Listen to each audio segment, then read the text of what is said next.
everyone! Hi nerd! How you guys doing? We are back!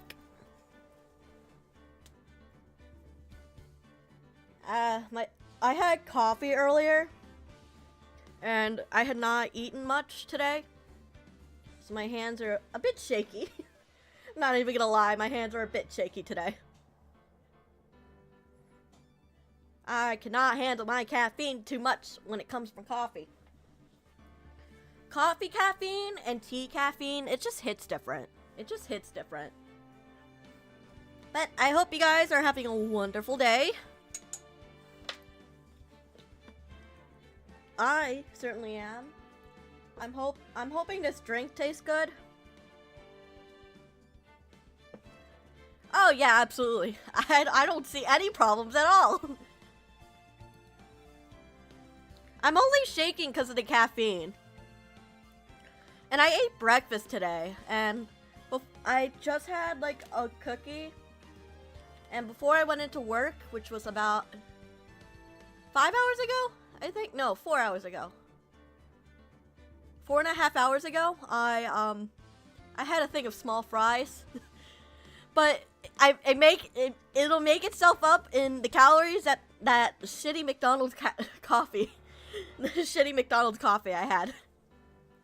So it evens out. It evens out.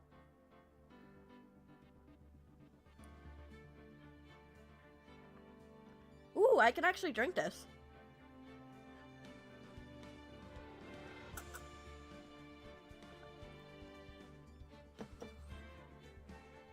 I'll make up the calories in alcohol.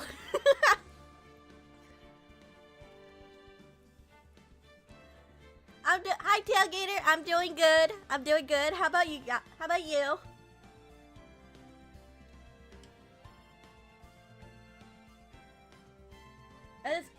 Hey, alcohol is calories, and on an empty stomach, you do get drunk faster, so I'll be drinking less, which makes alcohol cheaper.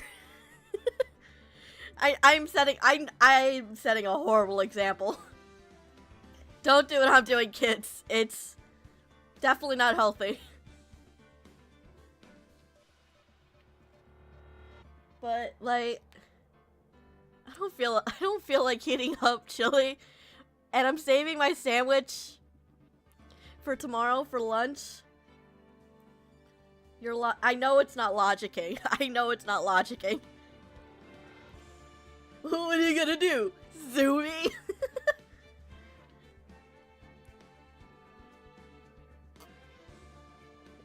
Oh, I fucked. I cooked with this drink. I cooked.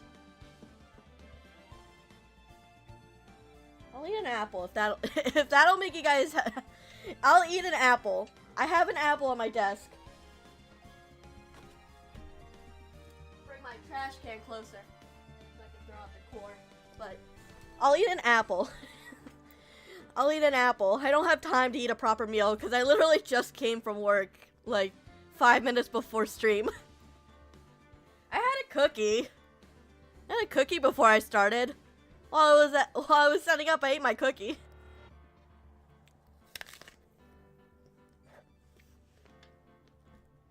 Okay.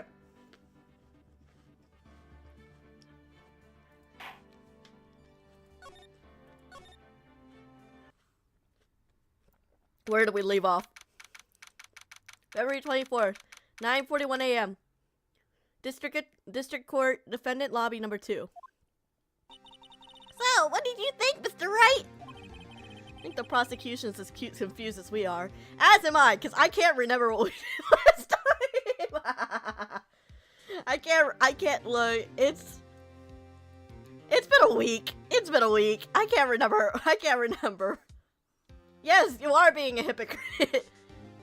You don't sleep. After all, the victim was murdered.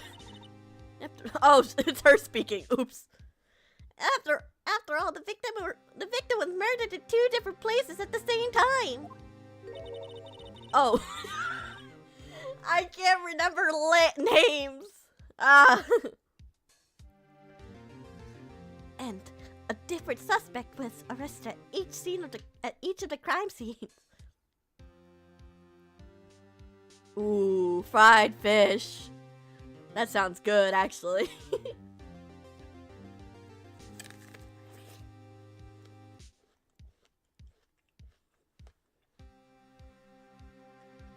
I had Panera yesterday. I had picked an apple as my side.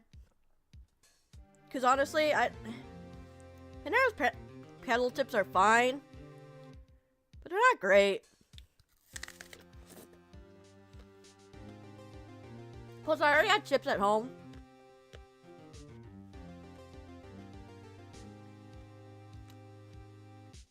But honestly, I don't fuck with this apple. This is not a very good apple. Maybe it's because the alcohol is a bit sweet. But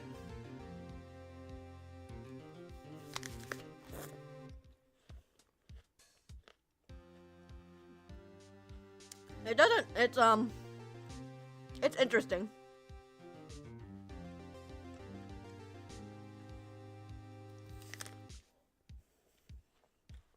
Hey, I ate my apple.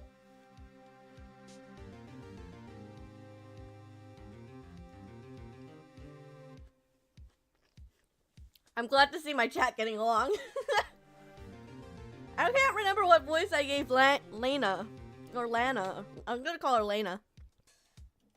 I can't remember. But my hit cannon, she's a lesbian. She used to be in love, and she was in love with Lena's sister, or not Lena, Maya's sister. I can't remember her name though. But they were lesbians together. I ship it. Ooh! Happy birthday to them. Or to him. Lena! Good morning, Mr. Wright. I apologize for yesterday. I was indisposed. I hope they didn't hold you too long for questioning. We just finished, actually. I'm used to all-nighters, though. Okay, Queen. Okay, Queen. Go off. Go off. So how'd it go? It says Mr. Wright suspects. The police are clueless. I figured as much. So I stuck to plea bargain. I'm sorry? And you didn't... and you didn't consult us? I saw them. They're so cute. I believe it was Sophia and Princess you posted? I know one of them was definitely Sophia. And I'm not entirely sure, but I think the other one was Princess. Taking off my jacket, hold on.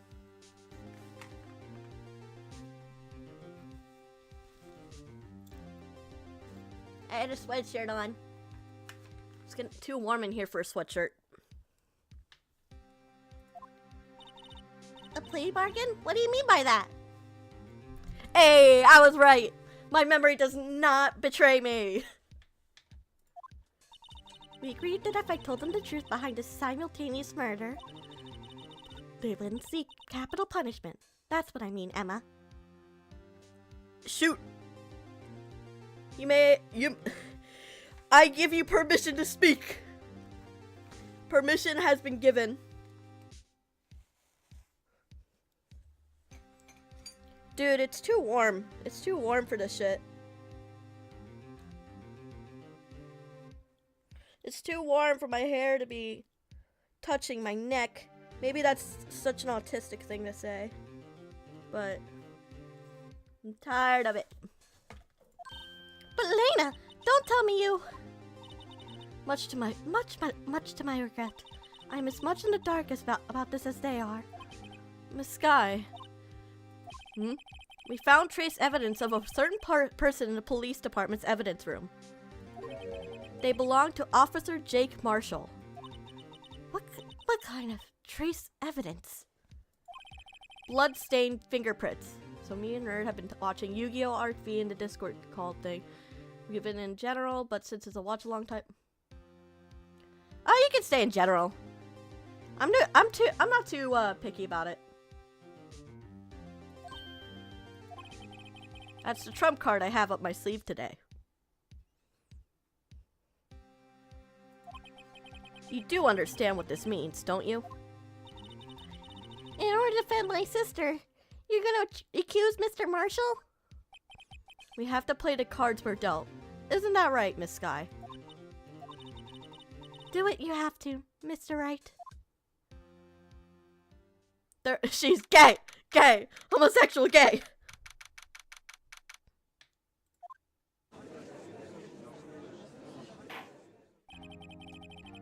Court is now in session for the trial of Miss Lana Sky. The defense is ready, Your Honor. The prosecution is... I'm afraid you'll have to clarify. It takes 30 minutes by car to reach the police department from the prosecutor's office. Yet, the victim, Bruce Goodman, was slain at both places at the same time. But that's not physically possible, is it? What's more, I hear the victim from the evidence room just disappeared. Yes, and the body eventually reappeared in the trunk of Mr. Edgeworth's car. Wow, this is one messed up trial. It's magic, bros. It's magic. One of my duties as a prosecutor is to present impartial evidence. So, Yuki, sometimes I can still hear his voice. Gay, gay, homosexual, gay. Sophia, I feel in her soul. She used to be a model. She looks fierce in that picture. Fierce.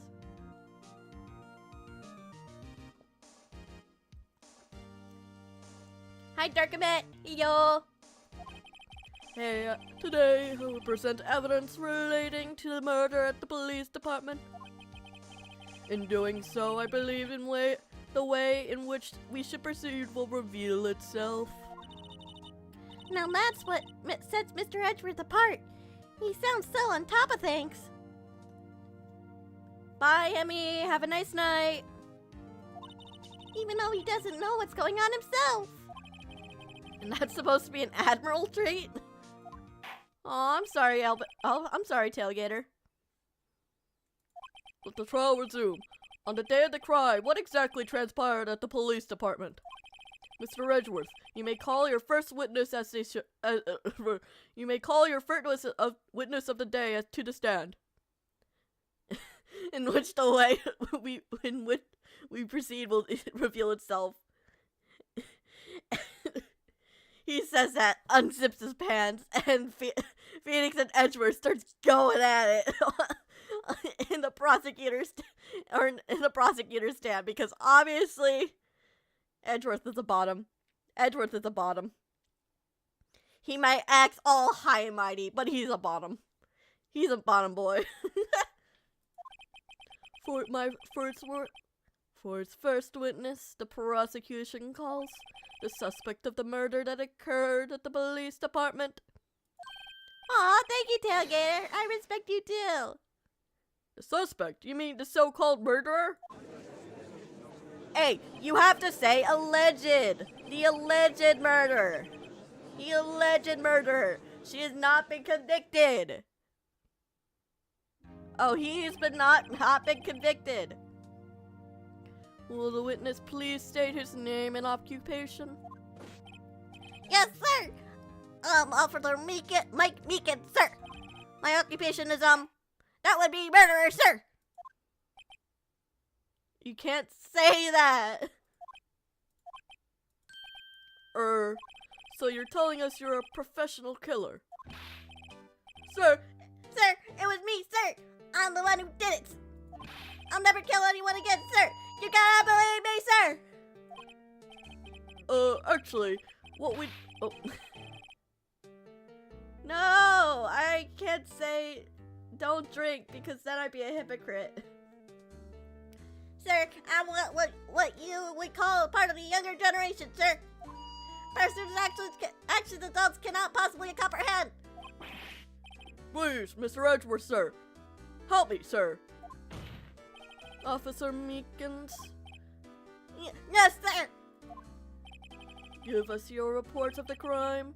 Consider that an order. Yes, sir. As you wish.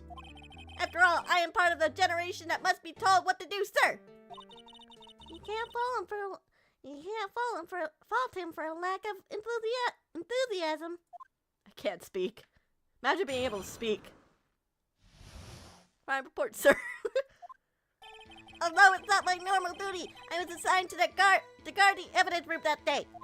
I spotted a suspicious man on security stream and rushed into the room. A whole generation of bottoms. I was only doing what I was trained to do, sir. I was suddenly attacked. I fought for my life. Then I did it. After that, I passed out until another officer smacked me awake. So the victim, Detective Goodman, attacked you? Do unto others before they do unto you. That's MEEKIN family motto, sir. I see. Then you fainted and a colleague helped you regain consciousness. Yes, sir. Knocked me upside the head, sir. Very well. The defense may begin its cross-examination. I do here's more info to work with. We gotta get specifics.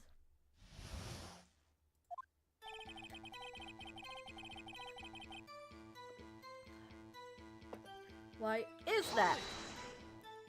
Mr. Meekins, you work in the General Affairs Department, do you not?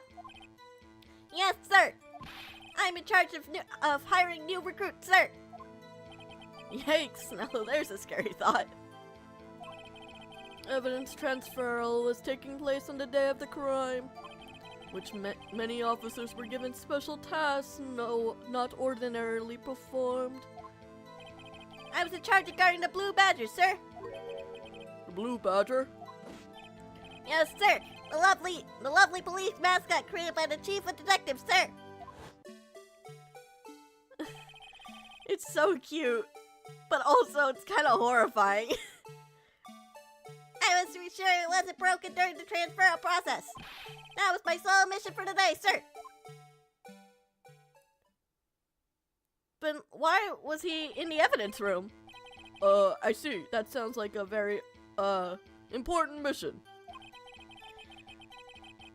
After a award ceremony finished that day, there were many people running around. I relocated the Blue Badger to the evidence room. Oh, so that's why you went to the evidence room. Tell us, what did you see when you got there? I spotted a suspicious man on the security screen and rushed into the room. In order to enter the evidence room, you need an ID card, am I correct? Precisely, sir. I have one here around my neck. So then, your ID number should be listed here, right?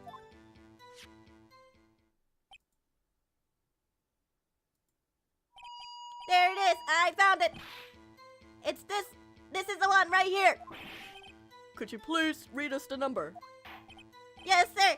It's 4989596. That's my number, sir. I see, huh? But the number 4989596 is shown as being used twice. Please explain, witness. It's no real mystery, sir. First time is when I relocated the Blue Badger into the evidence room.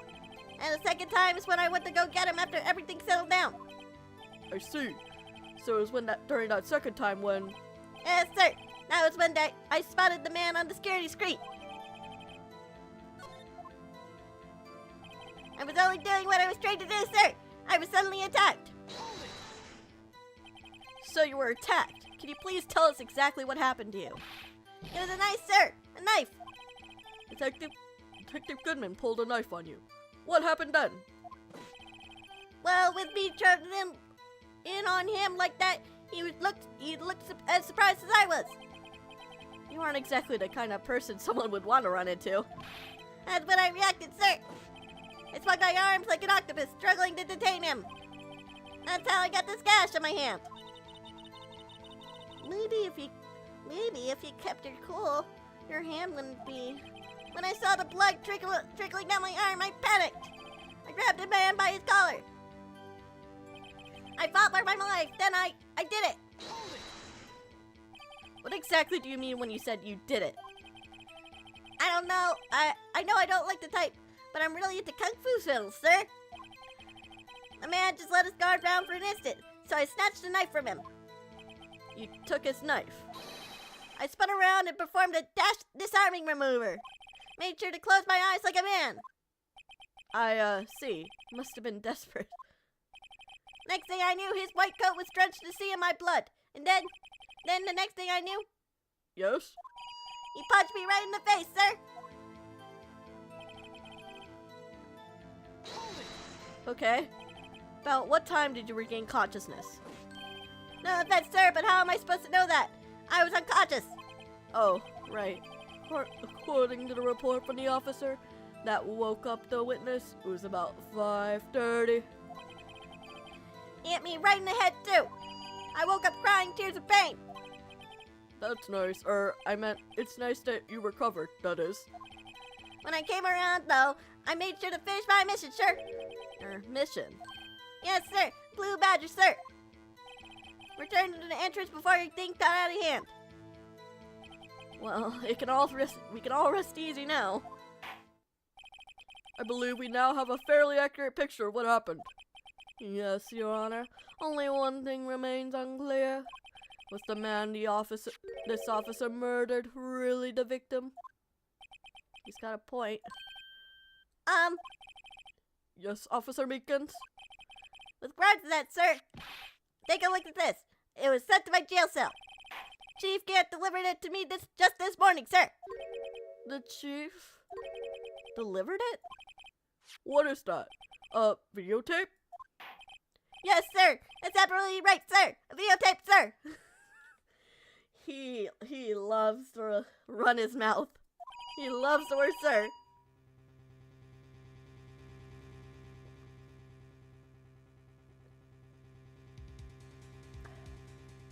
I finished my first drink. Let's go! I'm feeling it a little bit.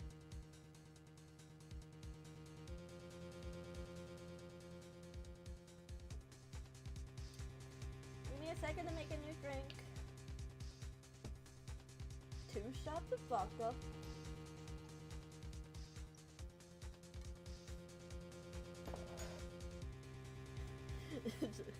And then the rest away with seltzer.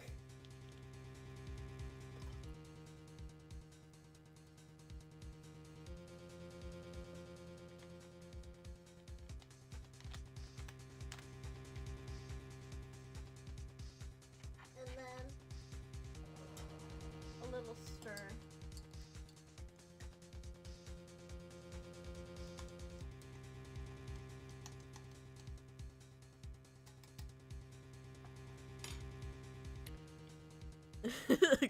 Two shots.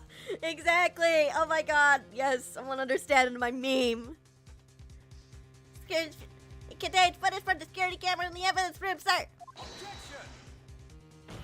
What? But I specifically asked if there was such a tape, and was told it had been mistakenly erased. That's quite the mistake.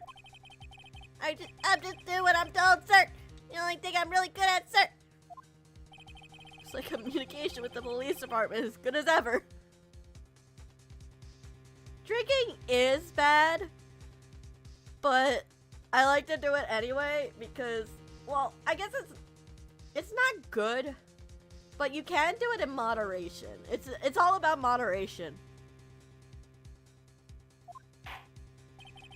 Well then, let's have a look. Show us the video of you murdering the victim.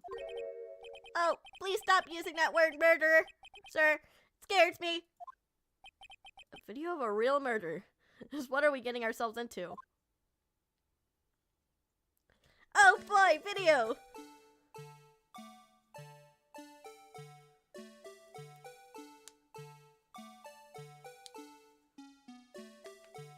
there nothing happening?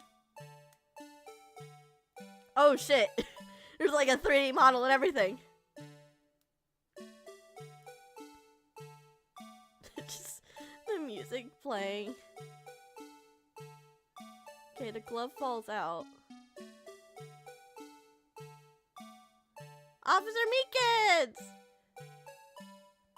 Because you drank too much, Poochie.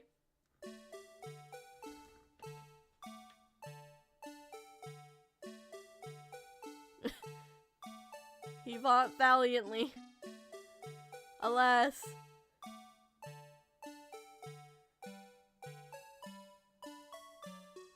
When do we see it? Oh, he's gone. In a matter of seconds, he was gone.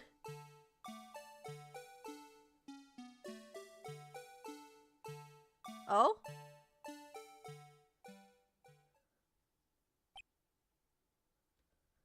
That didn't show anything. They're both over it. They're both over it. Well, I believe we're all thinking the same thing. How can we deal with these unsettling feelings stirred within us? What the hell is that wiggling piece of plywood? Sir, that's the pride and joy of the entire criminal affairs department, sir. It's Blue Badger, sir. Why am I not surprised this isn't going smoothly? When does it ever go smoothly? We have not been able to do a single fucking case with everything going smoothly. That is physically impossible. Security fidget.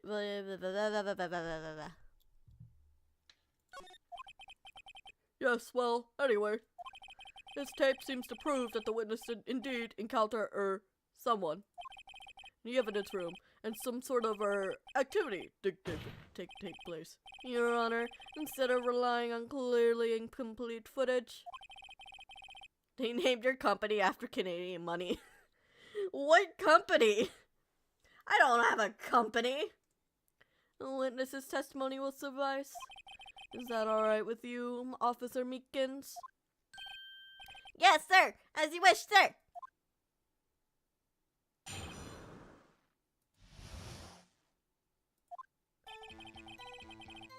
His face can't be clearly seen in the video, but there is no question that the other person was Detective Goodman's shirt. I mean, he opened the locker which required Detective Goodman's fingerprint to good, too. Locker you open is unquestionably Dr. Goodman's locker, sir. I'm okay. I drink in moderation. I make sure I don't drink outside DrinkPG streams, so I'm alright. Thank you for worrying about me, though. Oh, cat. That makes sense. That makes sense. Keenan would be happy to hear that. It must have been him. No one else could have unlocked it. What is this about a fingerprint? Each detective has been given a locker, equipped with a fingerprint-activated lock. These locks ensure that each locker can only be opened by the detective it belongs to. Intriguing. That would mean the victim at the crime scene would have to been Detective Goodman. Very well. The defense may begin its cross-examination. I don't know where this cross-examination will lead, but everything begins with contradictions. That's where I have to start.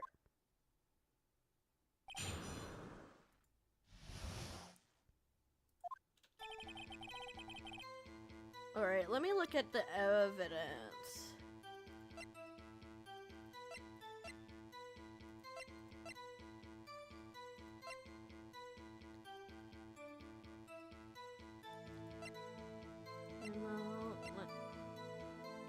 I mean, no one has to drink. Plus, you're an adult, so if you want to drink, you can. It's always healthier to, it's always healthier to not drink. Screwdriver. Fingerprint set, ID card record. Testing footage, victim knife, victim shoe. Rubber glove.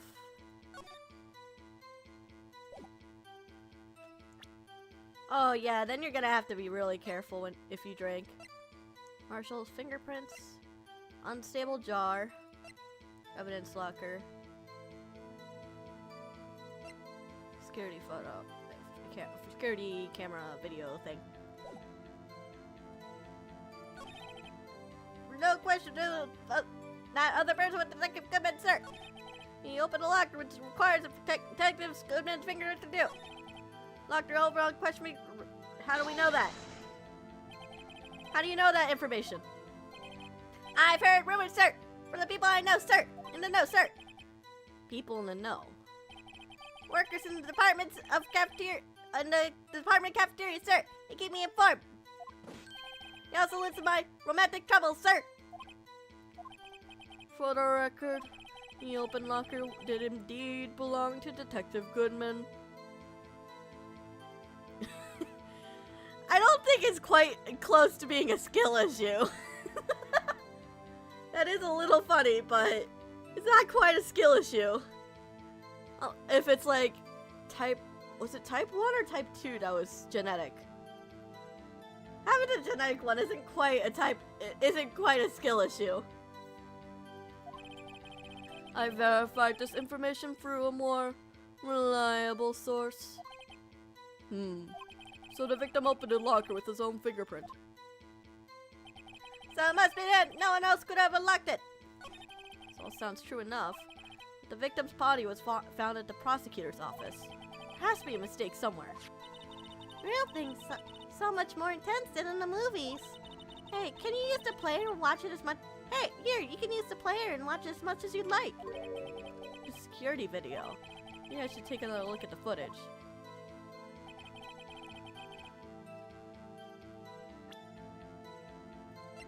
That sucks. I'm sorry to hear that.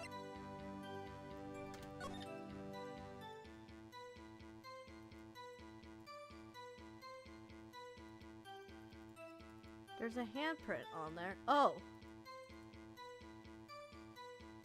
But the light was on.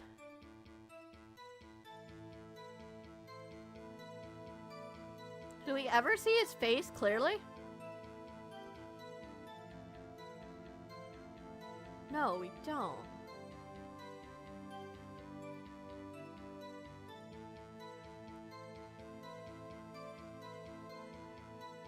He got lucky with the camera.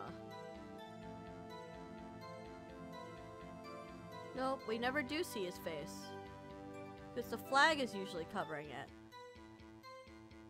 The light is on, so anyone could have opened that locker. And he disappears after locking the Badger's accomplice. Could you imagine? The Badger came to life.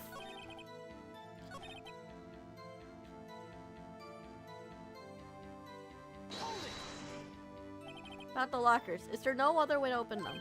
No, sir. Tried all the kinds of methods in the past. He only responded to registered fingerprints, sir. I wonder what kind of methods he tried. If the man opened the locker's lock, which only responds to its registered fingerprints, then he must be the person the locker was assigned to. Exactly my point, sir. This too. The locker had opened was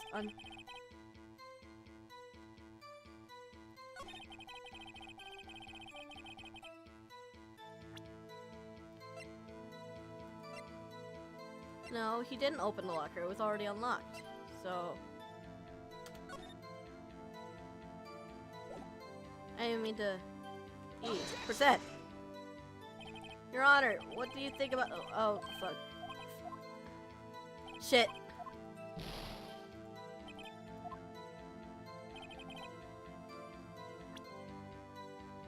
He didn't open the locker. Objection! There we go. Regarding the video contained on this tape, there's one thing in particular that seems rather strange. Strange? This contradiction leads to the possibility that the man may not have been Detective Goodman. What? This video contains such a contradiction? Objection! Interesting. Your Honor, I have a proposal. Yes, Mr. Edgeworth? I propose we have the defense point out to us this alleged contradiction in the video. You want me to point it out? Well, of course. We gotta make sure we're actually pointing out a contradiction. Very well, proposal accepted. Let us further inspect this piece of evidence. I will now play a security tape. Mr. Wright, please show us the contradiction you speak of. I have to point out a problem with the video. It's the first time I had to do that. You can do it, Mr. Wright! It's set up so you can fast forward, rewind, or pause the video. Just take a good look at the sure to point out the right thing. Please don't play it too many times. I can't stand watching this video. How does this guy ever become a police officer? Now then, Mr. Wright, please enlighten us. Where is the contradiction that indicates the man may not have been Detective Goodman? Easy. Right here. The thing that's strange about this video has got to be this. Officer Meekins. Sir, you mean sir? Me, sir. As I understand it, the locker apparatus works like this. When you grab the handle, a sensor reads your fingerprint. If it's a match, the light turns on and the lock is released. According to my very limited experience, that's the way I understand it, sir. If so, then something's seriously wrong with this picture. Because the light was on before it even opened, or even arrived at the locker.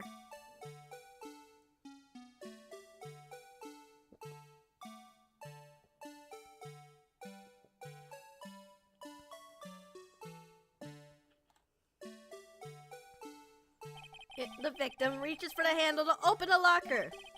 Let's rewind a little to earlier.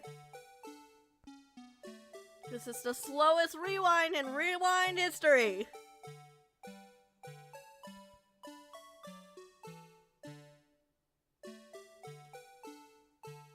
Here, notice the light. What's this? It's already lit. Precisely my point, Your Honor.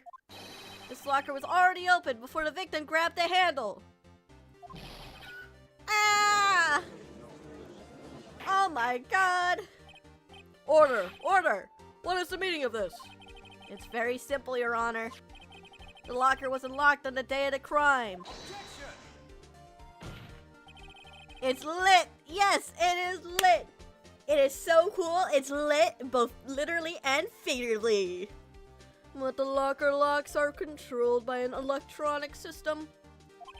When the door is shut, a sensor is triggered, and the locker is automatically locked. Oh, I know, it must have broken down. You better deal with the... You have a better way to deal with my mental health and jumbles. Therapy. Therapy, my guy, therapy. It won't fix all your problems, but it'll help you find a way to fix your problem in a healthier manner. I am of the belief that everyone needs therapy. Everyone should have therapy. There's always ways to get therapy. Or at the very least, if you're religious, talk to a religious counselor. Or like, I don't know, I've never gone to church or anything, so I don't know how that works, but you can talk to a religious counselor. You can talk to a registered therapist. I recommend a registered therapist. Because there's all kinds of therapists that will... Private eye going to therapy. Oh, right, I forgot you're a therapist. It's never a bad idea to go to therapy, no matter who you are. Like... There's never a bad reason to go to therapy, because everyone needs therapy. Everyone needs someone to talk to, so why not go to a therapist who can help you break down your issues and help you cope with them in a healthier way. Of course, I'm no expert. I'm not an expert on this. That's not unlikely, Your Honor. The sensor would detect and report any malfunction. Oh well. Just goes to show that novices should keep their mouths shut. So then, Mr. Wright, do you have an explanation? Me, Your Honor? Yes, why wasn't the locker locked? Me, Your Honor? Yes, well, you see, This isn't exactly my field. Yeah, why are we asking the defense attorney how a fucking locker works? Like, how the fuck is he supposed to know? Maybe Detective Goodman left the fucking locker open. What do you think, Miss Scientific Investigator? No fucking clue, Your Honor. Huh? Maybe something like a jam system sensor? Something jammed the sensor? Say. There's something else that seems out of place in this video. Yeah, I thought so too. There's gotta be another clue somewhere in this footage. Very well. Let's inspect the video once more. Locker wasn't locked. Oh.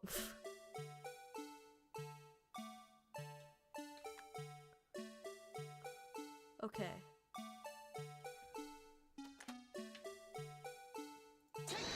This! The thing that's strange about... Oh, fuck. No, never mind. Well, I don't get it. Oh, I don't get it. Would you mind if I borrowed your eye medicine? Oh, look at me with those blurry eyes.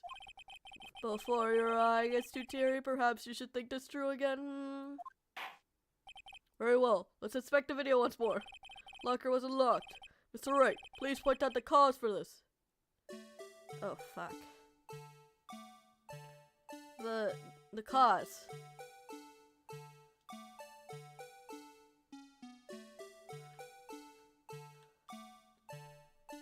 Oh, fuck.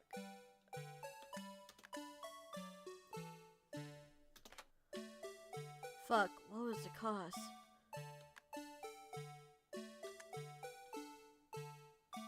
It's not this, because those are the turny things. What was the cause?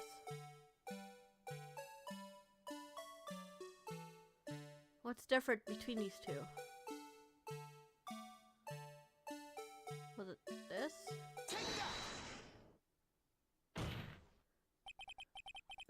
Oh, fuck. No. Yeah, blah, blah, blah.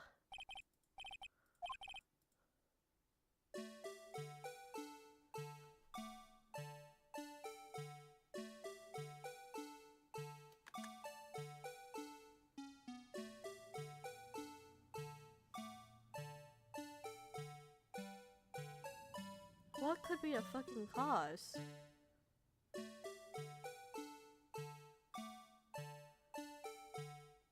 Oh! This!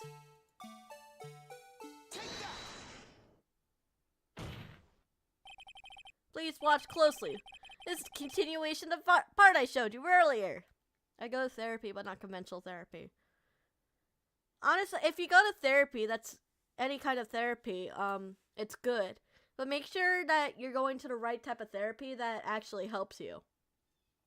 If it doesn't help you heal or it doesn't make you feel better at the end, then there's no point in going. So even if it might take you a while to find the right therapist, but make sure you're going to the right therapist for the problems that you have.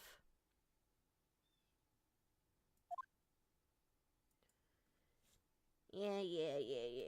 Fast forward. Can we fast forward to this? Because I already saw it's the glove. It was probably stuck behind the lock, which kept it from locking. What's this? Something white fell out the locker. But sir, it's been my experience that things fall out when doors are open. I have to fall out and roll in to insert. We can't be sure that item was completely inside the locker to begin with. What do you mean? The sensor triggers the lock when the door is shut. What if something was inserted, say, between the sensor and the door? Inserted?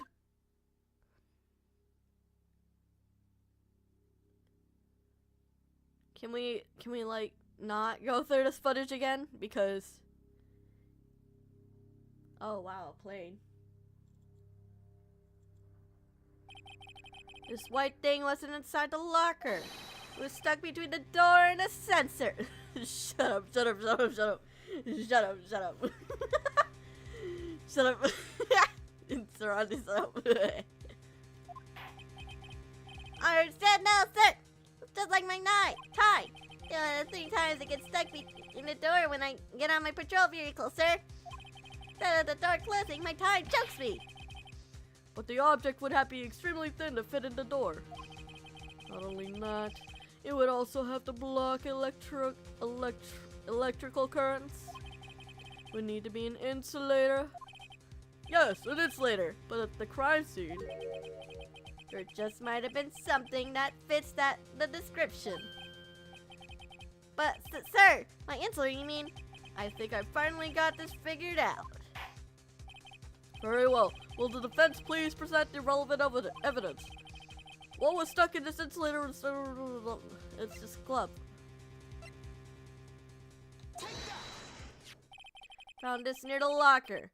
A thin rubber glove. But we can't be sure that was in the victim's locker. It has a tag on that says SL9 incident. And the video seems to depict the victim opening the locker. But that isn't the case. The lit lamp attests to this. On the day of the crime, even I could have opened that locker. Is that not so, Officer Meekins? Sir, it would appear so, sir. Officer Meekins, you can't lie to the court. We'll call you out in a heartbeat.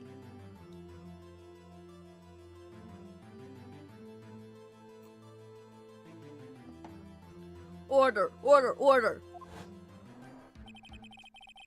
So we are to believe then that the victim, whom this witness stabbed in the evidence room, was not Detective Goodman? Objection! Do not be misled, Your Honor. What do you mean, Mr. Edgeworth? The defense has merely demonstrated the possibility, and nothing more. I'll get you. I'm already drunk. Bye, tailgater. I hope you feel better. Bye-bye. Thanks for stopping by. The victim in the video was indeed Bruce Goodman. The prosecution will offer one more testimony to prove this. What? Officer Meekins, please testify about this. Sir, me, sir? I'm not sure what you're referring to, sir. I'm hugging you back. Oh, you mean that, sir? Of course, sir.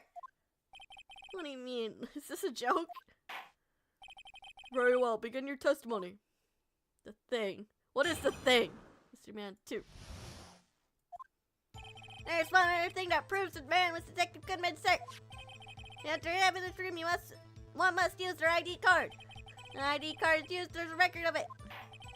At the time of the crime, the detective had used his card. An ID card record. I see. I have the ID card record right here, Your Honor. Miles Edgeworth, Mike Meekins, Bruce Goodman. I'm guessing Mike Meekins was here again. The ID used at 514 is that of the victim just before the crime. Yes, without a doubt, this is the victim's ID. However, one thing does strike me as unusual. Several hundred cases should have been due for transferal. Why were there so few people using the room? This particular evidence room was only used for storing certain special cases. Special cases? Extremely violent cases involving police staff. It happens so often they have to have an entire room dedicated to evidence relating to it. Just hearing that makes my hair stand on end. Me too, although it doesn't make much of a difference. There were only a few cases up for transferal there, and most were cleared up by noon. Right, I see. Now let us move on to the cross-examination. Ah, jeez. There's one other thing that proves the man with the document, sir. The evidence room one must use their ID card. Is that card hanging from their neck one of those ID cards? Yes, sir. The card next to me, my cup, sir. I keep it here so I won't ever forget it. But what happens when someone were to steal it from you? Keeping it out in the open like that? Maybe I shouldn't wear it around my neck. Remember when I said 2 out of 3 times my tie gets stuck when I get out of the car? Well, the remaining time is my ID card that gets stuck. Instead of the door closing, my ID card chokes me. You guys should just leave this one alone. Poor Officer Meekins, he can do no wrong. He can't do anything wrong, he's just a guy. I love him. At any rate, each police officer only has one ID card. I sense you officer the poker night at the inventory. No, that's the worst case. That's the worst scenario. That's the worst case scenario. No. Both the police department and the prosecutor's office can attest to this. Please proceed with your testimony. When an ID card is used, there's a record of it. Let it be noted that this is the record the witness is returned to. Let me see. Yes, that would be it, Detective Goodman. What's the matter? According to this, Mr. Edgeworth, your name is on here. So it is, Your Honor. Behind the max, Taicho, strong, bad, and the heavy. Hi, whoever it is. Not again. You got the wrong color, kid. So some kid asked, "Mommy, it's a defense attorney. It has nothing to do with the case. It had nothing pointing to him to be a murderer. Shh, don't look at him." It would seem. The inquiry committee will want to speak with you again today. I have nothing to be ashamed of regarding my actions or their consequences. For now, let us continue with the cross-examination. Poor Mr. Edgeworth. Must be so difficult for him. Yeah, he's gonna accuse of shit he didn't do. Time detective use his card. Earlier, I believe you testified that when you asked the man to show his ID card, he pulled a knife on you. Yes, sir. Didn't show me any ID card, sir. Don't you think that's odd? I mean, if I had this ID card, all he had to do was show it to you. There wouldn't be any reason to draw a knife. Maybe he just panicked. Everything stems from a contradiction, so let's point it out. Mr. Wright, what do you think? I'm confused. What? Lewis' ID card testimony is far too obvious. It's not like Edgeworth to miss something like this. You think you're too hard about it. Come on, show them what we got. There's one other thing that proves the man with the document, sir. That's right, blah, blah.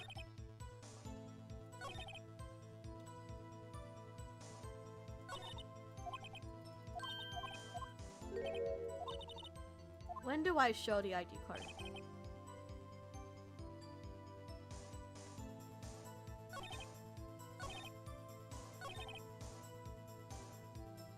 Might as well.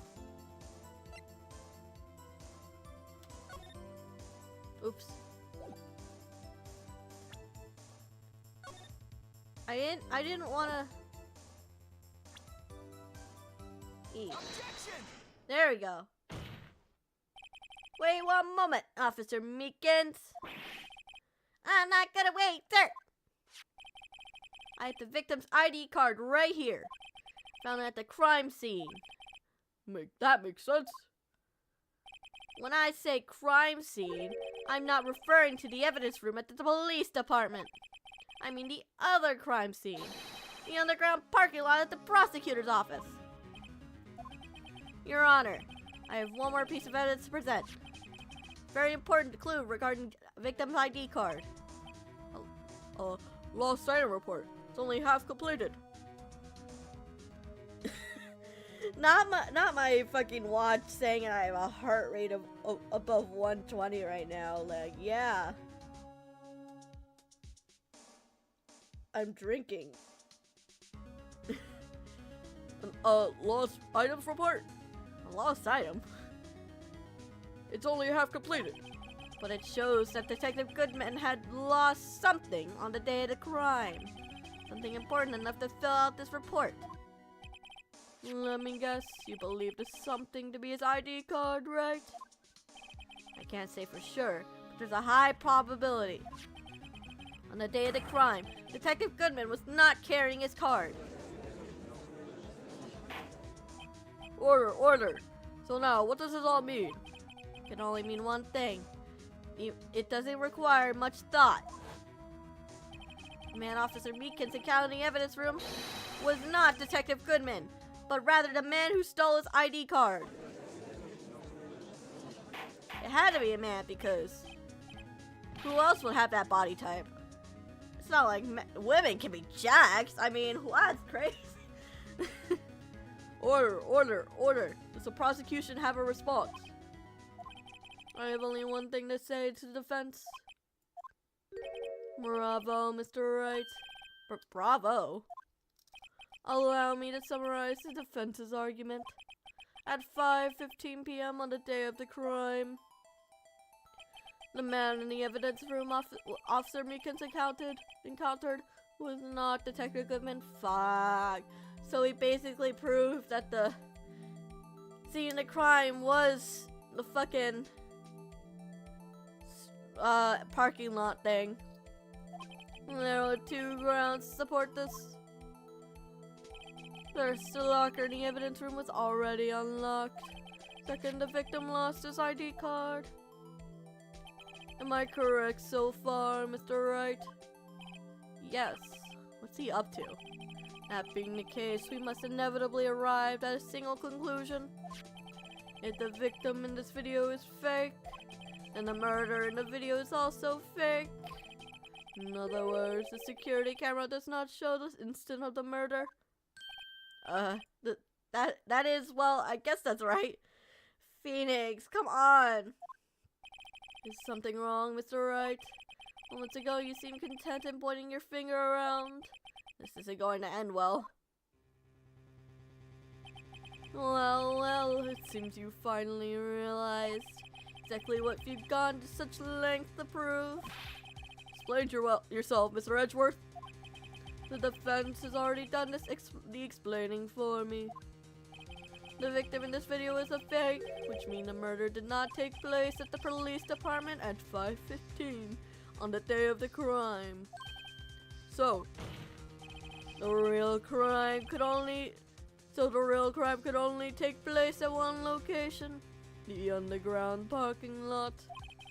At the prosecutor's office, the murderer being Miss Lana Sky, the defendant. The evidence is compelling. A trustworthy witness observed the moment the defendant used the murder weapon. F. Well, sometimes it be like that. Sometimes you accidentally prove that your client is the murderer. I knew that testimony was way too shabby.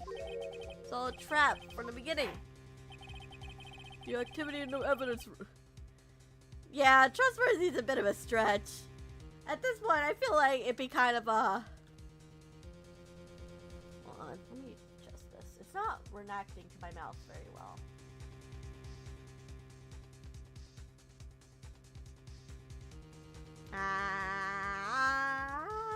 Okay. Okay.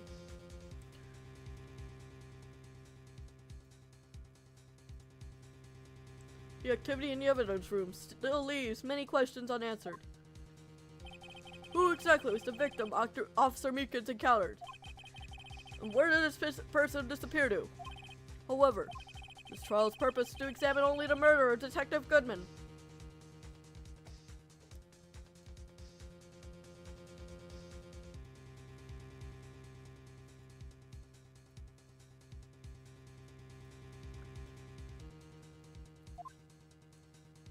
Yes, so, Your Honor.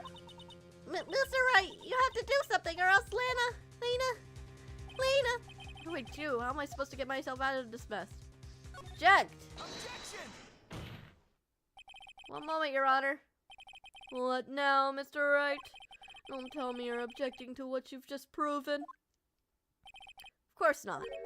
I almost walked right into the prosecution's trap. What are you talking about? This cross-examination is one thing and one thing only. Proof of one thing and one thing only. Security video did not show the actual murderer.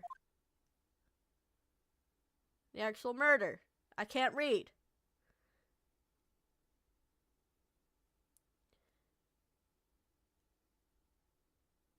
Because he disappears.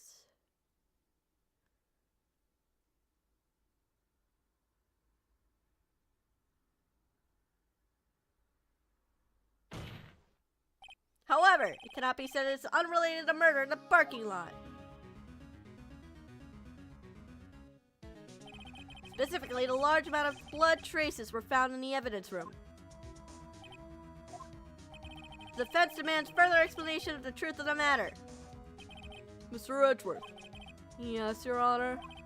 This court will examine this further. Other witnesses will be necessary. Is the prosecution prepared? I'm sorry, Your Honor. The prosecution considers the incident at the police department to be unrelated. You have not prepared any other witnesses for this incident? Why can't I call any witnesses? This might be my chance. Time to call a certain Texas Rangers instead. Mr. Wright, do you mean? Your Honor, the defense would like to request a specific witness. Oh? Whom do you have in mind? Someone we have reason to believe that knows the truth. Who's behind the activities that took place in the evidence room? The prosecution requests to hear this person's name before deciding whether or not to comply. Very well then. Mr. Wright, this person whom you have to testify, what is his or her name? Jake Marshall, age 33. He's a patrolman investigating the incident at the prosecutor's office. Thinks he's a cowboy. Officer Jake Marshall. Why him? I can't let Edgeworth know everything just yet. He's in charge of the evidence room. I feel we should hear what he has to say. The prosecution agrees to the defense's request. Since he's responsible for guarding the room, we should hear his testimony. Fortunately, he works in the police department. He shouldn't need longer than 20 minutes to prepare. Very well. The court will take 30-minute recess while the witness is subpoenaed. Will the prosecution please prepare the witness during this time? We will, Your Honor. Court is now in recess. Hooray! And we only lost a little bit of health because I was a little confused on what to present. There's no stopping you, is there, Mr. Wright? Huh? What do you mean? You called for Jake Marshall. Seems you figured everything out. Figured anything out. Lena, you're the one who knows everything. Emma, you've always known everything. Why can't you just tell us? Mr. Wright is trying his hardest to protect you. I don't recall ever asking for his protection. I never even wanted to do the deed with him. How could you be so cold? Don't you trust us? Don't you trust me? Oh, hope I'm not interrupting anything, pals. Oh, guess I am. I'll come back later. I'll walk in here. Wait, Detective Gumshoe, what is it? We're all interrupting. We're all interrupting a sister moment. It's so sad. It's so sad. Alexa, play Despacito. Play Despacito for me, please. Got a lot of nerve, pal. Make a detective run all around while I'm on duty. Yeah, but that's like your job? To help? To be a detective?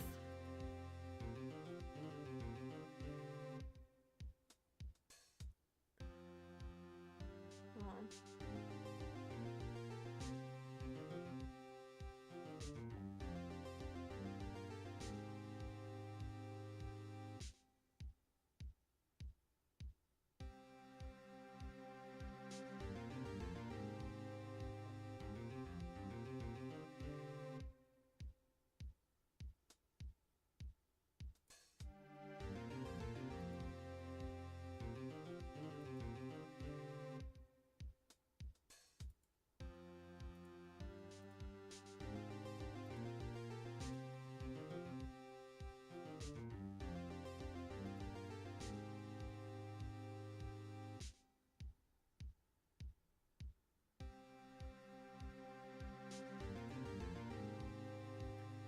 Make a lot of nerve, pal. No, yeah, I already read this.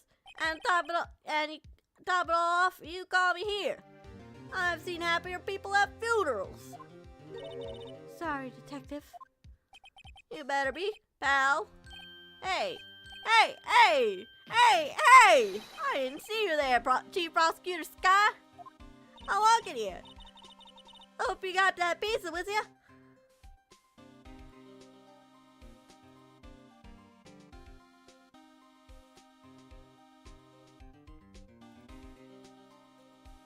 That's okay. So, have you brought what I've asked? Oh, oh ho, oh ho ho, oh ho ho, oh ho ho ho! You mean this, right? My apologies, detective. Due to my present circumstances, I was forced to use Mr. Wright's name when making my request. I'm sorry?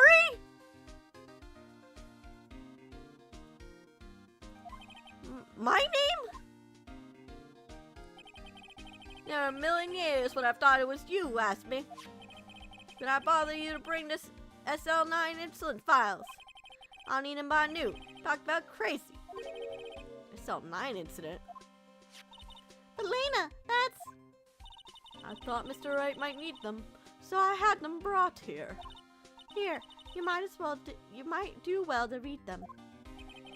Can't believe the chief prosecutor was witness in that case. Miss Sky was a witness? Files with Joe Dark Killings.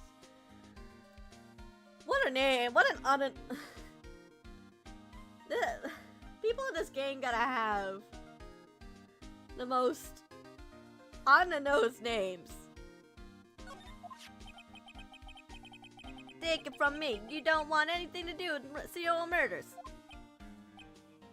I sure don't. Hope I don't. Oh, what? Now that I brought you your stuff, you're gonna ignore me? Emma, but why? Why is your name in here? What? My name's in there? I don't know, unless... No, it couldn't be. Nada! It's SL9 incident, is that... That's the classification and the number the police filed it at under.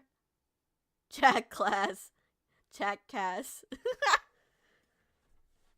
He's gonna be a real jerk. I've heard about him. He's gonna be a real pain in the butt.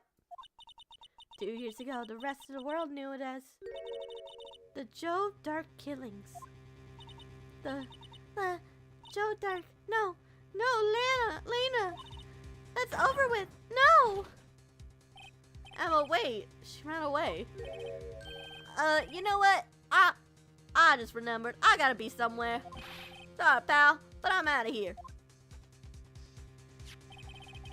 Jake Marshall, Angel Starr, Damon Grant, Miles Edgeworth. Not to mention Lena and Emma. Everyone involved in this case is connected to those killings 2 years ago. This can't be just a coincidence. Knowing you might as well be able to figure it out. Time to get back to the trial, Mr. Wright. Best of luck. Let me take a good look at this file. But there's so many papers in that file! Come on! Bro, this is unfair. I only got 30 minutes to read that fucking... Yes, we're gonna save.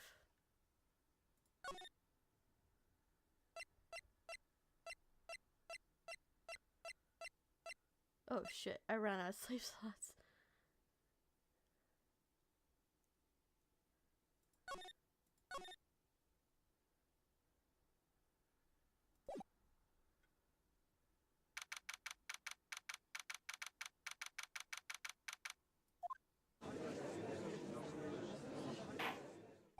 This court will now reconvene for the trial of Miss Lana Sky. Emma didn't come back. Allow me to call the next witness to the stand.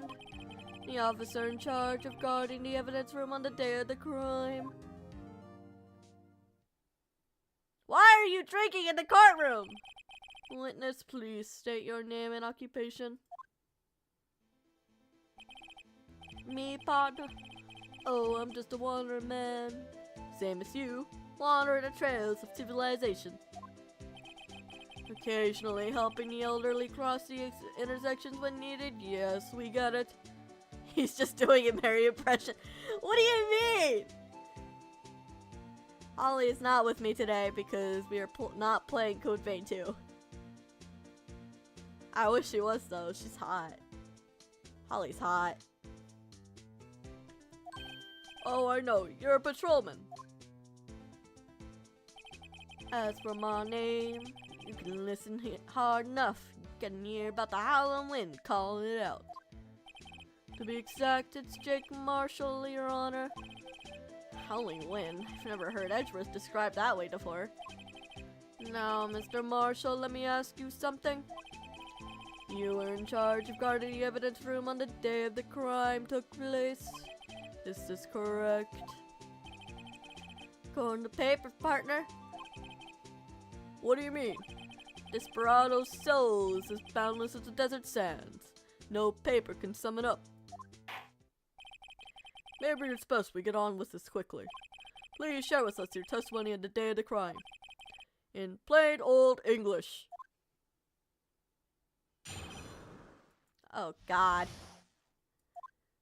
My jaws keep a wary eye on that bone orchard. Say I was supposed to make rounds 3 times a day, but that ain't my style.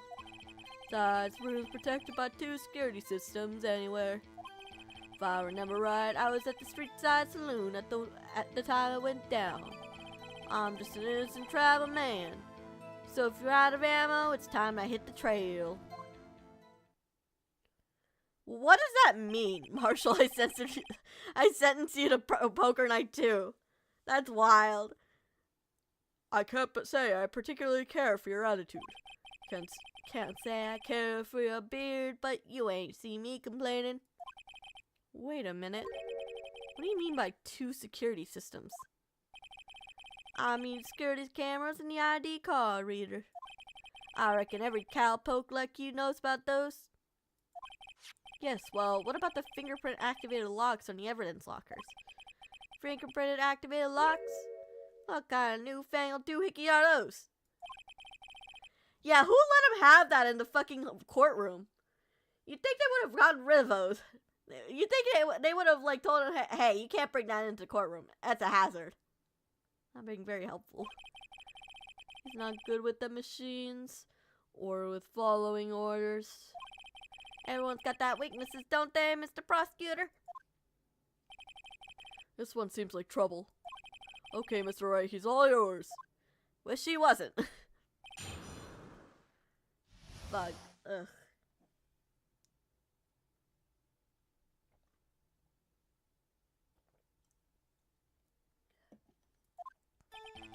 My bone or what do you mean by that? Nope. How exactly did you keep an eye on the evidence room? Just made sure that nothing moved in the security camera monitor. That room's so still. Even time dies in there. I'm just a caretaker who interred the recordings. You interred them. Views of nothing aren't that useful. When the time would come, I'd erase the tape. If nothing unusual is recorded, tapes are to be erased every 6 hours. Each time I erased a tape, it felt like I was erasing part of my life. I has a flair for the dramatics, but it isn't going to do him any good. So in actuality, you don't physically enter the evidence room. They said I was supposed to make rounds 3 times a day, but that ain't my style. What does that mean?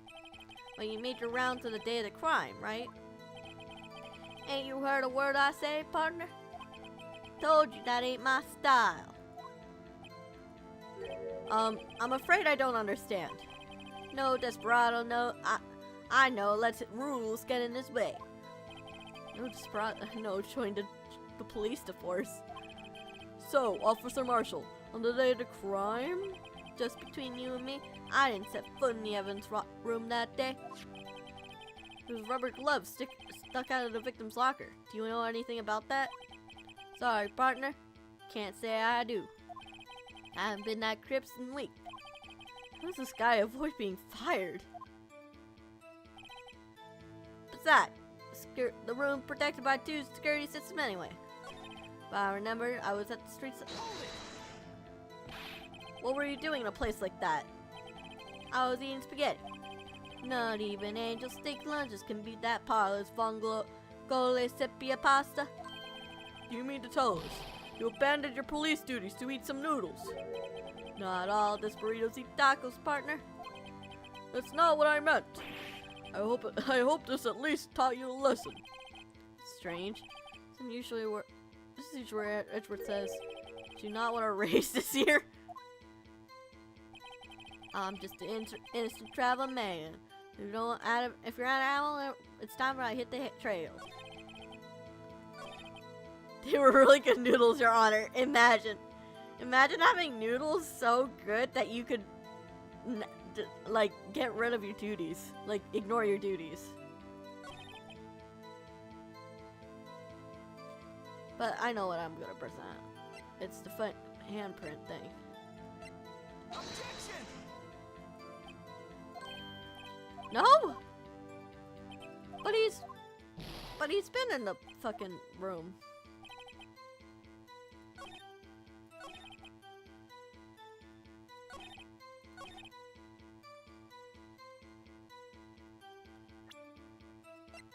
It's gotta be this. Objection! There we go. Officer Marshall, doesn't it strike you as odd? That is, you being called in to testify like this? After all, you weren't in the security room at the time of the crime. And yet you dragged me down here. Explain yourself, partner. It's quite simple. You left a very large trail behind at the scene. Or to be exact, a handprint. Listen real good, partner. Like I said, I'm the caretaker of that crypt. I pay my respects, that is, I make my rounds about once a month. It's only natural my fingerprints would be in there. Objection! I only wish it were, officer. But you see, your fingerprints were covered in blood. Witness, what is the meaning of this? Your blood-stained fingerprints were at the crime scene? The blood was wiped away, however. A liminal test clearly revealed this. Well, Officer Marshall? Seems to me there ain't a person in this room who with a head on his shoulders. I take it you have an explanation then, Officer Marshall? Yeah, how the fuck you get bloody fingerprints on the scene of the crime without being there? No, not the Z team. No. They would all die under him. If he was the head of the Z team, the Z team would entirely die. It would not work out. I promise you. About the blood-stained fingerprints? Very well, you may begin your testimony about the fingerprints found at the scene of the crime. What do you gotta say? Like I said, it's only natural for my fingerprints to be in that evidence room. One of them just happened to be at the same place as the bloodstained handprint. Murderer touched the locker where my fingerprints were by chance. Bloodstain and the fingerprints are completely unrelated. Or didn't you know the murderer was wearing gloves? See, I had nothing to do with it.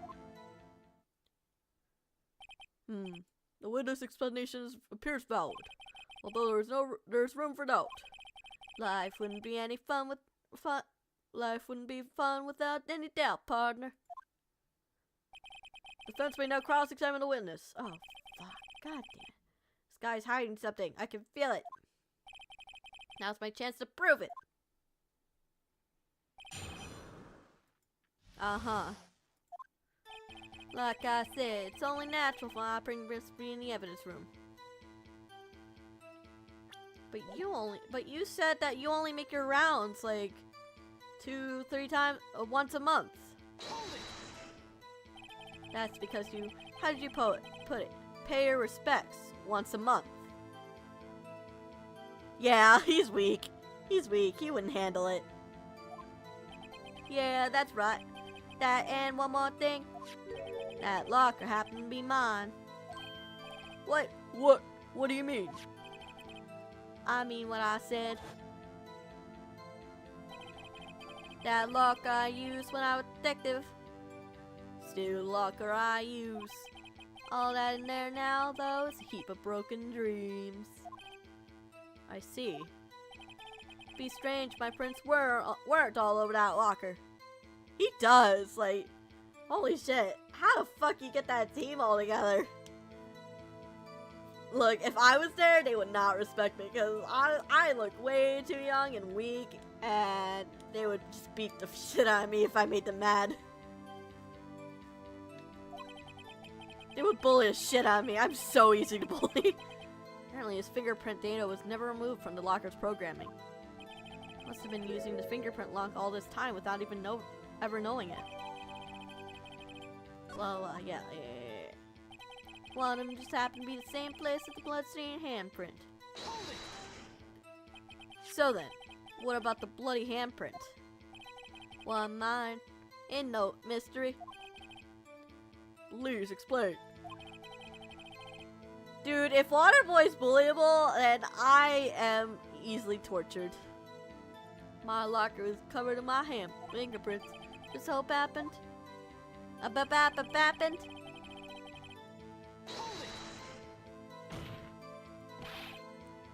Chance of happening is 1 or 1,000,000 to 1. On the contrary, no one can argue the opposite. The chances of that not happening are 1,000,000 to 1. Get one thing straight, partner. You ain't gonna get no reward from me with a mere fingerprint. You wanna know why? Bloodstain and fingerprint are completely unrelated. Unrelated? They're as different as night and day. Kinda like cereal and cereal. One's got to do with breakfast, the other one's the type of murderer. He's right. Although seemingly alike, they're totally different. I don't see what hominins have to do with this. Or didn't you know the murderer was wearing gloves? How do you know that? I'm being loner, but I still do my job. I keep up on the reports. There was a blood stain at the scene. The thought left by the murderer. That's right. Well, I respect Robert if he didn't convince Blaze to have cut Coop and no problems would happen. That's right. It was found in Detective Gumshoe's locker. However, no fingerprints were detected on that handprint. Oh, yeah, I think we tried that too. So that would mean murderer wearing gloves happened to place their hand on top of Officer Marshall's handprint. That'd be the only logical conclusion. Are you starting to get the picture, partner? Picture. This seal of blood in the desert was just food for the buzzards. There's only one reality, and that's this. Security tape. I cut sonar. I cut sonar, and then everyone was mad at me, including Insanity, for cutting sonar. And Coop was good. I liked Coop, but I also like Sonar. I'm just chronically afraid of Coop, and I didn't want her to kill me. This isn't getting us anywhere, Mr. Wright. Please consider carefully where you're going with this cross-examination. Yes, Your Honor. Now then, continue with your testimony, Officer Marshall. Too bad it wasn't me in that video, right, partner? What do you mean by that? You want to tie me to this crime, isn't that right, partner? So that video is the only direct evidence you have. Objection! But that video is next to useless. It's full of blind spots. Blind spots? Blind spots. Places you can't see. The camera's panning back and forth. The floor isn't shown. If someone was familiar with the camera's position, they could leave the room without being caught on tape. Objection! We don't have time for your speculations, Mr. Wright. Well, Mr. Wright, can you show us the evidence in this video that indicates Officer Marshall was present? Oh, yeah, we know it. Said Coop, He's kind of scared of you. Not even the top 10 people in fiction who scare me. allow me to point out your mistake, your Officer Marshall. Tread carefully, Mr. Wright, or you might wind up being the one making the mistake.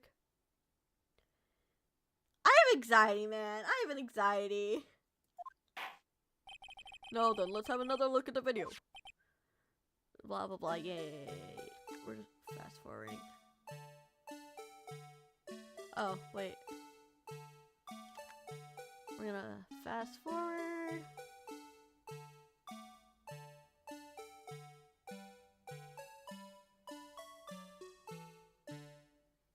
Empty. Edgeworth, we saved you from jail. Yeah, go easy on us, bitch. We saved you from being imprisoned. There it is.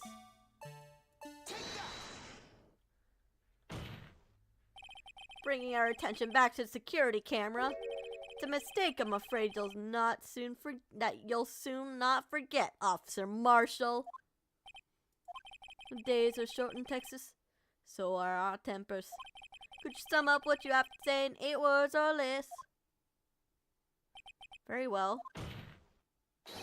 You can clearly be seen in this video. That is 8 words! Holy shit! You can clearly be seen in this video. Exactly 8 words. Not bad, partner. The key, it lies in a certain locker shown in the video.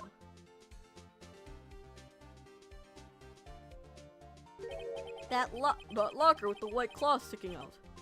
That was the witnesses, I believe. Now then, let's rewind the video. Let's rewind the video a bit.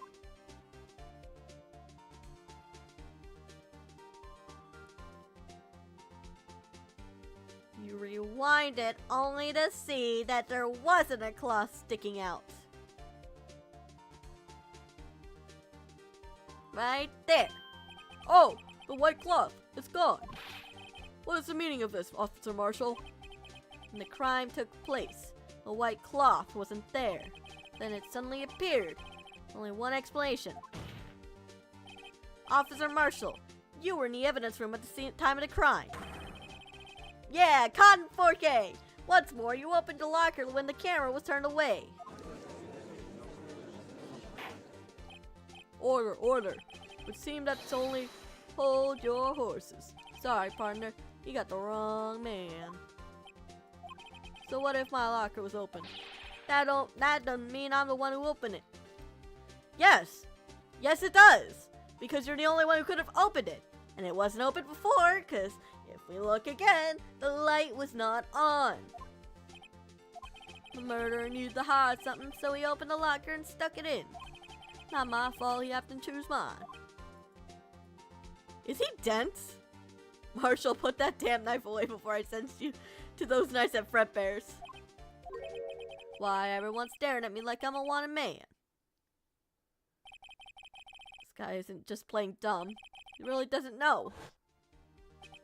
I hate to rain on your parade, But you're the only person who can open that particular locker. Oh yeah, I call your bluff. Say open that locker. Now prove it.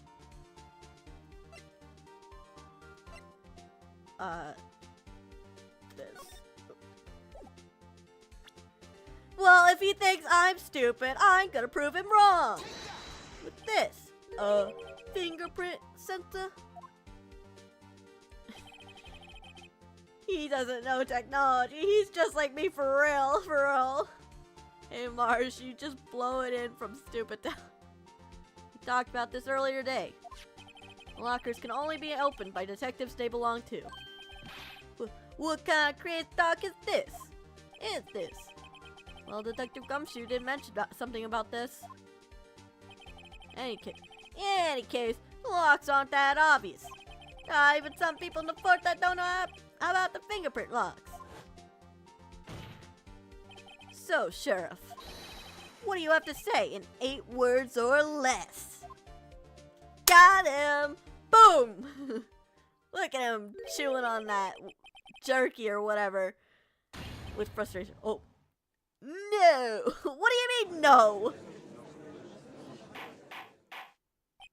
Order, order, order. Witness, explain yourself. This is a joke, bros. If this is a joke, it's the worst I've ever heard. I assure you, this is no joke, Officer Marshall. Now then, please tell us what you were doing in the evidence room at the time of the crime. Olé! Please answer the question. What is he now, a bullfighter? Alright, that's alright, Officer Marshall. I believe we can figure out the rest from here. We can? Look at these floor plans. There's no place for someone to hide in the evidence room. Yet Officer Meekins did not see Officer Marshall. If that's so, then where was the witness? It seems Mr. Wright has an answer. That's right. The only possible conclusion. Well then, let's hear it. Where was Officer Marshall at the time of the crime? Here. Officer Marshall was standing right here. So, Officer Meekins did not notice him standing there. It's almost as credible as Miss Meekins' warp theory. Your chamber's empty, partner, but... Come on! Shroud, you sexist man. Who is Shroud? Not ganging up on me. Perhaps. You should think... Officer Meekins should have seen him in evidence room. Blah, blah, blah. Hold it. Where was Officer Marshall's time? There we go. I mixed it up. Officer Marshall was standing right here. There? But that's for the victim. Detective Goodman was. Oh, right. Yeah, Shroud, you sexist bastard. Just because I'm a woman does not mean that I can't beat your ass to the ground. Correct. Unless the man wasn't Detective Goodman. Which we've already proven. We've already proven that he's not Detective Goodman. Because, or at the very least, the possibility it wasn't Detective Goodman. Because the locker was opened. And he can't be two places at the same time, bitch. Therefore, it is possible that someone was pretending to be Detective Goodman. I believe the victim in this video is Officer Marshall. Talk about Koopy's intimidated stare, but for so he pistol whips him in the eye. He deserves it. It was you, dressed up as Detective Goodman. But that's preposterous. Officer Meekins witnessed the detective at the crime scene. Once he saw the man's face, he'd know for sure. This was his evil twin, Detective Badman. No, I wish it was. It'd be more interesting that way. I don't know, Poochie. What do you mean? May I point out, though, that Officer Meekins did not know Detective Goodman. He also testified about the man's reaction when confronted. When I entered the evidence room, I asked him to tell inside his card, sir. Yes, and how did Detective Goodman respond? He suddenly pulled a knife on me. Something about the officer's story puzzled me. The man had his ID card. Why didn't he just show it? Yes, he would have needed it to enter the evidence room, so he must have been carrying it. Answer's simple. He couldn't show it. As you can see, Detective Goodman's picture's on his ID card. Oh, I get it. If he showed that, his cover would have been blown. So Meekins would have realized this man wasn't Detective Goodman. Have you anything to say to this, Officer Marshall? You've got quite an imagination, partner. We got a term for that. It's called circumstantial evidence. Circumstantial evidence? Still denying it. You're gonna have to do better than that to break a detective. Unless you have hard evidence proving I was dressed up as the victim. Can't say I particularly care for your uncooperative disposition. But I can't say I care for your beard, but you don't see me complaining. You said that earlier! Well, Mr. Wright, do you have any evidence proving beyond a shadow of a doubt that Officer Marshall dressed up as the victim? Well, am I kidding? I don't have anything like that. I can see the fear in your eyes, partner. Seems like you're the one who couldn't take desert heat. Heck, this can't be happening. What can I do? Looks like your lack of experience has finally been exposed. I'll pass on to you something of what someone told me when I was just starting out. When you've run into a wall with no place to go, return to the basics. Basics? For me, that would be what Mia used to tell me. Phoenix, try thinking outside the box. I shouldn't look for proof that Officer Marshall is in disguise. But rather, I should look for evidence that came about because he was in disguise. Why do you think this locker was open in the first place? What do you mean? There's no reason for Officer Marshall to open his locker at the time of the crime. Yet he did, despite the chance that he might have been discovered later, as it has been. Yeah, take that damn hat off. You ain't no cowboy. Which means he didn't originally plan to open his locker. According to defense's argument, Officer Jake Marshall dressed up as Detective Goodman at the time of the crime. Then after the crime was committed, he opened his own locker for some unknown reason.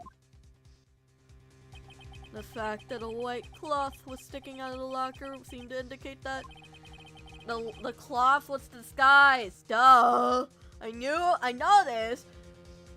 Wright just needs to keep up with what I'm thinking. Look what you said at fancy words like I don't have put my socks on. I put my sock. I sock my put on.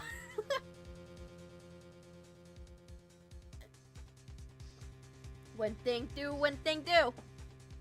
The thing do, one thing. The thing done dong be ding yong bong. But dong ding. Duh. So, just what exactly is this piece of cloth? Perhaps the video is the key to all our unanswered questions. I don't have any evidence, so this video is my only shot. Very well. Let's take another look at the security tape. After committing a crime, the witness opened the locker to put away the white cloth. Please show us why the witness had to open his locker.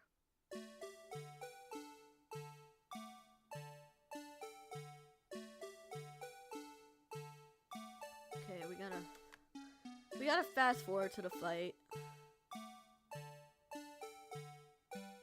He opens it. It's a MEEKINS pass.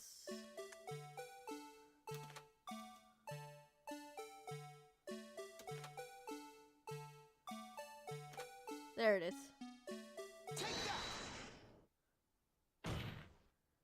For some reason, you disguise yourself as Detective Goodman and enter the evidence room, though I don't know to what end. Yet. That was a one-frame knife pull. He's just really good at being a murderer. Duh. However, something unexpected happened. Officer Meekins barged in on you. When asked to show your ID, you pulled a knife on him. However, Officer Meekins panicked. The white coat you were wearing was soiled with blood. A bloody white coat. You couldn't just walk out like that, so you hid the coat in your locker. Not bad, partner. Yeah, not bad. I just proved you were there. Now then, Officer Marshall, are you ready to tell us the truth? Looks like I underestimated y'all. I hope you're happy now, Mr. Edgeworth. 2 years ago, if you were only half as persistent as you are today, y'all wouldn't have to be here now wouldn't we? Officer Marshall, tell the court what you did. All of it. Alright. I do it, sir. I'm a cowboy and a man of honor. Everything about me is honorable, even my murders. Seems like the time has come.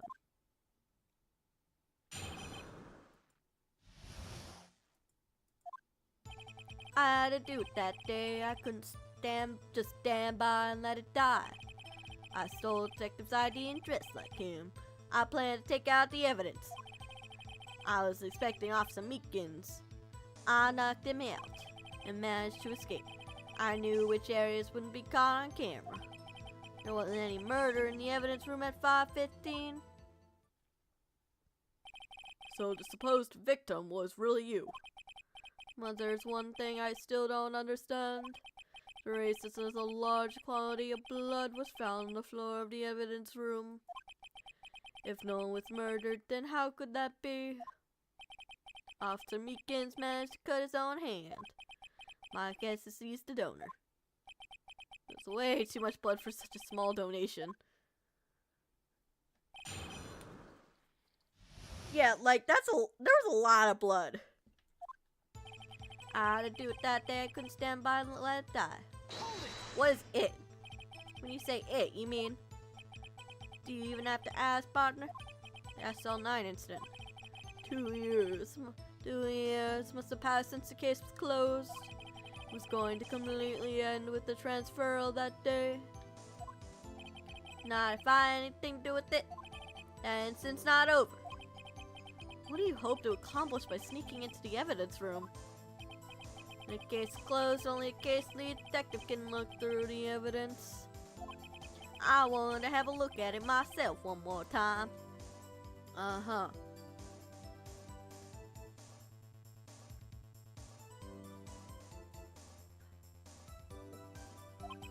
No matter what the cost. I don't care what everyone says, partner. That case is mine. But Officer Marshall wasn't in charge of that investigation. Why does he care so much about it? That day was my last chance. That's why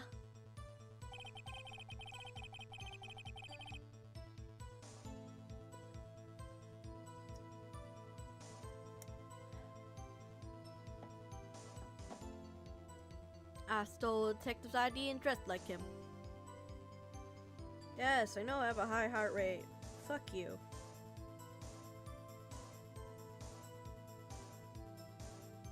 Do I have to fucking announce that I'm drinking?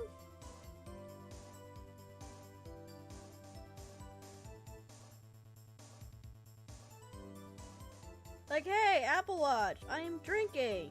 That's why my rate is high.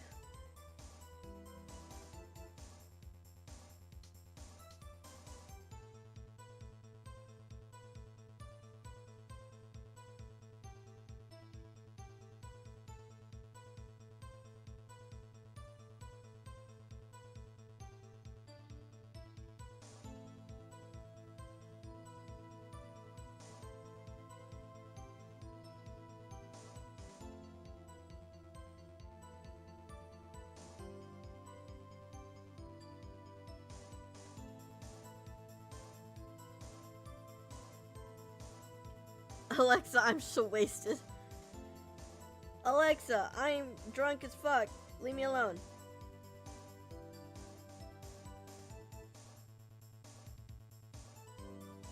That's activities. I wish she was at my front door. I need a hot woman in my life. How was my sleep today?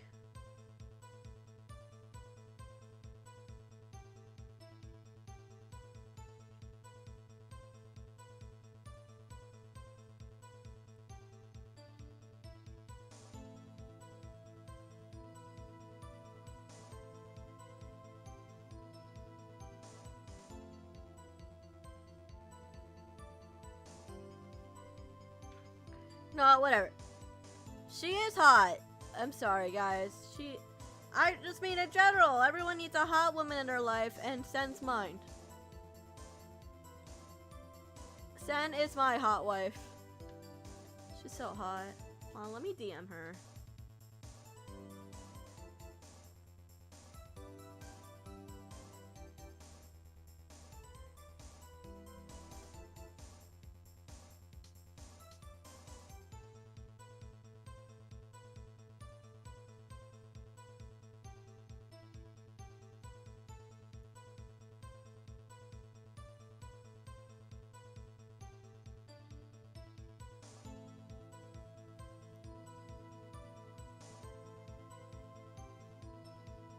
You're hot.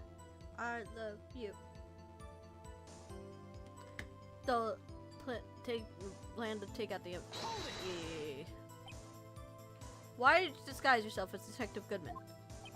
If I didn't make it look like Goodman was carrying out the evidence transfers, I'd be a risk for stealing evidence. Wouldn't get me anywhere. So you did it to fool the security camera? A detective's ID card? I sold that the morning of the incident. So that really was why Goodman started filing out that lost item report. I returned his ID card and left it on the floor in the prosecutor's parking lot. The ID I found was left there by Officer Marshall. So essentially, you managed to succeed despite your lack of foresight. What do you mean, partner? I mean the fingerprint activated lock, of course. No matter how well you disguise yourself, you can't change your fingerprints. Under normal circumstances, you wouldn't have been able to open that locker yourself. But he could have, because a rubber glove just happened to be stuck in the door. That means Detective Goodman must have opened that locker before Officer Marshall. I was expecting Officer Meekins. I knocked him out. Managed to escape. Knew which areas wouldn't be caught on the camera. So you did your research beforehand. Those who go into the desert unprepared won't live long, partner. I didn't think I'd make a difference though. It would make a difference though. The security tape is erased every 6 hours. If I had gone as planned, no footage would have been left. However, you bloody jerk-coded and struggle with Officer Meekins. If someone's in the security room and I came out, the jig would have been up. I know Holly's at my front door, but I can't open it. I gotta play hard to get for Holly. I opened my locker and stashed it in there. What was Officer Meekins doing during that time? What else? Was sleeping like a baby. So what you're saying is that on that day,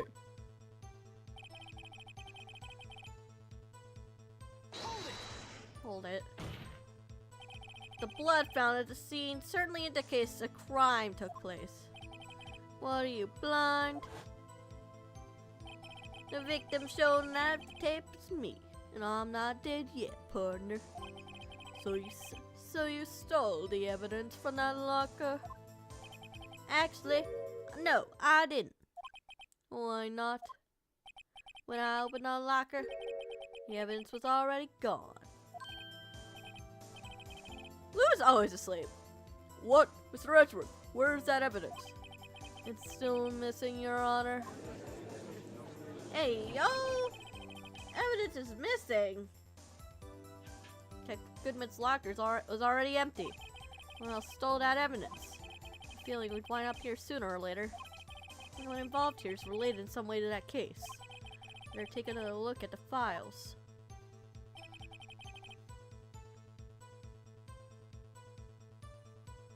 Okay. Let me look at the files. Enter.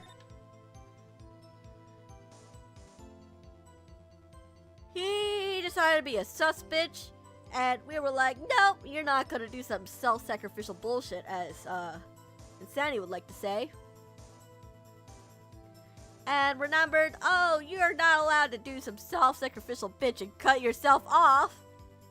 Cut me off, like, what the fuck? We're gonna get married when you get out of jail. And that was it. Perpetrator Joe Dark. Crime, serial murder, sentence, death.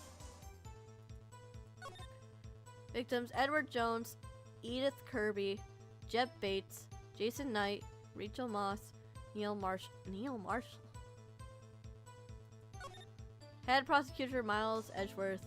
Witness Lana Skye, Emma Skye. You're a witness.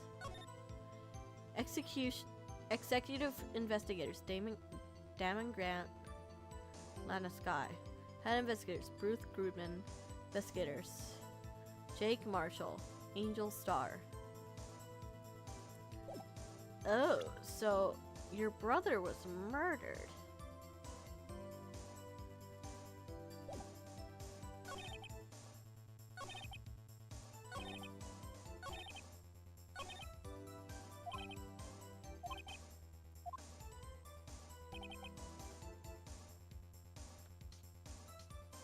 What am I trying to prove?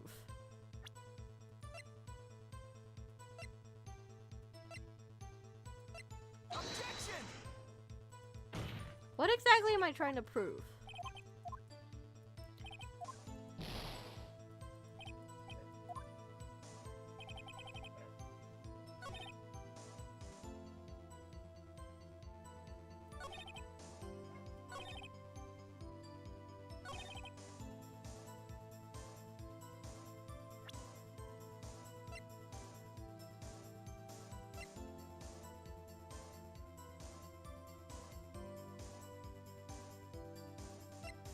Okay, but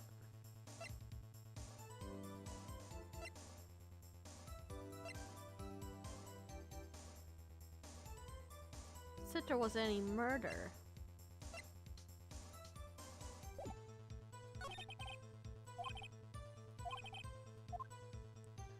How do we?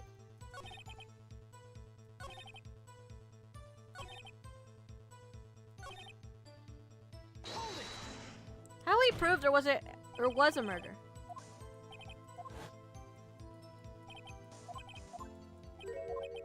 Blah blah. Yeah, the evidence was already gone. I don't know what you mean. Can you be more specific?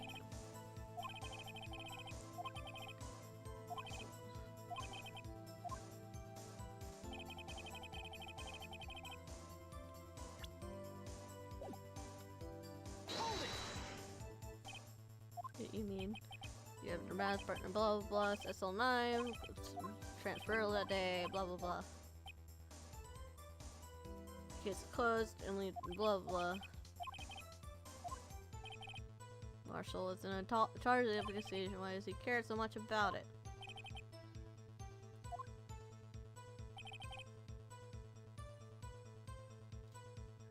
Press him on everything.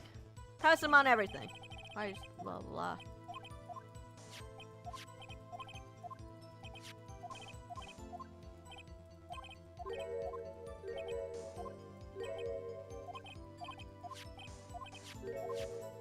He got lucky. Pulled a knife on Officer Meekins and tried to drive him off. That's just no surprise. I only plan on being in the evidence room for no more than 5 minutes. I didn't think anyone would actually come in during that short time. Officer Meekins certainly isn't a one of a million type of person. Taking a detective for an intruder and demanding to be shown his ID. I'll have to think a little more about his race this year. And Edgeworth gets so much influence. Anyway, he threw himself at me. I ended up cutting him slightly. Sorry, had to turn out that way. Me knocking him out and everything. By the way, what happened to your knife? Oh, you mean this one? I don't know what to say. So you knocked Officer Meekins out and... Sir Marshal, he asked you one thing. Oh, okay. Far away, partner. The free country. Just remember, I'm also free to decide whether or not to answer. Why did you do this? Stealing detective's ID? Injuring a police officer? You're at home, I hope. I hope you're at home, at least. This is no small offense. The offense being me. Moreover, you're an officer yourself. This will have serious consequences. It can't just be forgiven with a simple cut in salary. Not that salary cuts are even a valid solution. Like I said, this isn't your case. This one's mine. And I'll do anything it takes to get an answer I'm satisfied with. Your witness has an unusual amount of zeal. Let's hear more. I can't just forget the SL incident. You know why? That case was solved 2 years ago, wasn't it? That's the reason the evidence was stored in the evidence room. Joe Dark was convicted for his crimes. Not the right answer, just the one he likes. Could you imagine if that's how trials and evidence works? Could you imagine? Joe Dark was convicted for his crimes. One thing I could say for sure is that he deserved his sentence. I remember that Joe Dark case. It involved serial murders, did it not? I don't intend to complain how it turned out, but there is something that still bothers me. That went down at that trial. No one will talk about. What happened? I don't know. What do you mean, I don't know? I don't know what happened at trial. I'm literally willing to steal evidence and shit in order to think about, like, what do you mean? That's bullshit. The fuck you mean by that? Hold on, let me make a drink. Oh shit.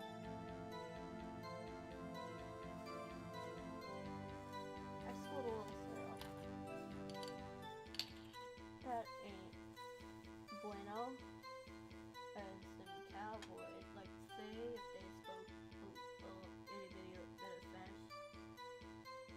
That might be a little bit too much syrup, but it'd be like that. It'd be like that.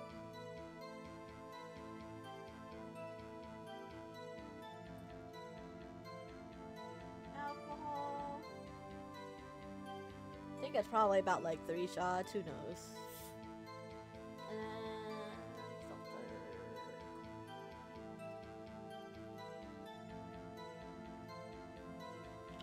Lyle bought my house when I moved in with Holly.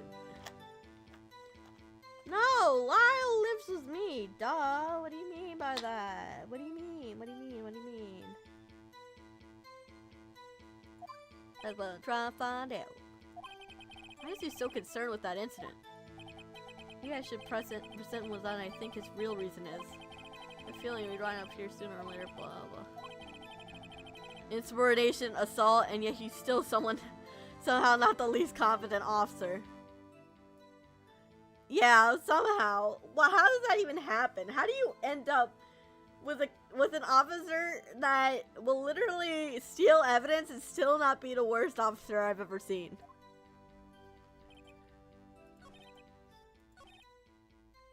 Imagine, Jose appears in the game like, oops, I stole the evidence. Yeah, I had somehow had something to do with the crime, even though I don't even exist in this universe. I only did it because I was forced my beloved to marry me in a weird in a weird relationship, even though she didn't technically consent to that relationship, but that doesn't matter, because I did, and I said I was gonna marry her, and blah blah blah blah blah blah blah blah blah blah. Imagine. Yeah. You know why? Yes, I do know why. It's because your brother is fucking related.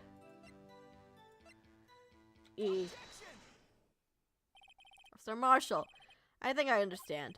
I think I know why you care so much about the SL9 incident. Sounds like you've been sipping too much cactus juice, partner. I have the SL incident file right here. The name? Marshall. It's mentioned here. A list of murder victims. Neil Marshall. Are you related to this man? Neil Marshall? Yeah, I'm sure you heard of that the name 2 years ago. Aww. You received the same lousy prosecutor award you got. What? A prosecutor? You must be talking about the King of Prosecutors Award. Now I remember. Prosecutor Neil Marshall. He handled the SL9 case before I did. That's right. He was killed. And the case fell into your hands. What thought? I don't know any thoughts. I don't have any thoughts. There are no such thing as thoughts in my head. I don't know what I would say because I immediately forgot because alcohol. Guys, asking me to hold a thought on a DrinkPG stream is tantamount to asking me to do a cartwheel on lava. It's not happening.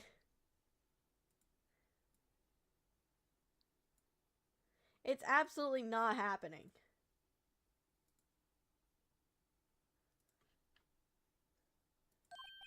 But what's his relation to you? He took off his hat. It's getting dramatic. It's getting dramatic, guys. It's getting dramatic. He's being dramatic. He's starting that whole tragic backstory shit.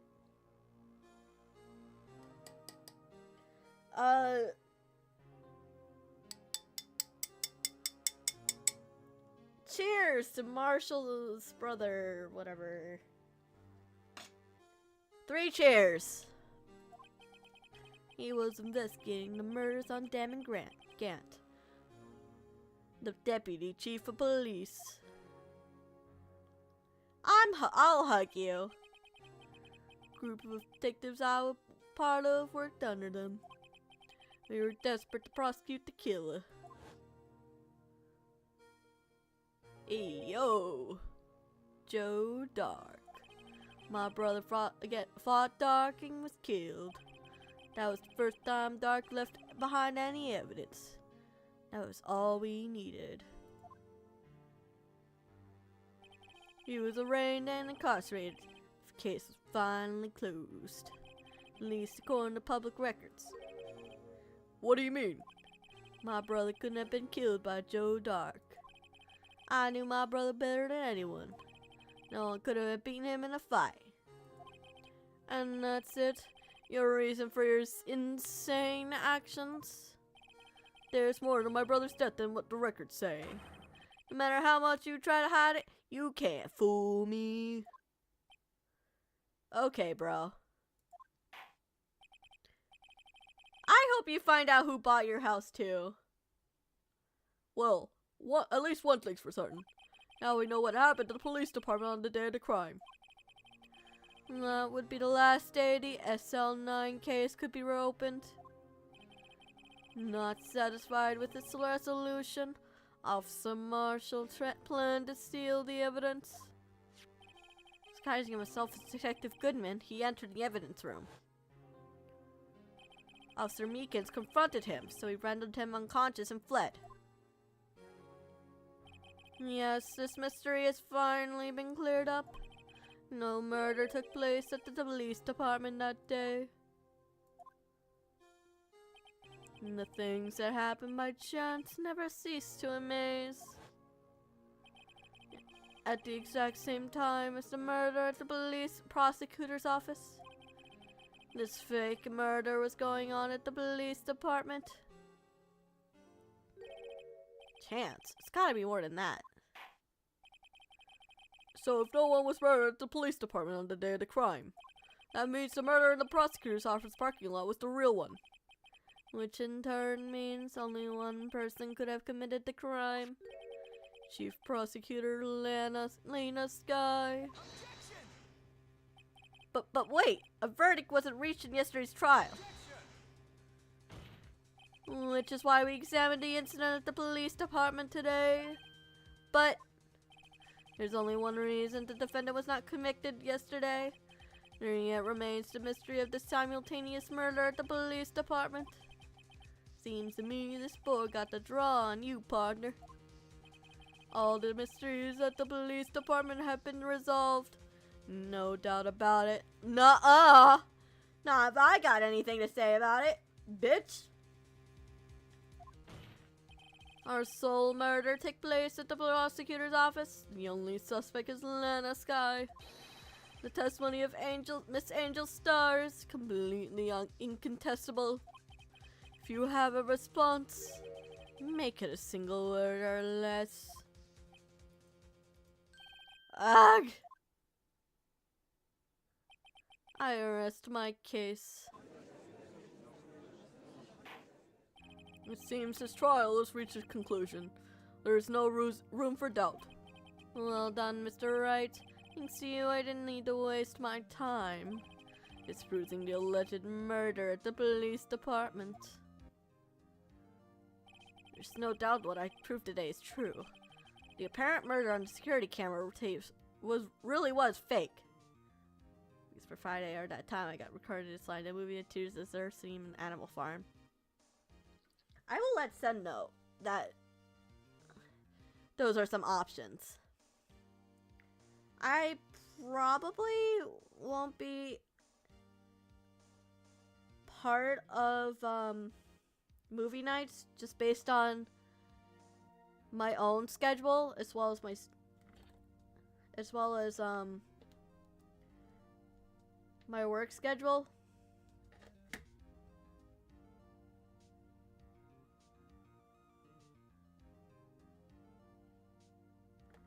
But I do hope you guys have fun with Movie Night.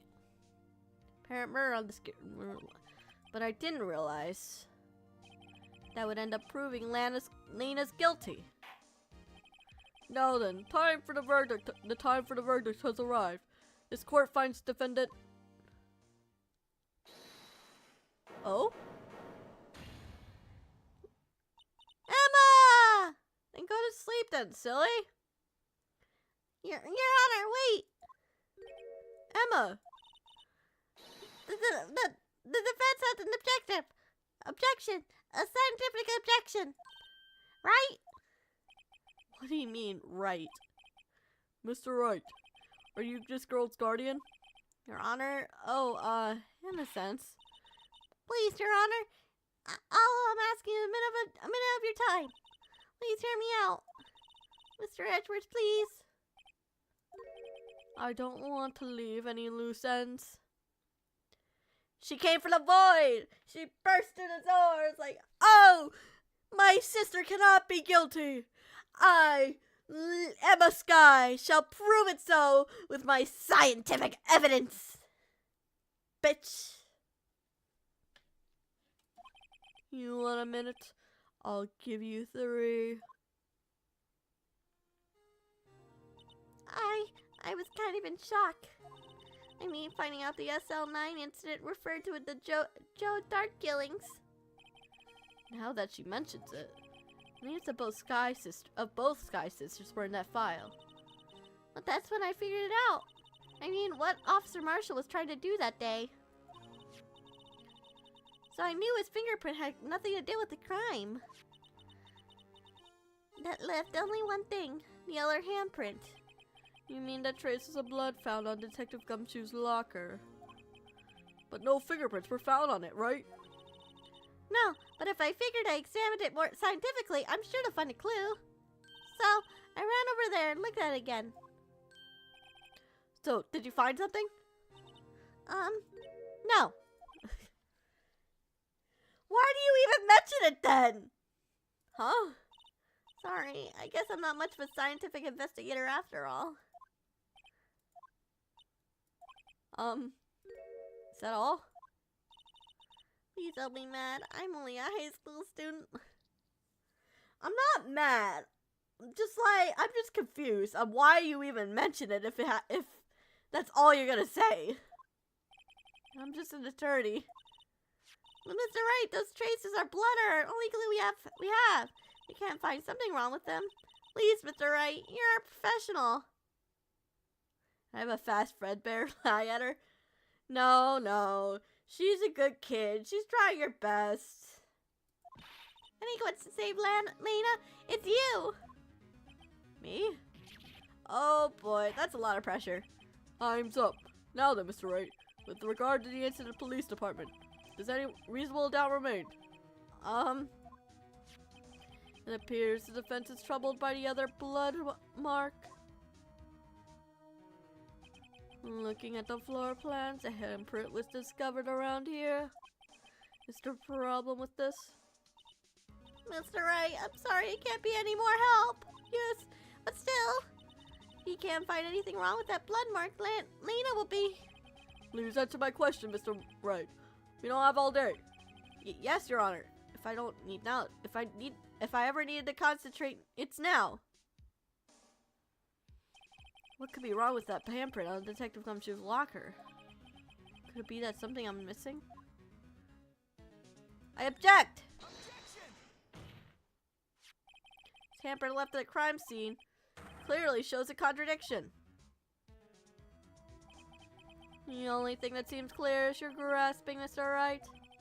You've been staring pretty intently on those floor plans. Tell me, is there any problem with them? Yes, this is strange. So look at these floor plans. Things missing. Missing? You mean something has been drawn here, there? Yes, something that, when drawn, will completely change the meaning of the blood mark. I know what's missing. It's the mascot. Now, the handprint would be right behind the mascot. Let us pray the defense isn't simply buying time. The mascot is always in frame. That specific locker is always in frame in one way or another. So it'd be weird if it would mean that the murderer would have had to stand up in front of the camera in order to leave that mark. Very well, Mr. Wright. With all this evidence here, it's gotta be something I can use. Question is, which item can prove that something was missing in the floor plans? This day. What about that piece of plywood? The Blue Badger, mascot of the police force. Defender of truth, guardian of proof. Explain yourself, Mr. Wright. Please look at the floor plans, the crime scene. The Blue Badger is not here. So watch what happens when we put him in. See where he was dancing at saying to the crime. Shut up, Siri. Please stop. Please stop, Siri. I'm sorry. Hey, Siri. I'm sorry for yelling at you. Or cursing at you. I'm glad it's okay. I love you.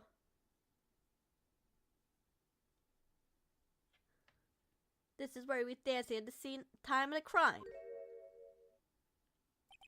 Well, what? Gasp! That's right. So long as the Blue Badger's dancing here, it would be impossible to place a handprint at the spot of the locker. What? We proved that it was impossible for a crime that handprint not to be placed as long as the Blue Badger was there because it was in front of where the handprint was placed. So, that means, exactly what does this mean? It means it can't be done. What do you say? Blood tracers were undeniably found on the locker. Don't look at me, I didn't put it there. Mr. Wright, they get through scientifically. Emma. On that afternoon, Officer Meekins was the one who brought the blue badger in the evidence room, right? After he put it down, it would be impossible to leave a handprint on that locker. So that means his blood mark was left there before the blue badger was brought in. Just a moment. I will not allow such far-fetched balderdash in my courtroom. It may sound far-fetched, Your Honor, but it's the only possible explanation. On February 21st, in the police department's evidence room, blood was spilled not once, but twice. But how? One time was captured on this tape, taken by a security camera. Officer Meekins cut his hand, which a trivial amount of blood fell. The problem is the other time.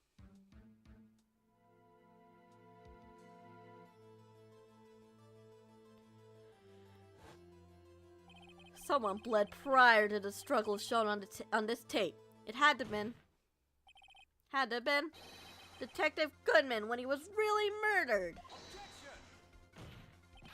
That's ridiculous. I refuse to accept your absurd claim. The murder portrayed in the 3D tape has been proving to be a fake. However, that does not explain the blood mark found on the locker.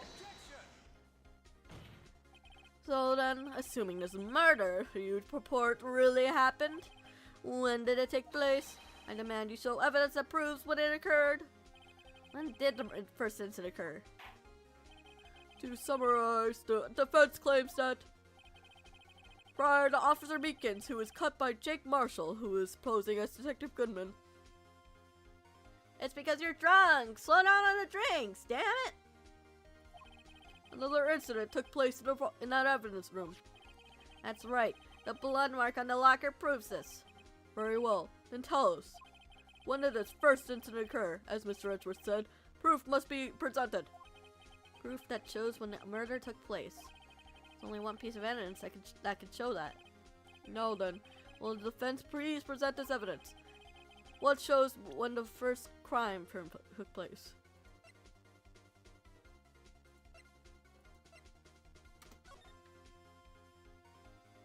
.420. It wasn't anyone else. Had to be this. Inside this evidence room, the killer would have had to, if the crime took place inside the evidence room, then the killer would have had to enter it. In order to do so, an ID card would have been required. An ID card. Oh! The IT card record.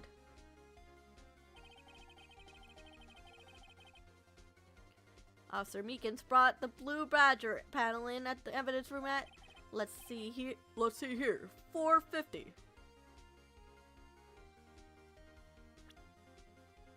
Hold on.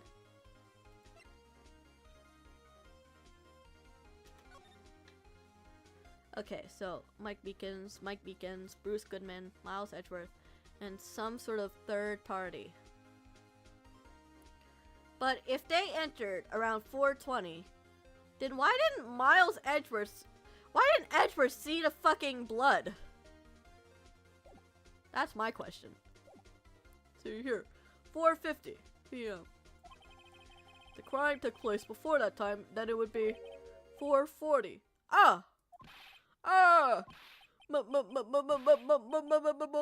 Miles Edgeworth, just what have you done? I never would have figured you'd had nerve, boy. Drop the act, witness. Doesn't take a lot to have figured out it couldn't have been me. Nope, I ain't getting it. I'm afraid I don't understand either. Clear for the luminal test, that blood was there. However, the second the crime took place, both Officer Meekins and Officer Marshall failed to notice the blood. That means the blood from the first crime was wiped away by the real murderer. It would have been just 10 minutes to murder the victim. carry his body away and clean up the blood? Unfortunately, that's physically impossible. No, 20 minutes. That would mean the crime must have taken place before Miles Edgeworth entered the evidence room. No, wait, you're right. He was right. It would be 10 minutes, and then it'd be 20 minutes if it wasn't him. Let's look at the chart again. There's only one other card number remaining, 777 7777. Talk about a lucky number. But wait, that doesn't make sense. How could Detective Goodman have entered the evidence room? Since there are no record of his card being used beforehand, he must have entered along with the real murderer. That's the only plausible explanation. He went in with 777 7777. Mr. Edgeworth, please look into this ASAP. Find out whose ID number is 7777777. That's 17 too many, Your Honor. Unfortunately, I'm unable to look up the owner of the ID card. At least at present. What? Explain yourself, son. The ID number 7777777 belongs to someone with a rank of captain or higher. Someone who is so-called executive officer. We don't have the authority to inquire as to such a person's identity. Why not? But that's ridiculous. Just how... I'm not finished talking, Mr. Wright. There's one situation where we can be granted such authority. An official charge be filed against an executive is accepted. An official charge. You're all like, aren't you? With your cover-ups and your forgeries. That's how the prosecutor's office operates. But like, come on.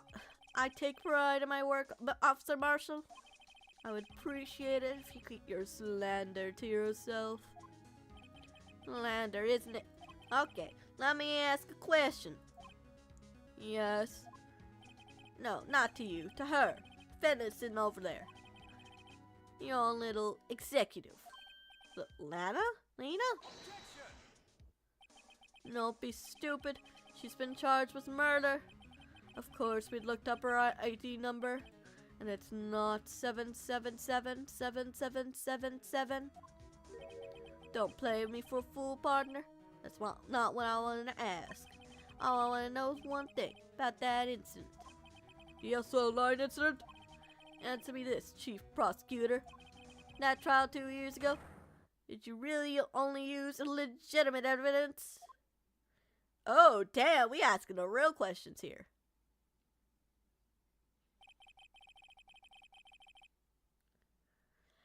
I'm gonna be right back. I just need to use the bathroom.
Back. I got a snack. It's dinner time and I don't feel like cooking.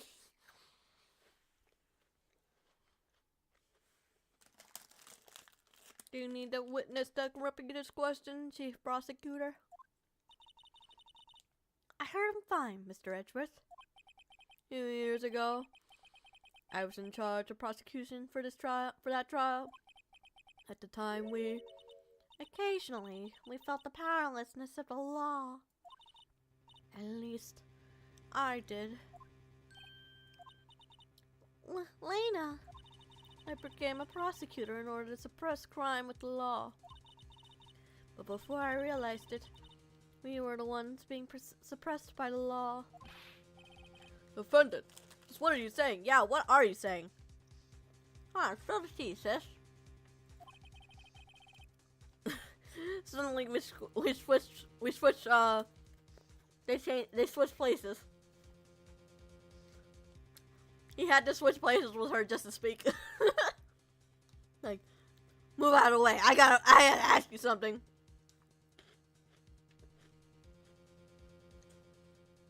I'll ask you again, Chief Prosecutor. During that trial 2 years ago, did you really present all evidence in court? Had you looked me, an investigator in that crime, in the eye and said that you did?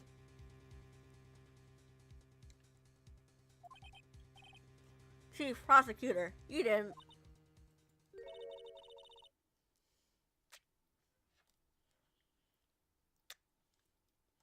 I don't have to, Officer Marshall. Hey, yo! Why won't you answer him? Drastic crimes require drastic measures. That's just the way it is. Hey, yo! Hey, yo! What the hell? What do you mean by that?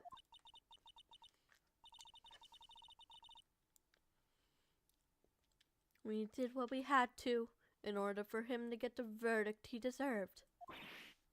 But Lena! Even if it involved forging evidence.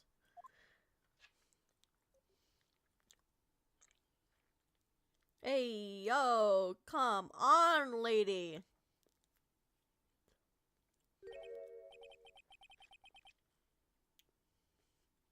See, that's what I'm talking about.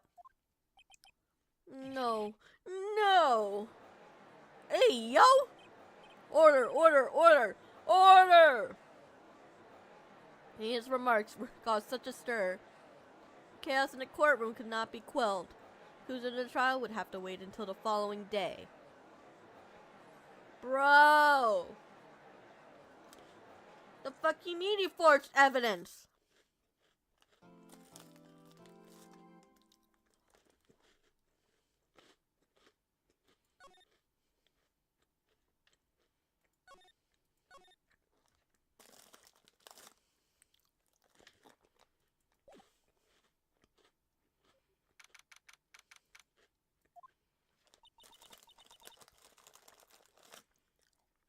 Let me eat my snack without something major going on, man.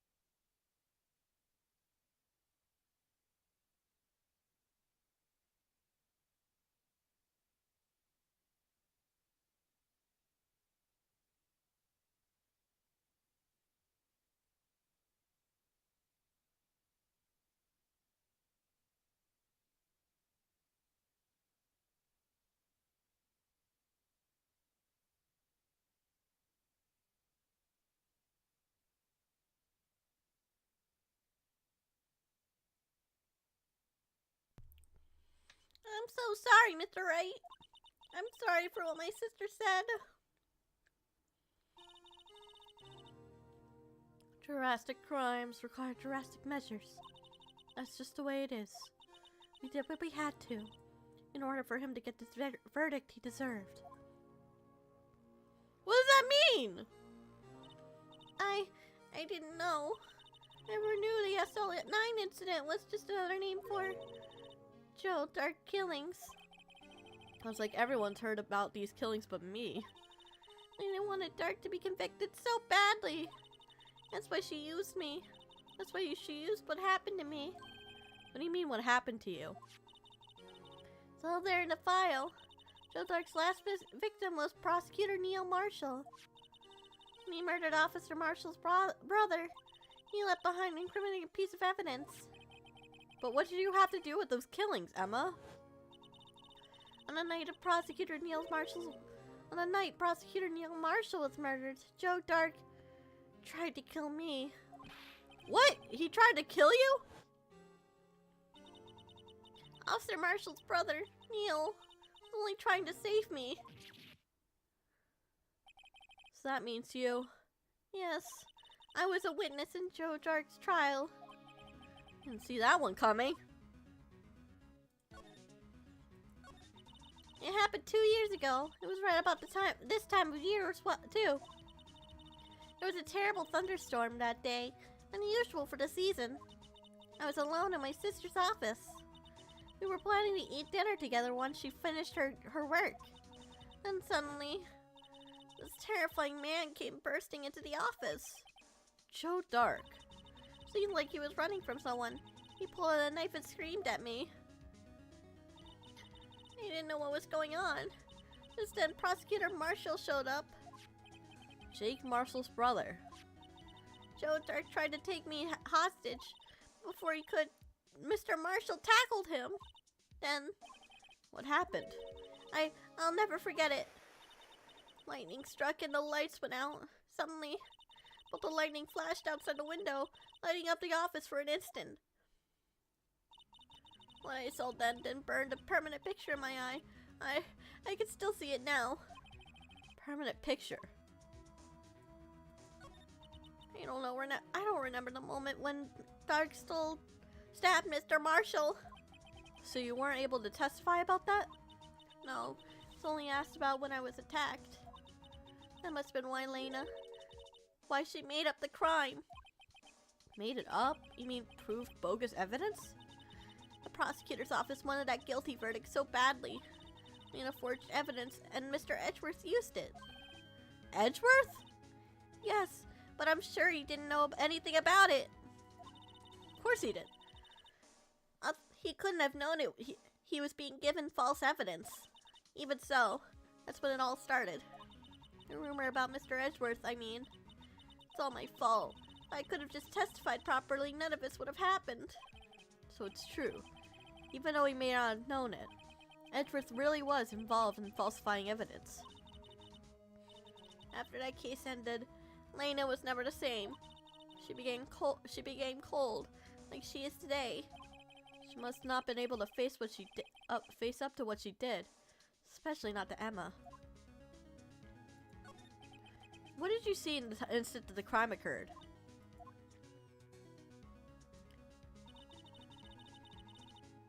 Dark knocked down Mr. Marshall and raised his knife. Neil Marshall was stabbed right in front of the poor girl. Oh. What the fuck? I don't remember what happened after that. Apparently, I passed out.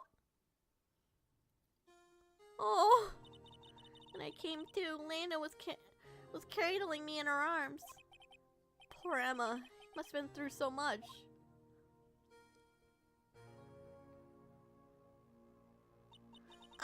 I couldn't bring myself to testify about that instant. I tried, but the words just wouldn't come out. I drew a picture, but it wasn't any good. 2 years ago. He must have been 14. That's understandable. Yeah, that's way too young. That's really young. She must have been traumatized.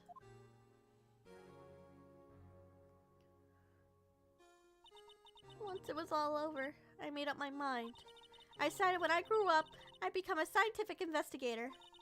I want to be able to fight crime with my testimonies. Finding evidence that makes an airtight case. That way, Lena would never have to forge any. You see, think I'm finally gonna understand what makes Emma tick. But there's still something that bothers me about that crime. There's something that's puzzling me, Emma. What is it? You said that you were in Lena's office at that time, right? That's right. Why didn't a serial killer come running in there? Not only that, but was he being chased by a prosecutor? Oh, there's no mystery there. Joe Dark had been taken for questioning that day. Taken in for questioning? You mean by the police? Of course. This happened at the police department. He tried to run away halfway through the interview and fled into my sister's office. But why did he run all the way from over to your sister's office?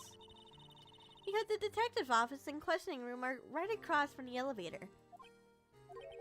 Across from the elevator? But Lena was the chief prosecutor, wasn't she? No, silly, didn't I tell you? 2 years ago, Lena was a detective. Hey, yo! What? Huh? She was the best in the entire force.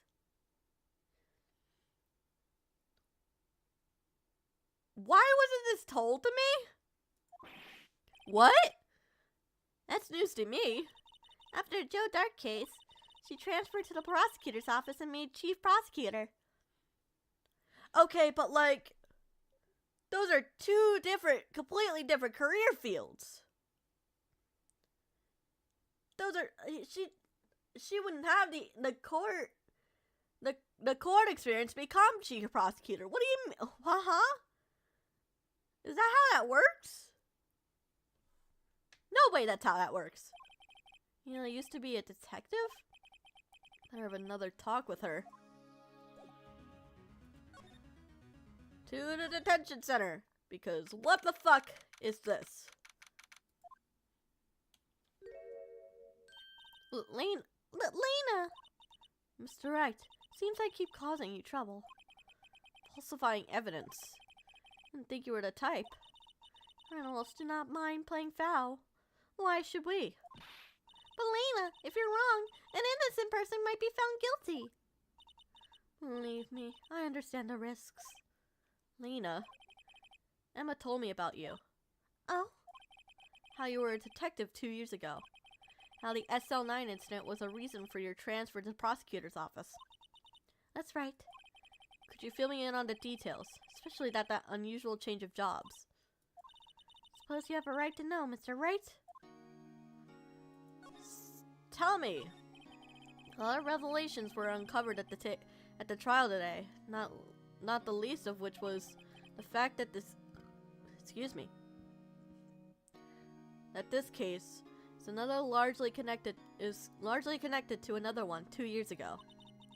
Evidence from that case was stolen as well, though I expected as much. I know how obsessive Officer Marshall can be. That trial, it really wasn't fair, was it?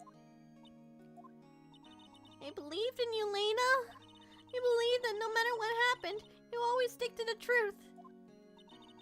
It couldn't be helped, Emma. At that trial 2 years ago, I sold my soul. Well, all drama aside, the fact of the matter is, at 5:15, there was no murder at the police department. Tell me it's not true, Lena. What the witness, Miss Starr, said. Not you stabbing Mr. Goodman with a knife. Lena, I don't understand. Why won't you tell us? Emma, this doesn't involve just me. I don't think I've ever seen Lena so phased before. It's true. I was a member of the police force 2 years ago. She was amazing. They still talk all about the cases she and Chief Gant cracked together. Chief Gant? He was deputy chief of the police back then, but he still worked at the crime scenes. Damn it, Grant. He was everything I aspired to be. They were the best team ever. They solved crimes before reports could ever even be filed.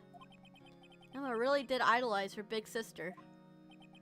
But now you're chief prosecutor. What happened? I always planned on becoming a prosecutor, The reason I became a detective was to gain experience investigating crime scenes so you could use that experience in court, right?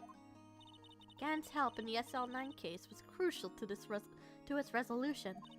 After that, he became chief of police and arranged my transfer to the prosecutor's office. Perhaps I should ask more about this investigation of theirs 2 years ago.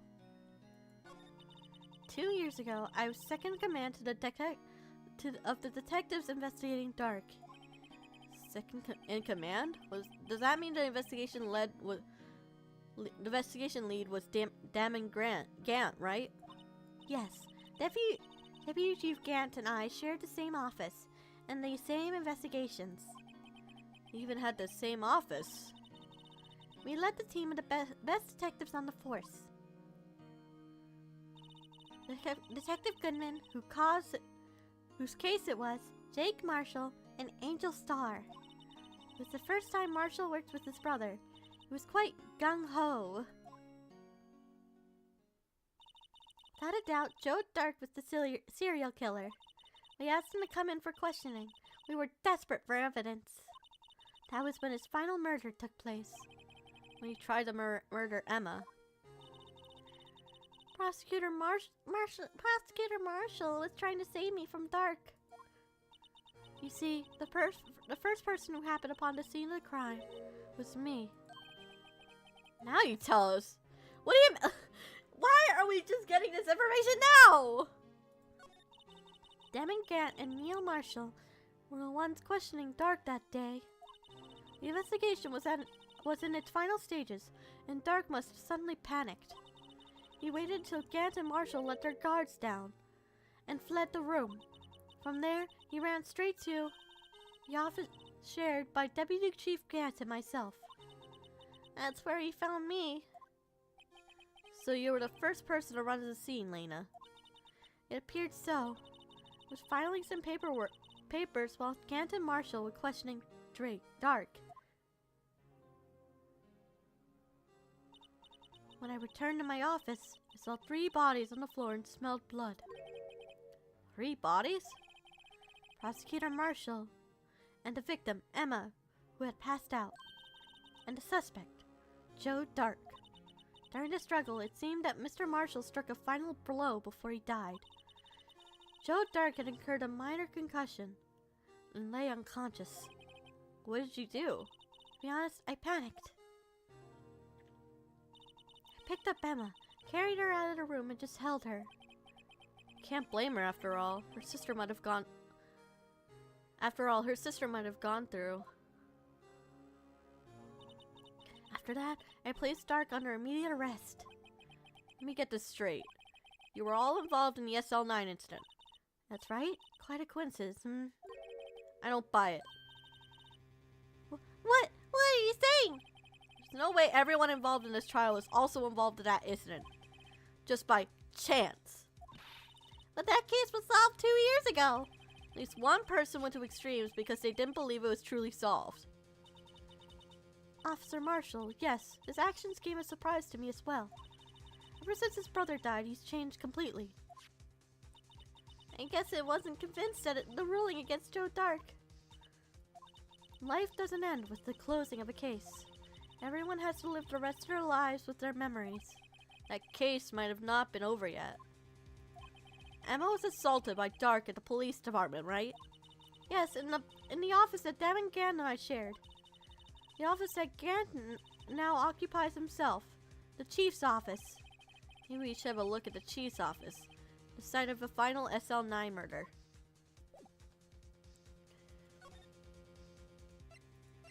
Off we go! We gotta investigate shit. Tell me! I wanna see it all! I don't see where Detective Gumshoe anymore. Things seem kinda quiet around here today. You're right. The chief of detectives seems the same though. Why don't we look for some other people to talk to? Right. We can come back here later.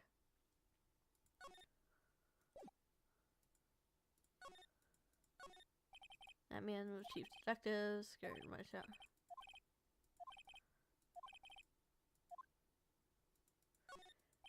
Must be well, detective mumbling not villain used time machine. Yeah. Okay, to the entrance. Howdy, Bambina. Oh, Mr. Marshall. Never thought things turned out this way when I woke up this morning. Que sera. You never know where life will lead you, eh, Bambina? Should have known my luck had run out when old Billy dried up this morning.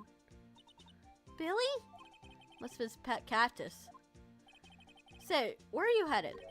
Just over to the prosecutor's office for a little interrogation. It's a voluntary appearance, but we all know I won't be coming back. Sorry, but y'all can't go in the evidence room today, partner. But Mr. Marshall, why did you do it? Why the prospectors head west. If there ever was a case I needed to know the truth about, it was just that one. Before you turn yourself in, Mr. Marshall, would you mind telling us exactly what happened? Looks like I won't be getting steak lunch today. Something was fishy about that trial from the beginning. Wasn't just me either. All the detectives thought so too. What do you mean fishy? Some of the facts reported were inconsistent with the evidence we found. For example, the murder weapon.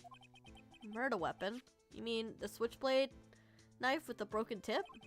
That was Joe Dark's out, alright. But in the initial autopsy report, a question was raised. A question? The blade of a knife was not a perfect match with the wound victim sustained. What does that mean? It means there's a good chance that knife was not the murder weapon. However, in the report that was finally submitted, that possibility had been erased. Could the facts have been concealed with forged evidence? That case left behind scars on all of us.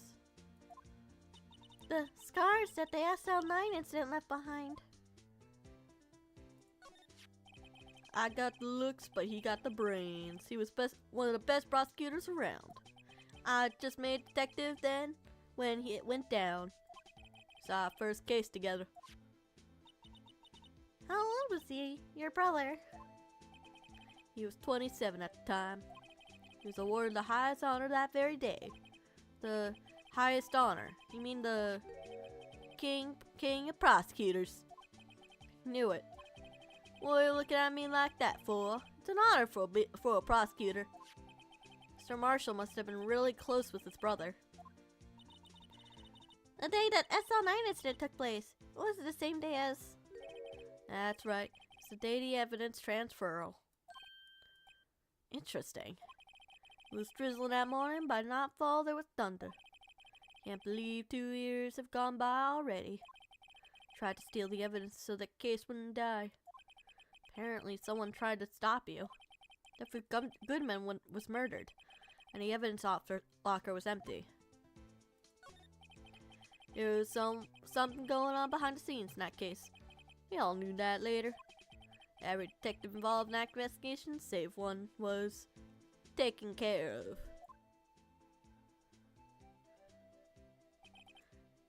Miss Starr was fired and I was demoted, and then boxed away in a tiny room. What about Detective Goodman? They did something to him too?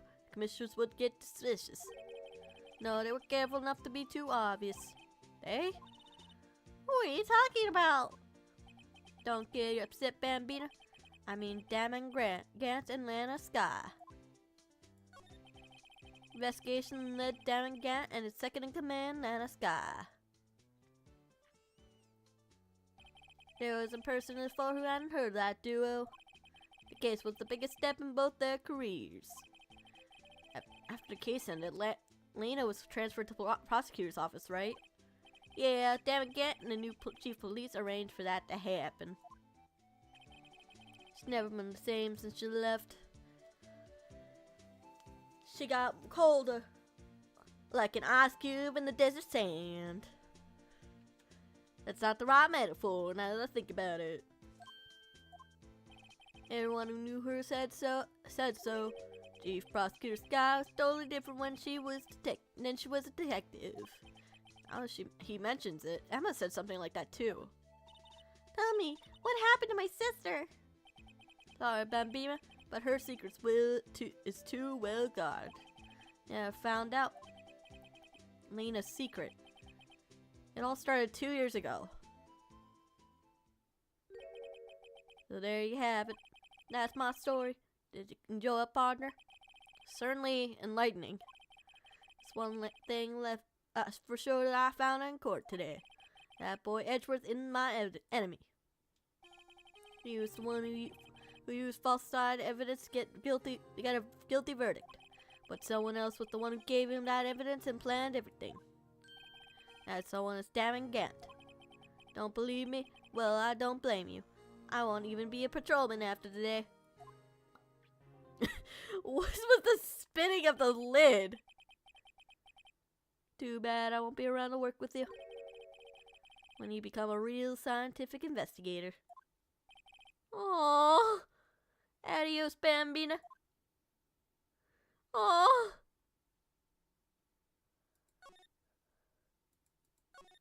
That makes me sad.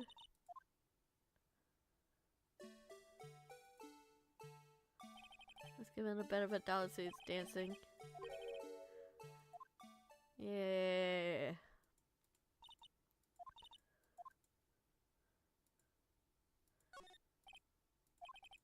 Yeah.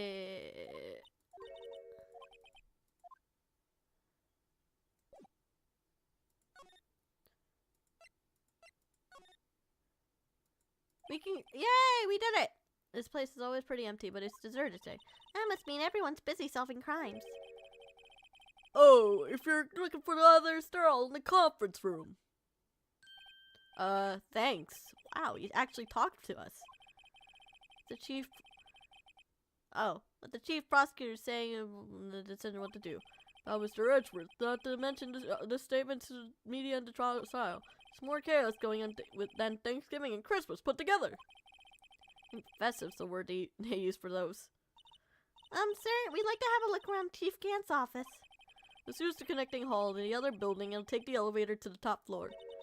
Really? You mean it's okay for us to go in there? I mean, we aren't police officers or anything.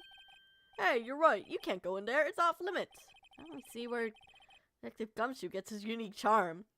If all the police officers are like this, this universe is fucked. They're fucked. Well, what are we waiting for? Let's head to the chief's office. Let's go. Hey, oh, what? Why does it have a giant organ? Whoa, where am I? In the chief's office, silly. At least, that's what it said on the door. Check out that pipe organ. That's real, isn't it? Hey, I used to take organ lessons in kindergarten. What do you mean you took organ lessons? What kind of kindergarten can afford an organ? He used to call me Little Miss Bach. I thought I was a genius until they tried teaching me notes.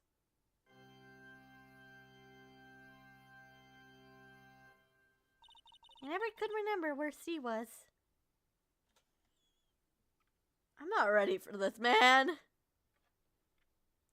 Chat, are you ready for this? 'Cause I'm not. I am not ready. I am not. I can't.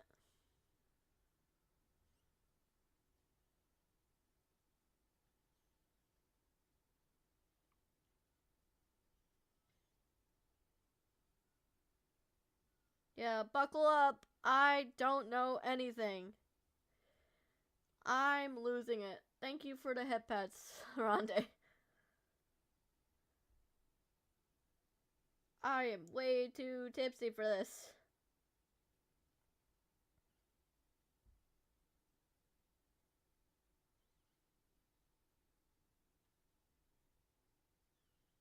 My head is hazy and I don't know what's happening. Subscribe to make this worth it. Make sure you subscribe and give me money.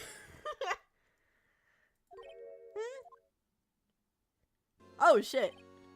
Oh, it's you two. Chief Gant. He put that paper he was reading in his desk. So, Righto, have you been swimming lately? No, I haven't. I've been kind of busy lately. Can appreciate that. I've had my hands full too with Mr. Marshall's misconduct. And Lena's provocative statement. Provocative statement. Oh, you mean about the forged evidence? 2 years have passed since that incident. My, how time flies. See that big picture on the wall over there? That picture of Lena, Neil, and me. So this is Mr. Marshall's brother, Prosecutor Neil Marshall. We took it to commemorate our work together. Something's not right with this picture. I can't quite seem to put my finger on it though.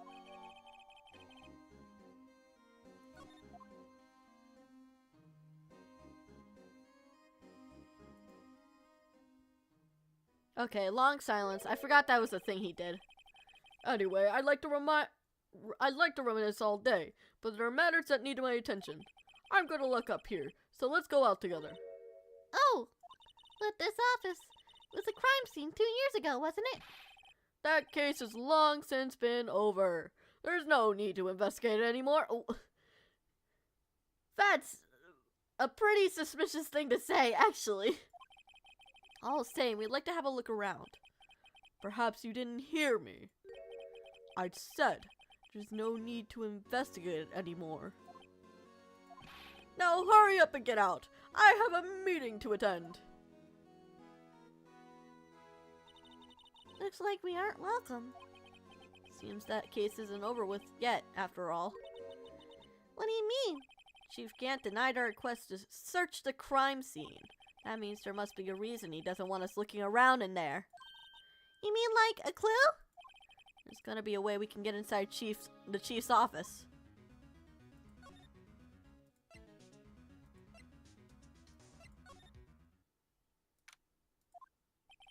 No one's here today, not even Miss Starr. Everyone's probably busy looking into exactly what went down in the evidence room. Must be where all the detectives are. We proved in court today on the day of the crime, no one was murdered in the evidence room at 5:15 p.m. Yeah, I thought we were finally making some headway in the case. But instead, it looks like we just ended up making Lena look even more guilty. Hang in there, Lena. We gotta find the answers by tomorrow. We gotta. Or else Lena's gonna be found guilty and it'll be all our fault. And we don't want that, do we?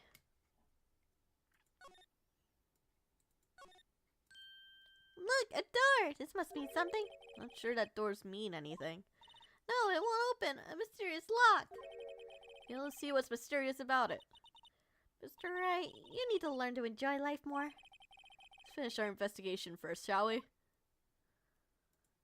Okay, but... Okay, is there... anything? Need the lot... and exit, whatever. Relative... That's not his name, but okay, bro. Found it. No, yeah.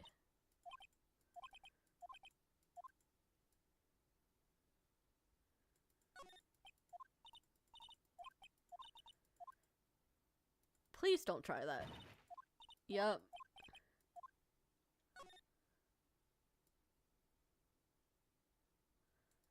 That's the divider, blah blah blah.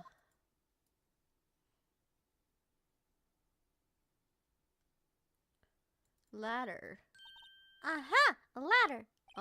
That's a step ladder. What's the difference? In scientific terms, please? Scientific term, huh? Look at the basic nature of the thing, right? Mr. Wright? Sounds so horribly familiar somehow. Hey, do the phone works? Don't touch things. Okay, yeah. Phone's work.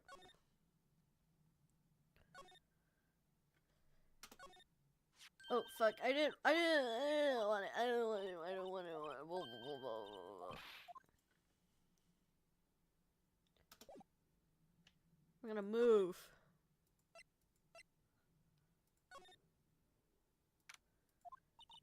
Mr. Edgeworth isn't here. Maybe he's being questioned in an inquiry committee. Took a real beating in court today. Yeah, with Lane admitting to falsifying evidence 2 years ago. Guess we'll have to come back later. You want such...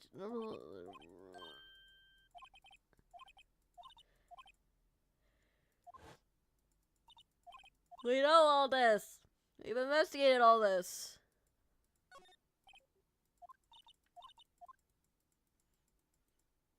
Tell me something new. I want something new. I want new information. God damn it. Let me check this.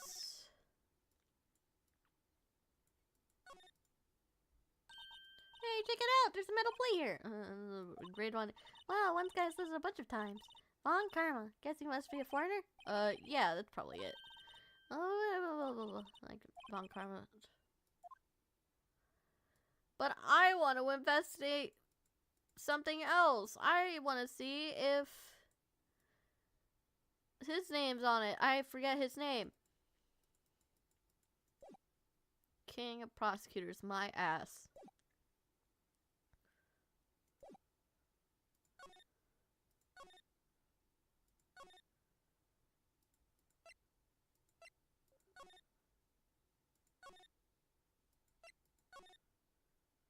There we go. Hey, pal! Detective Gumshoe, aren't you supposed to be in a meeting? Just taking a breather. My feet hurt. from sitting for so long? Actually, from serving everyone coffee. Sounds like Detective Gumshoe's still out of the loop. Say, have either of you seen Mr. Edgeworth? Edgeworth? No. Why do you ask? He's under fire from both the police department and the prosecutor's office. Almost like the battles between you two in court. Sounds serious. Is it because of what my sister said? That's basically what it all boils down to. That falsified evidence 2 years ago. Now look in here. Now Mr. Edgeworth has the whole world after its blood. Yikes. But why would Edgeworth be blamed? It's not like he knew the evidence was forged. Lena Sky is the guilty party here, isn't she? Regardless, the prosecutor is responsible for the evidence they present in court. Not only that, but as you know, there's been a lot of rumors going around Mr. Edgeworth. Amazing how his prosecutor kept him safe from those who didn't like him. But now with this, Are there really so many people that hate him? in our world, only those with talent rise to the top. Mr. Edgeworth not only has that, but he's young. There's no better recipes I know of for making enemies. Hey, Dick! Keep up the good work! Yes, sir. Let's go out for lunch again. I see what they're doing. I see what they're doing. He's not young, nor does he have talent. Let's go to lunch together sometime. My treat. Yes, sir. You gotta take me back to that joint sometime, okay, Dick? Yes, sir. Seems like you have no problem with enemies. Yeah, well, I'm careful not to stick out. Anyway, I'm a bit worried about him. Under all this pressure, I'm afraid Mr. Edgeworth might just crack. Actually, I took a look at the file earlier where the coffee was brewing. Seems generally concerned for Edgeworth. Well, did you find out anything? Only evidence Dark left behind was during his final attack. Final attack? You mean when he killed Prosecutor Marshall, who was trying to protect some girl? Me. Seems Detective Gumshoe never realized Emma was the girl. That's when he left the most incriminating evidence of all. Well, what is it? Oh, let's see. I think it had something to do with the murder weapon. Oh, I forget. Look, it's all written somewhere in here, okay? His powers of recollection never fail to impress. Gumshoe's a unique individual. Let's just say that. Let's just say that. Maybe we should throw him the murder weapon. Might jog his memory. Joe Dark was 42 at the time of the crime. He was just your run-of-the-mill businessman. businessman. What made him take to serial killing? One day on his way home from work, he hit someone with his car. With his car, so it was an accident? An accident, yes. But it transformed him into an animal. An animal? An animal.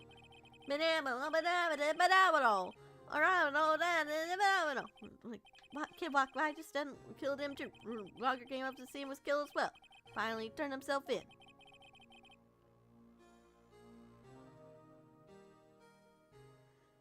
Dude, he just went off. I didn't have time to read any of that. Dang! Okay, bro. Okay, bro. Hey, I'm Lord up here.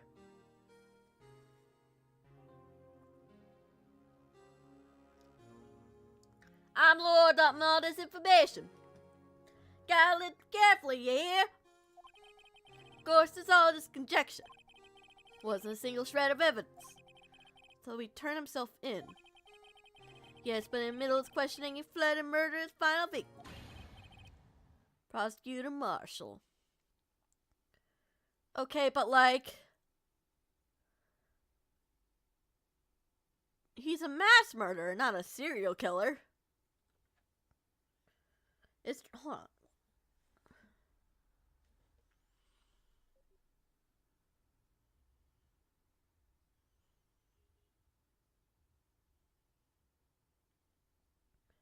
What is the difference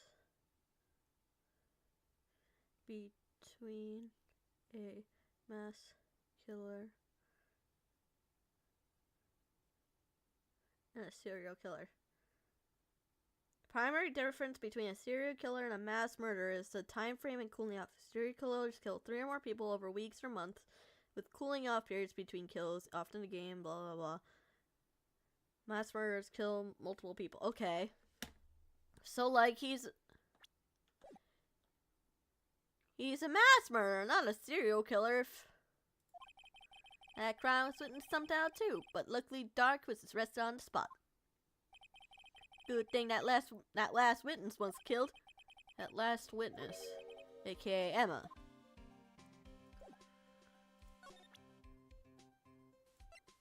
That's Edward's knife. It's this knife. About this. Hey, that has a tag attached to it, labeled the SL9 incident on it. I believe this would be the broken murder weapon you were speaking of. What are you doing with that? Ever since that case was closed, that knife been locked away in a locker. On the day the detective comes to Goodman was murdered, this suddenly disappeared from the locker. It was found in Mr. Edward's car muffler. That's it. Now I remember what that incriminating piece of evidence was. When you showed me that knife, it all came back to me. Well, what is it, detective? Quick, before you forget again. Yeah, tell us. I want to know. Please don't forget. That's kind of inconvenient for me. This knife was a joke. It was Joe Dark's, wasn't it? That's right. Trace back to the store he bought it at. Plus, it had his fingerprints on it too. No one actually witnessed him using it to murder anyone, right? That's where his luck ran out. When you take a good look at this knife, you'll see it's broken. You'll have to take a good look to notice that. Yeah, well, anyway, I'll take a guess where that broken tip of the knife was found. That's what it did him in. Where was it? The victim, Neil Marshall, was carrying it in his own body. It was found deep inside the stab wound. Did it match Dark's knife? You bet, about down to the last fiber. That's pretty conclusive. Okay. Well, there you have it in a nutshell. That's all I know. Can I ask you one more thing? What is it? It's money you need. You should ask Chief Gant. It's not money, but that's considered a chief. His office is a crime scene, yes? It's where Prosecutor Neil Marshall was murdered. The chief out now and his office is locked. But we'd like to have a look around if that's okay. Well, Detective ID card can unlock the door. What? Really? But if I let a civilian in there, I'll be charged with breach of trust. Breach of trust? Input, I be canned. Oh. Alright, pal. I don't plan on getting fired because of you. Fair enough. How about this ID card? It was Detective Goodman's. That won't work either.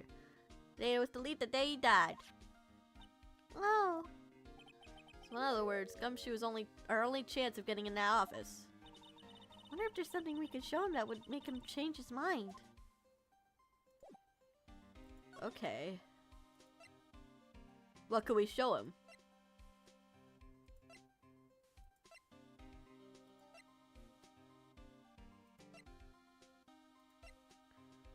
Maybe this?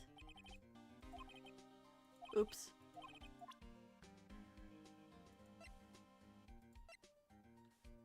AI 16.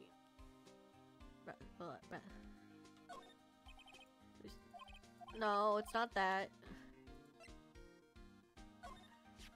Oh, that lost item report, huh? Very impressive, detective. You know what it was right off the bat. Well, I am a master of misplacement, you know? Master? It has such a cool ring to it. The way I see it, if this thing's meant to be lost, then they're meant to be lost. It's a high power at work here. Wow, a higher power. Maybe I shouldn't let Emma hold on to any kind of evidence. Okay. What do we even say? What do we even show him?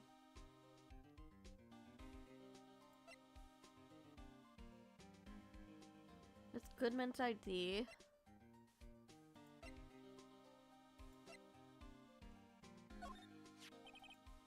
Not enough work prostitution to just Ryan buying a pal. You're looking at the case for Mr. Edgeworth? Yeah, pretty big deal while it was going on, you know? After all, serial killer was on the loose. And it was pretty clear in her confession. She forged evidence in order to prove Joe Dark guilty. Let me. Okay, yeah.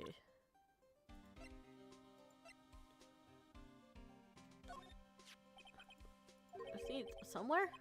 Or maybe it was one of those memories people have from the previous lives. Must be the most uninformative detective I've ever met. About it makes me feel uneasy. It's like that I'm in the chief office and yelling at me. Chief Camp? Where could I have seen that before?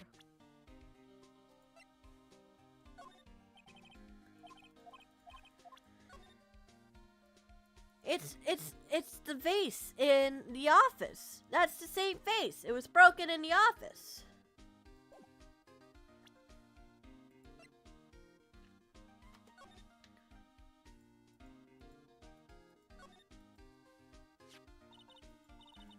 This looks like blood. Likely a month, maybe longer.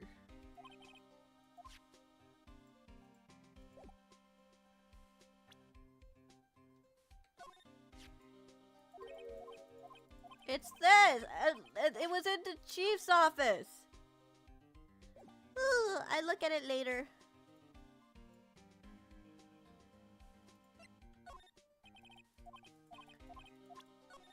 I don't understand. What am I supposed to show him? I'm supposed to show him something. But it doesn't let me show him anything.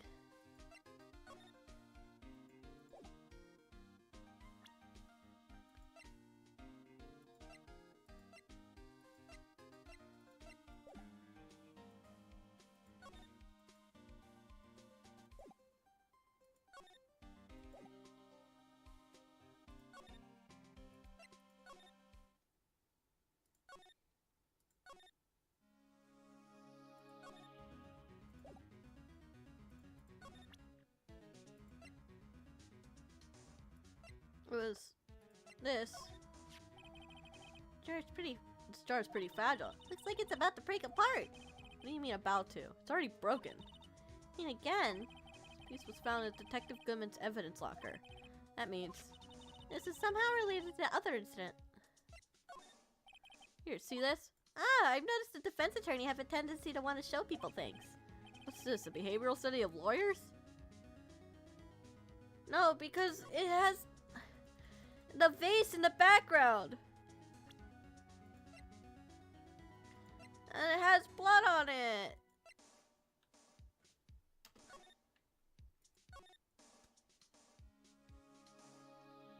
Edward Jones, Edith Kirby, Jeff Bates, Jason Knight, Rachel Moss, Neil Marshall. Edward, Emma Sky. Executive detectives, Damon Grant, Lana Sky. Executive investigators, head investigator. Bruce Goodman. Investigators, Jake Marshall, Angel Starr. Is it closed? It's the beginning. Name is deceased, Neil Marshall, 27, male. Died of death February 19th between 7 p.m. and 7:30 p.m. Cause of death, single stab wound piercing the heart plus lung. Assessment, died from blood loss in under 10 minutes. Weapon found in the wound was missing tip. But like...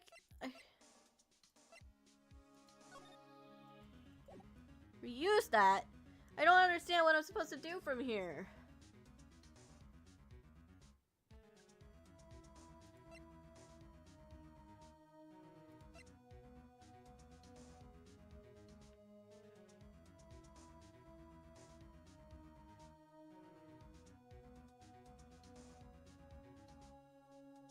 Oh, my headphones died.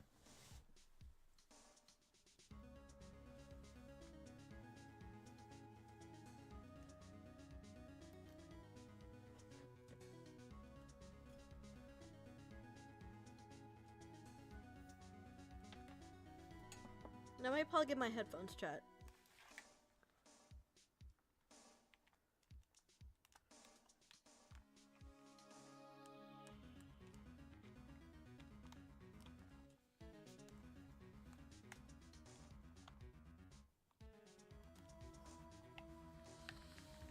Okay. I'm supposed to show him something. Supposed to show him something that's supposed to make him change his mind.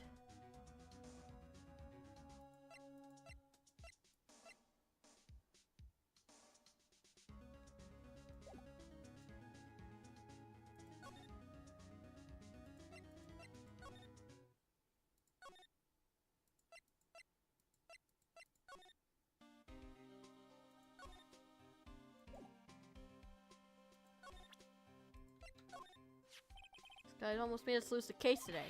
What are you talking about? The garden blood stain on the evidence locker life. Had more than you could say about most officers nowadays. It would have saved us a lot of trouble if he hadn't guarded it so well. I have to admit, he's right though. Thanks to Blue Badger, we were able to prove another possibility today. Possibility that another murder took place prior to 5:15 p.m.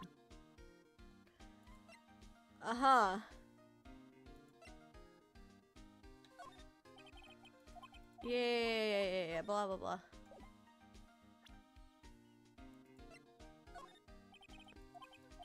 What if I just keep presenting anything and everything until something relevant happens?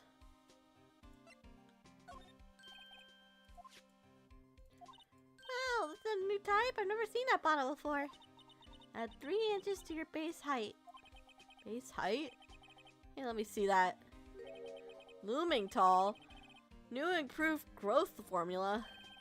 You mean this can't detect any blood traces? Well, it's not quite the same thing as luminol. So that's why the lady at the counter had that smirk on her face. Poor Gumshoe.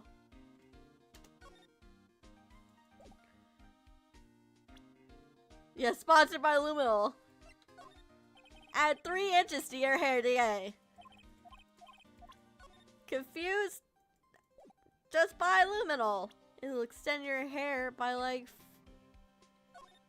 15 inches in just 5 days.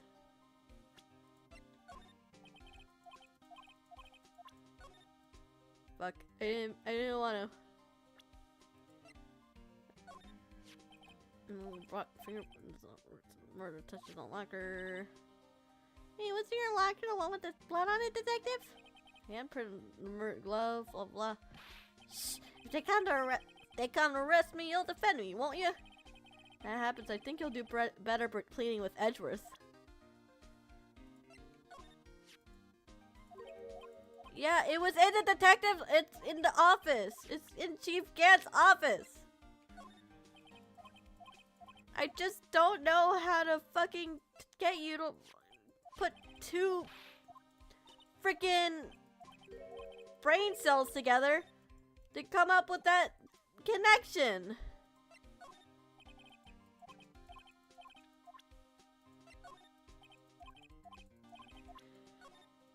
What am I supposed to do? I just want to... Ah! Why? Why are you like this? Why are you so damn stupid? You're right. It's annoying though.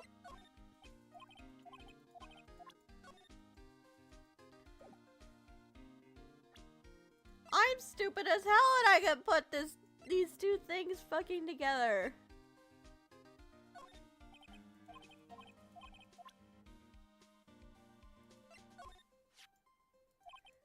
This number is scary. It's only scary because you keep dropping your card, Detective Gumshoe. I forget my secret number a lot too. I'm scared of myself. But I'm, you know, look it out. So yeah, this conversation. Yeah. Hey, that's it. That's the King and Prosecutor Award that Mr. Edgeworth got the other day.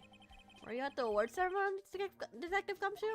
Of course, pal. I got an award for diligence myself. Congratulations. I was wondering, why is the award a shield?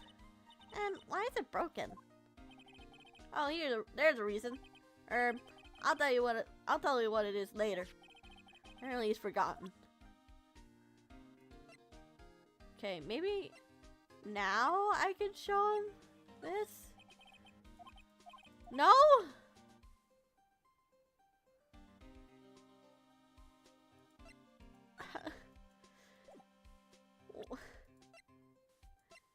You don't understand.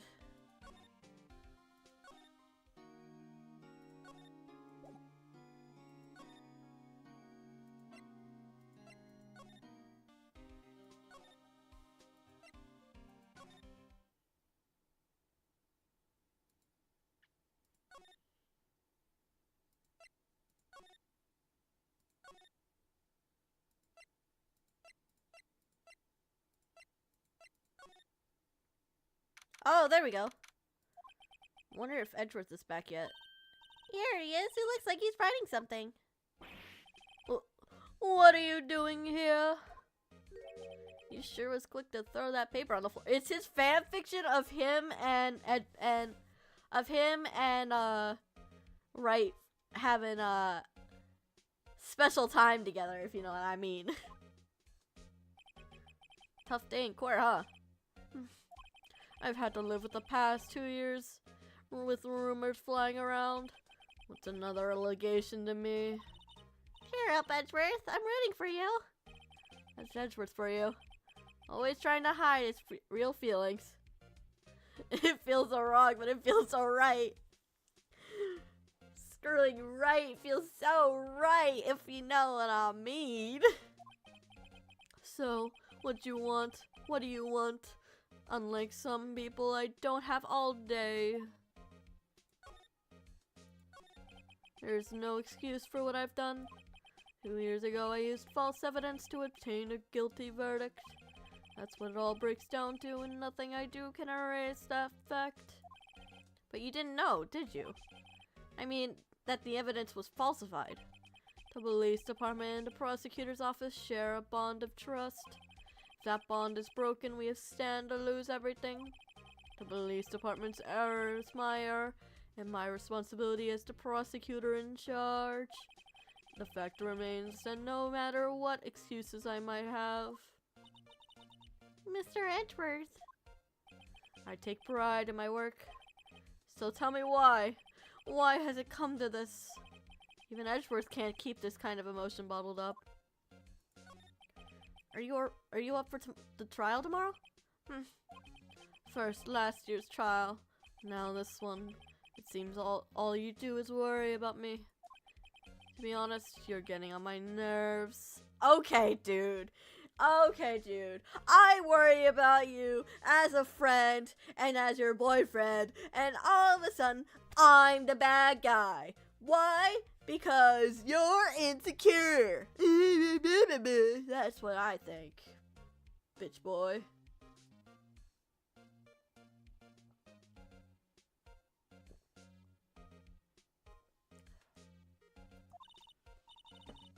But Mr. Edgeworth, you can't just walk out on the trial. Tomorrow's the last day.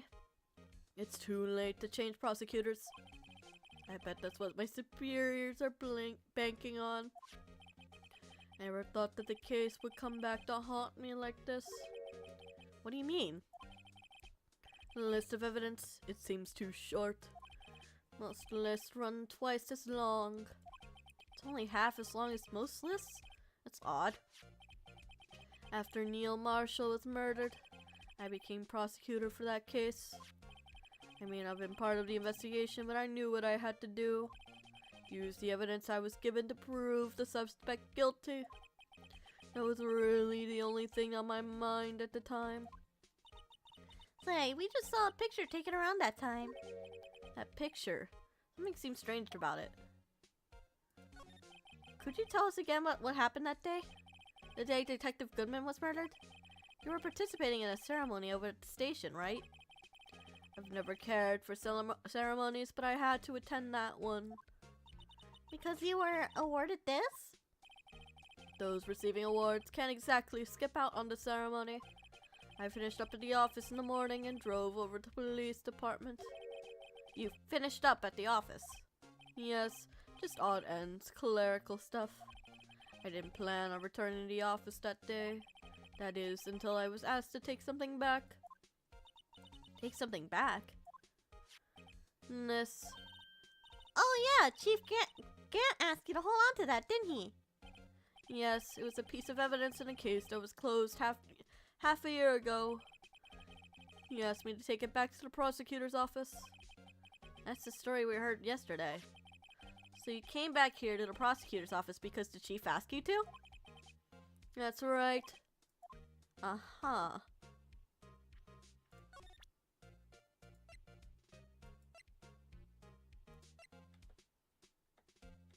Can I...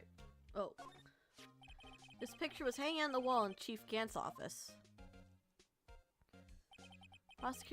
Prosecutor Neil Marshall. He had just started making a name for himself.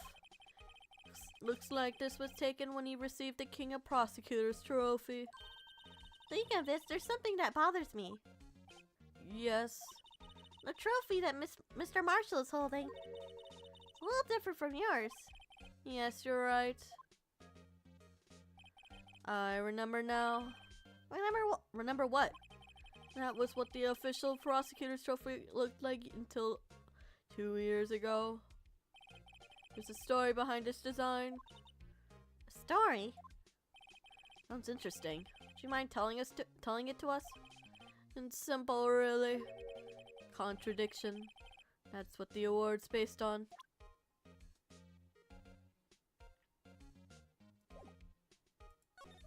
Uh-huh. The award originates from an ancient Chinese tale. In Chinese, the word contradiction is written with two characters. The first means halberd, and the second means shield. Have you heard of the story? Me? Oh, sure, everyone knows that. Why don't you tell it, though, for Emma's sake? Very well.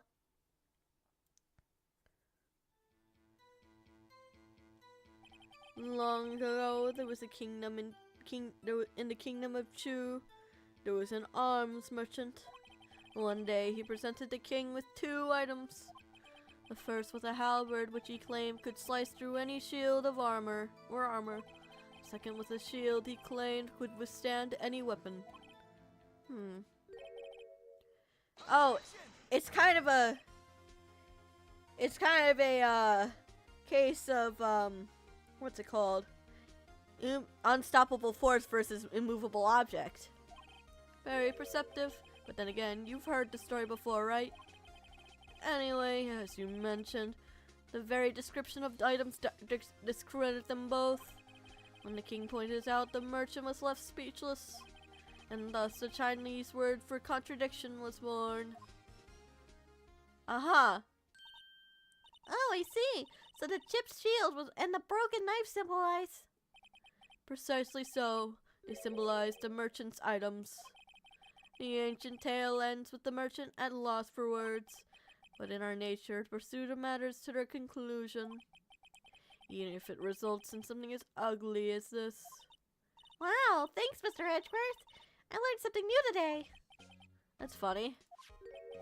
That's so, then why were you only given a shield? Yeah, why? You'll have to ask Chief Gant. 2 years ago, he had the halberd part of this award abolished. Chief Gant.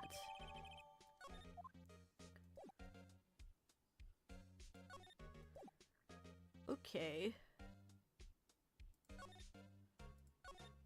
Maybe, oh. Excuse me. Oh, it's her! It's her! Would either of you care for a quarter-pound of roast beef? Miss Star! Guess she's out of lunches.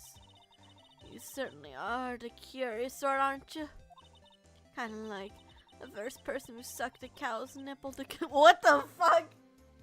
Hey, yo! Come on! Why do you have to compare us to that? That's kind of a... That's a comparison. Why would... Where did that even come from? Still, I never thought you'd go digging up that case from 2 years ago. Everyone in this trial was involved in the SL9 incident. Only that, but the murder occurred the very day the evidence from that case was due for transferal. It can't be all attributed to mere coincidence. Aren't you forgetting something? You know that little scene I happened to witness? That instant Lena stabbed Detective Goodman with a knife. No matter how much the past you dig up, it won't change what I've saw. Roast beef is meant to be savored when eaten. The Star's hatred towards Lena. It all dates back to 2 years ago. Joe Dark. It's a name I'll not soon forget. We trailed him for half a year. Oh, the pressure. Still, I don't think I was ever more alive than I was then. Those days were steamier than a bowl of hot gravy. Poor old Jake Marshall, though, he must have been going through hell. You mean because of his brother's death? They were close, those two. After Neil died, something took over Jake. He became obsessed. Yes, steamier than steamed hams. Seeing Jake like that made her all the more desperate. Her? Lena Sky. My sister? The best were put on that SL9 case. Of course, they were led by that legendary duo. Lena and Chief Gant. That legendary pair was the reason we were able to keep up our investigation. That's why we were so shocked over how it turned out. You mean with the forging of evidence? Don't get me wrong, Joe Dark got what he deserved. But still, it was obvious the evidence produced in court was being manipulated. Items our team never found would suddenly appear, while other items were kept secret. But you don't have any proof that anything illegal was done. I'm proof enough of what happened. After that case, all of us save Goodman were relieved of our duties. Most without even much of an explanation. Then Lena Sky transferred to the prosecutor's office and became chief prosecutor. Lena always wanted to be a prosecutor. Nothing quite as simple as it appears. Huh? Lena Sky was merely being used as a pawn. That's my take on the matter. She was being used? Damning Grant and Lena Sky. can't let the investigation with Lena as a second command. They were the best. They solved all kinds of cases together, didn't they? Damn, Gant's magnetism in particular is almost unreal. His magnetism. By that I mean his ability to attract evidence. Uh-huh. And what does that mean? He kept forging evidence? Is that what that means? He produced the most incredible evidence in the cases he'd handled. Incredible evidence. You mean... Oh yes, there were rumors about him even back then. No one dared confront him though. I take it she's talking about forged evidence. Back then, everyone looked up to Lena. All the detectives want to be like her. Really? Oh yes, myself included. I was a fool, really. She hated anything crooked, and always watched out for the other detectives. That's why she was so concerned for Jake. Mr. Marshall. When Jake's brother was murdered, she felt as if she lost her own brother. If it wasn't for her, I don't think Jake would have ever recovered from his shock. That's what it makes it all the more infuriating. Mr. That's what I'll never be able to forgive her. Why did she have to turn so cold after that? Lena transferred to the prosecutor's office 2 years ago, didn't she? Yes, thanks to Chief Gant's powerful influence. Chief. That's right. Having solved the SL9 case, his position as chief was secured. There was only one thing left for him to control, and that was no one could stand in his way. Bye, Tailgater. I hope you feel better. The prosecutor's office. What? You mean that's why Lena was transferred? If he could control the chief prosecutor, he could control the prosecutor's office. That must have been his goal all along. But how could he control Lena? I don't know, but one thing's for sure. Ever since that case ended, she's never been the same. It's only logical to conclude. I'm hugging you back. I hope you feel better. There must have been a reason for her change. At last, I'm finally getting close to the bottom of this ugly mess. Thank you, Miss Star. You listen to me, rookie. It takes more than just ingredients to create a fine cuisine. I hope you turn out to be a better chef than I've been. Uh-huh. Okay.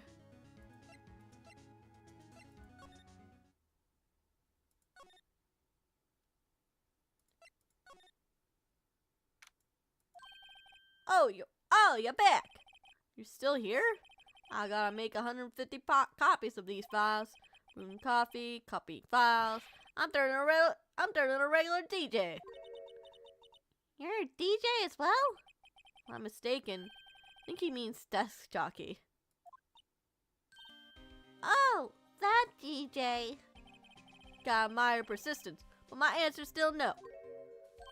I'm not letting you do the chief office, period. It'll be my neck on the line.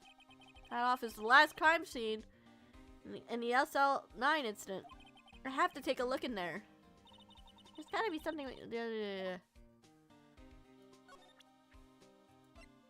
Okay.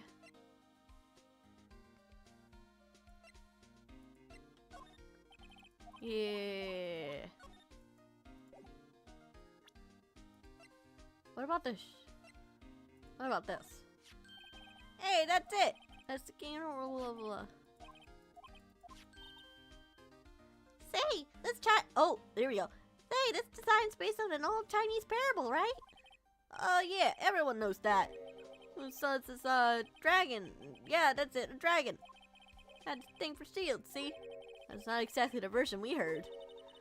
No, but this one sounds more exciting. Anyway, kind of gets gory after that. I'll spare you the details. Uh-huh. Okay. So, I guess now we present this. No! Come on! Cut me a break. What do I even show?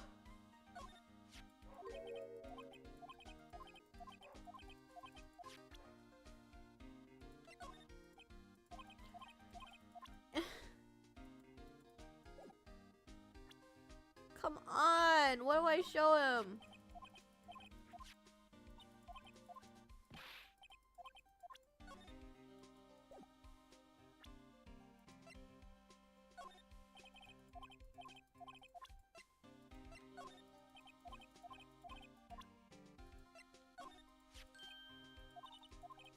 Yeah, misplacement.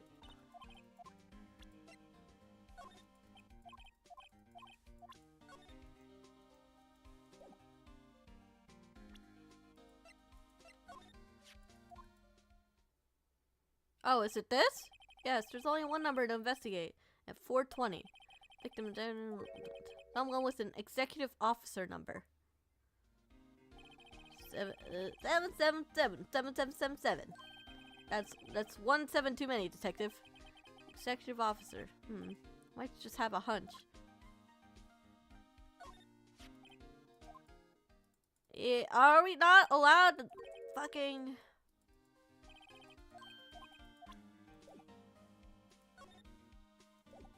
No! Come on! What the hell do I show him?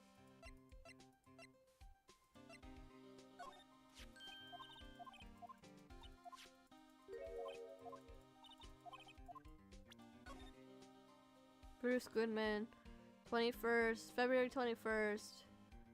5, cross out 9. I don't know, it's half finished. Who cares?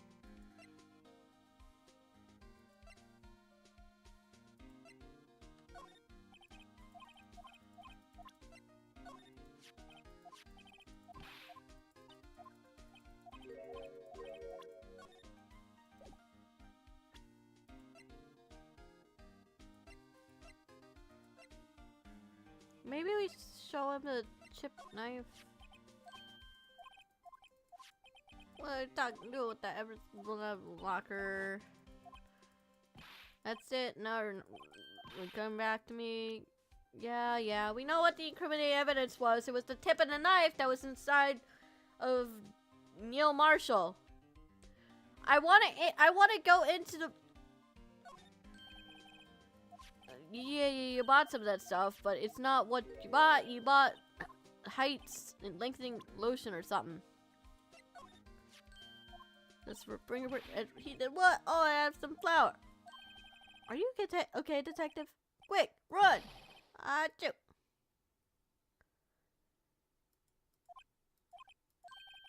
That's any help one time with the paint. I might not comfort it.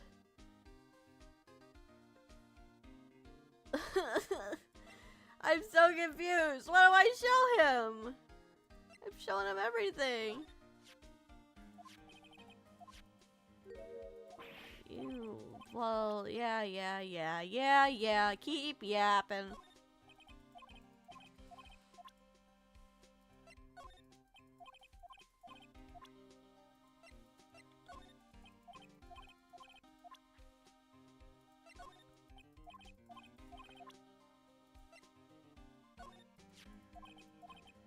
So 16. She's the only one who ever got to talk to me about what happened. 16, that's how old I am. Wonder how that happened. If Detective Gumshoe wore a trench coat in high school too. Well, what do you say? That's a photo that Miss Starr took. Anything you could tell us about it? That Miss Starr was quite the lady. Why, I remember it was winter. I was 16. She was the only one who ever got me to talk about what happened. 16? That's how old I am now. Wonder what happened. Wonder if Detective Gumshoe wore a trench coat in high school too. Well, I want to know. Certainly a question.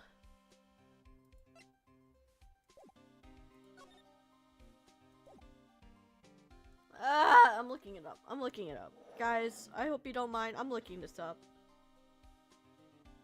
How to get to the chief office.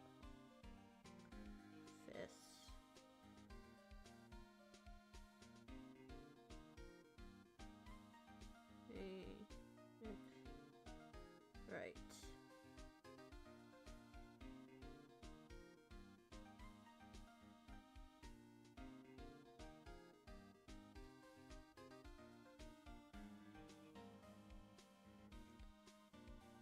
Initially, the office is locked. Why is my headphone off?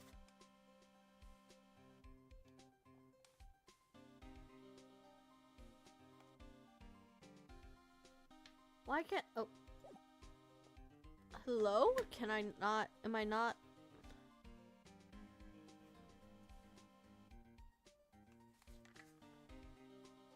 Why are my headphones not working? There we go. It's working now.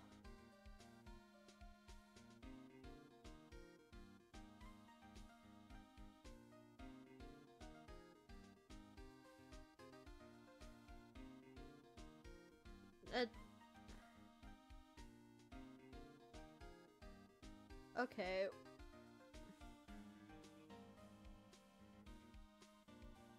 Still night after the incident, permanent pictures. Today's trial, now first one at the scene. Dark trial, protect more scars, in sky. Gansov is moved to the chief's office. He kicks you out. That's only blah blah blah blah blah. Talk to Edward, forge evidence. Tomorrow's trial, day of the crime, prosecutor's trophy. Oh, we gotta...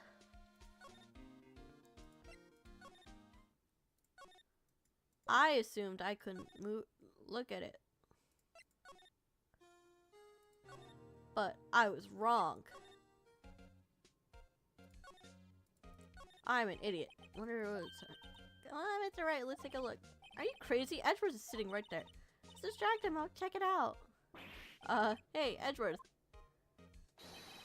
Is that Detective Gunshoe out the window there? Oh no, he's falling to the ground. Hold on. First, let me see what the girl's doing crawling around my feet. I saw this coming. Yup, I saw this coming. He didn't even look. What? Letter of... If you're having trouble reading, I'll read it for you. It says letter resignation. Resignation? Edgeworth, you don't mean... I'm tired, Wright. I feel as if something inside me has died. But Mr. Edgeworth, none of it was your... But Mr. Edgeworth, none of it was your fault. I know the path I've walked. You don't need to tell me. And the path I've walked hasn't been a just one. I can't forgive myself what I've done. And no one else should forgive me either. Uh-oh. I think he's serious. Mr. Wright, please, you have to do something. This letter of resignation. I wonder if I can use it for anything. Why is that your first thought, dude?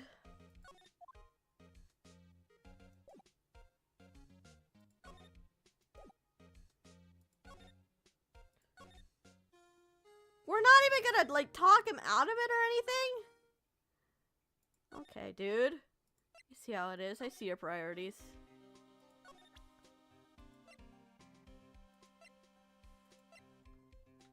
Edgeworth's discarded letter of resignation. He's serious. Kinda wanna see what it says.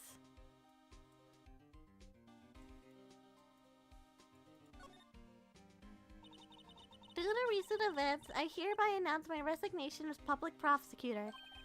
You really wrote a resignation letter. Wow, even when resigning, Mr. Edgeworth was cool and concise. Still, it wasn't his fault. Someone has to be held responsible. That's how it is in a grown-up world. Yeah, but that responsibility means nothing if he just quits. Well, not everyone sees it that way. Truly take responsibility, you should have to work the rest of your life with no pay. It's one tough grown-up world out there. That is very, it's very harsh. Could you imagine if the world looked that way?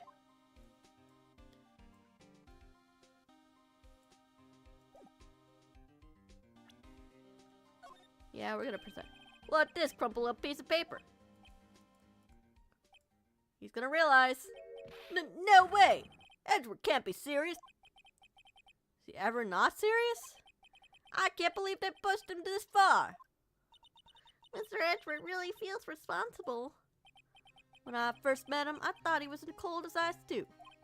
But I know different now. He trusted us detectives to provide him with sound evidence. But we betrayed him. Detective.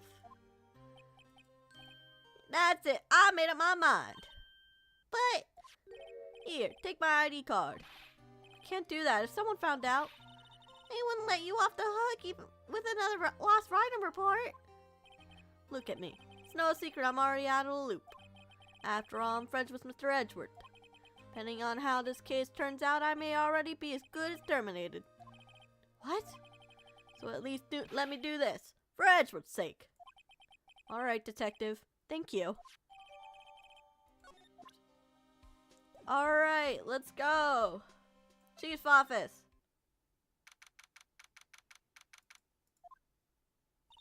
Here goes, Mr. Wright. We did it! We're in!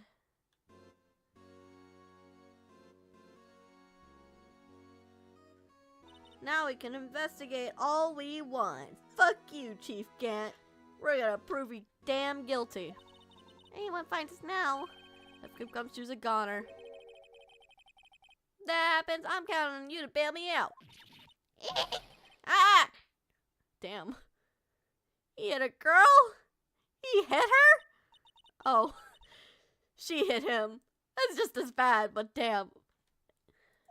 Alright, I thought it was Ghost. I didn't even know you could slap a ghost. Ah, Detective Gumshoe. What are you doing sneaking up on us like that? I wasn't sneaking. I was worried something might go wrong. Well, I came too. If you're here, then what's the point of giving us your ID card?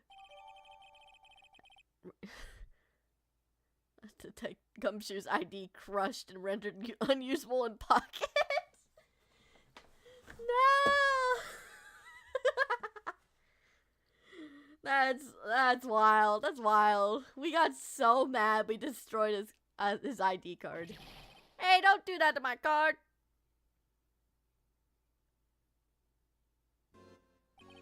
I hardly ever get a chance to come in here. I figure I have a look around myself. Besides, we're in this together now. You really do want to get fired, don't you? Not if we're lucky. Now, come on. Let's see what we can find out. Got a bad feeling about this. Yeah, let's examine. Wow, look at the size of Chief Gant's guest. Speaking of that, when we were here earlier. Oh, it's you two. Chief Gant. Put that paper he was reading in his desk. I wonder if what he was reading. It looked like a list of evidence. List of evidence? In most cases, this list runs twice as long as this, though. Hey, look at the case name. Huh? SL9 incident. Wonder what this is doing here. Hold on, detective. What did you say? I wonder what... No, about evidence lists. Normally they're twice as long. That's right. I guess there wasn't a lot of evidence. Half-side list of evidence. It's too short. Oh, yeah. You're gonna say that. And this is the other half. What would the other half list be doing here? I knew it! The chief must have been hiding something about that case! It appears so. This evidence SL9 incident was ripped in half, so this part's all I got. Anything else? Yeah. Look more into this. Safe. Safe, isn't it? Safe. That word's ripe with intrigue. Okay, if you say so. Looks like there's a code need to be entered this panel to open it. 7-digit number. What number? Do you know what it is? I have a hunch. Oh, I know. You want to try my birthday? It's...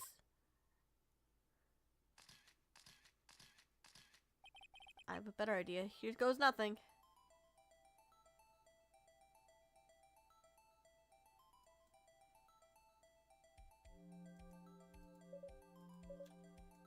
Ah, fuck.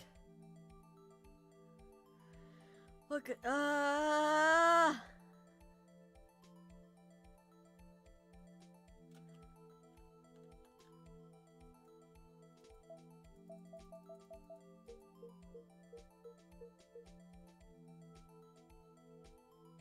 Yeah, it ain't that. I know it's not that. I don't... Guess that wasn't it. Sure, that was the number. Oh! Oh! I think I know what it is. Yeah. I know what it is now. I know what it is! I'm a genius. Input number. Yeah, I know what it is. I don't need your birthday. I just need one number.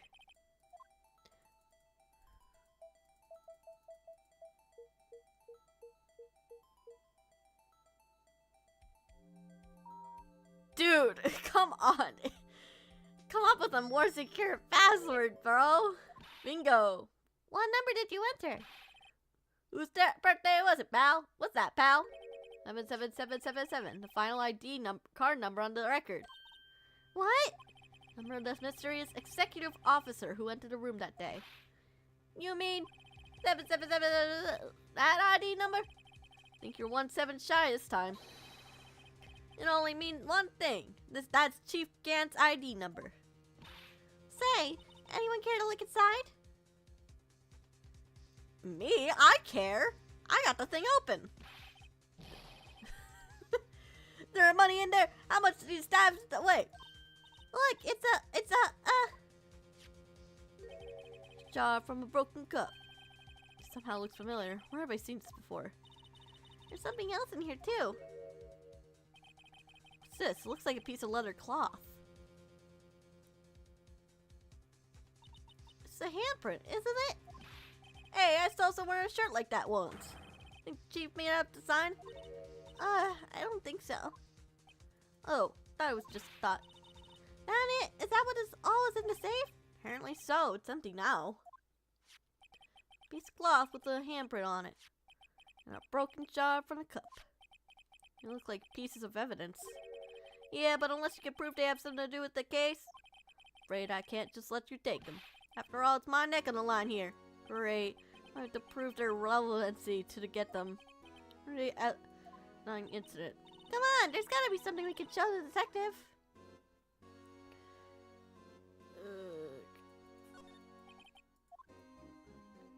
Anything else? Yep. This is a real deal, isn't it? This armor and these weapons? Sure is, pal. Chief doesn't care for invitations. First the pipe organ, now this armor. You know how many taxpayer dollars must go on into this? So many taxpayer dollars. So much taxpayer dollars. It's pretty much, not theft, embezzlement. What? You mean we're paying for this? That's it. I'm not paying 1 cent on my taxes. You don't have any taxes to pay. You're 16, dude. Shh. Careful what you say. Who knows? Chief may be hiding this armor as we speak. I don't think he'd fit in there. If he did, he'd never be able to get back out. Cut it out. You guys don't know how scary that guy can be. Yeah, sure, bro.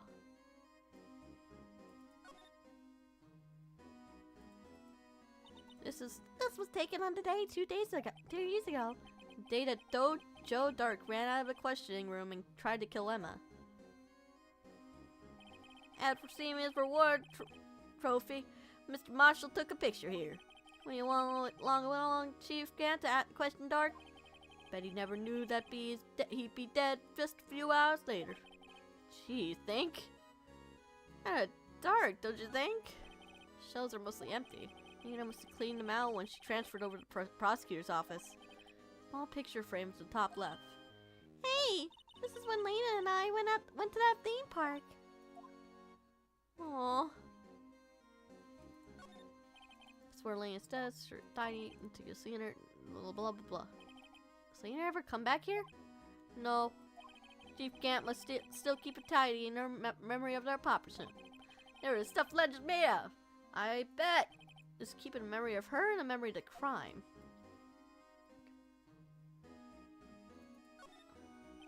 Look at that giant window. Makes you want to crash through it and jump outside. This is the 15th floor. I don't know, I'm just saying. Saying what? Ever since being a detective, I always dreamed about doing something like that. Note to self, Detective Gumshoe has a lot of dreams. At least it doesn't crash through that window. when he gets fired. Don't say that! What else am I supposed to say, girl? I'm just a defense attorney. Chief Morgan sure is a sight to behold. Occasionally we hear him playing from the criminal affairs department. It's on the 2nd floor, and this is the 16th floor of an entirely different building. When a detective crews up to Keith calls from the office, makes them listen to Oregon for hours. What's so bad about that? Music soothes the soul. After that, detective can't hear anything for days except for the ring in our ears. So it's an instrument of punishment, literally. Aren't the chief's ears affected? You never listen to anyone anyway. It's besides the point. Yeah, dude. What's even a point if you can't listen? You see pretty far. Suit. Chief wanted to use stained glass for this window. Really? Why didn't he? Say he changed his mind if he wouldn't be able to see the view. Oh. Stained glass or not, it's a huge window. Yeah, but like... Oof. Okay. We're gonna present first. We wanna keep the vase. We gotta show him this. If it gumshoe, could you have a look at this jar? I remember the three of us put this back together. Those days. Right, we're back. Didn't this ring any bells? You know, the fragment we just found. I mean, this one was in the safe. Yeah, that one. That was in the safe. Now you mention it, let's ring a lot of bells.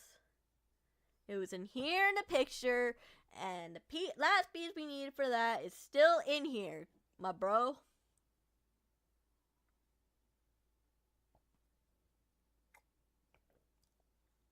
I'm just saying, that could be the last piece we need. Let's see if it fits. Yes, a symbol of fragments. Here, let me see that shard. Okay, crack the... Go ahead, pal. Show us what a rookie can do. Mr. Wright, here's some glue. I piece it together all again. We found Chief Gant was knowingly hiding evidence. Yeah, but like... Why not just destroy this evidence? Why hide it? Just destroy it at that point. There! Fits like a charm. Of course, that means Chief Gant willingly and knowingly hid a piece of this jar in the safe. In other words, he concealed a piece of evidence from the SL9 incident. But, hey guys, look at a load of this. What is it? He's just attached, different than the others. How? There's a reddish line on it. Oh, reddish line. It's blood. I don't get it. Why would Chief Gant hide this in the safe?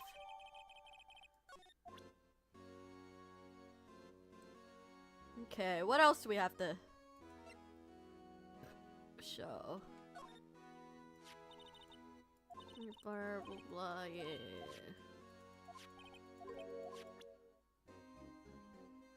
Oh? What's on the back? Oh?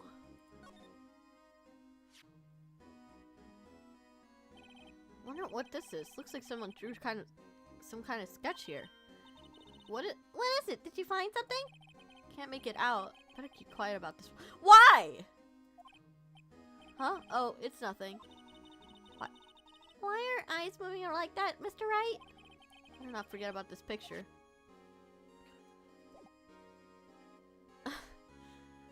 That's the picture she drew. Okay. What was the other thing in here?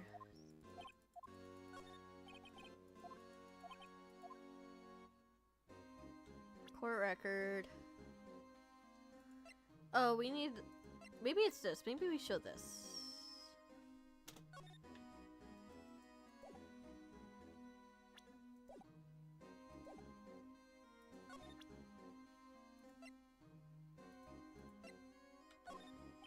Except Gumshoe. I'd like you to have a look at this. Yeah, check that. Alright, go down. Sheesh. What are you doing? Why are you sticking your hand like that? Go. We already have your fingerprints. It's not your fingerprints we want to take. Huh? Come on, this isn't the time for jokes. Think about that cloth we found in the safe. Oh, I knew that. One with the handprint on it, right? Jeez, where's your sense of humor? Gunpowder, yeah. Look at my mom. I don't have to tell this a million times. Yeah. Here, let's get this over with. Oh. Oh, fuck. I didn't mean to do that. I didn't want to back out of that. I didn't want to back out of that. I didn't want to back out of that. I didn't want to back out of that. I didn't want to back out of that because that's what I wanted to do. And I didn't want to back out of that. I didn't mean to do that because I didn't mean to back out of that.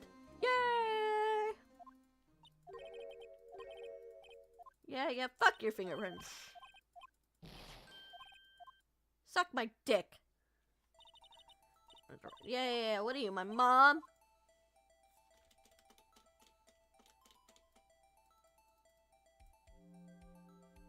The fuck? Oh, okay. Oh, okay, I see what I did wrong. I see what I did. I see what I did. I see. Yeah. I see what I did. I see where my stupidity lies.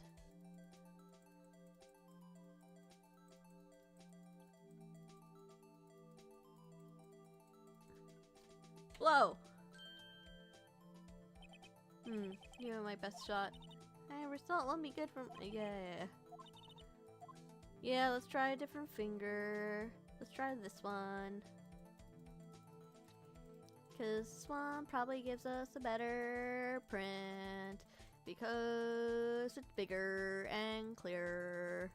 Unfortunately for my past self, we're catching fingerprints because we got access to Chief Gant's office and we found suspicious shit in his safe. There we go.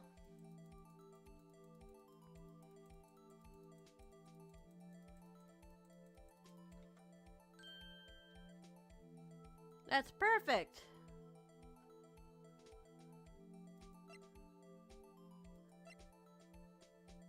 That's not quite it. Nope.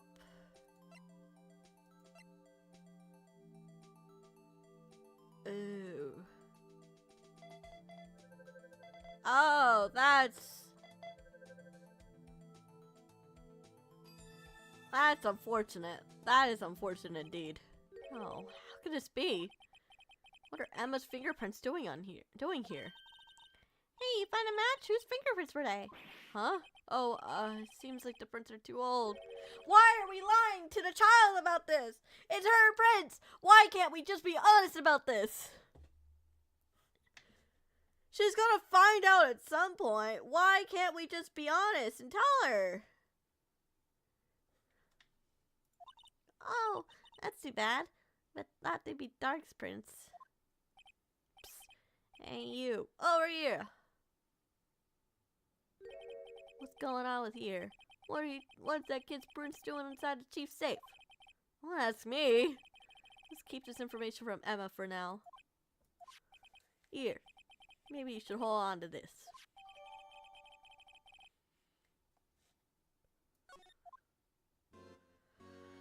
God damn it, I see what's going on here. So, either in panic, Emma killed Marshall. Marshall.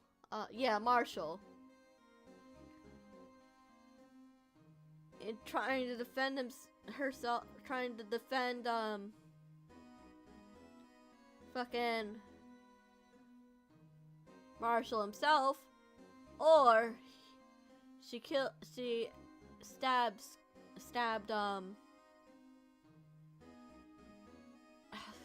she did something, and then Lena and Chief Gant was trying to protect her by forging evidence.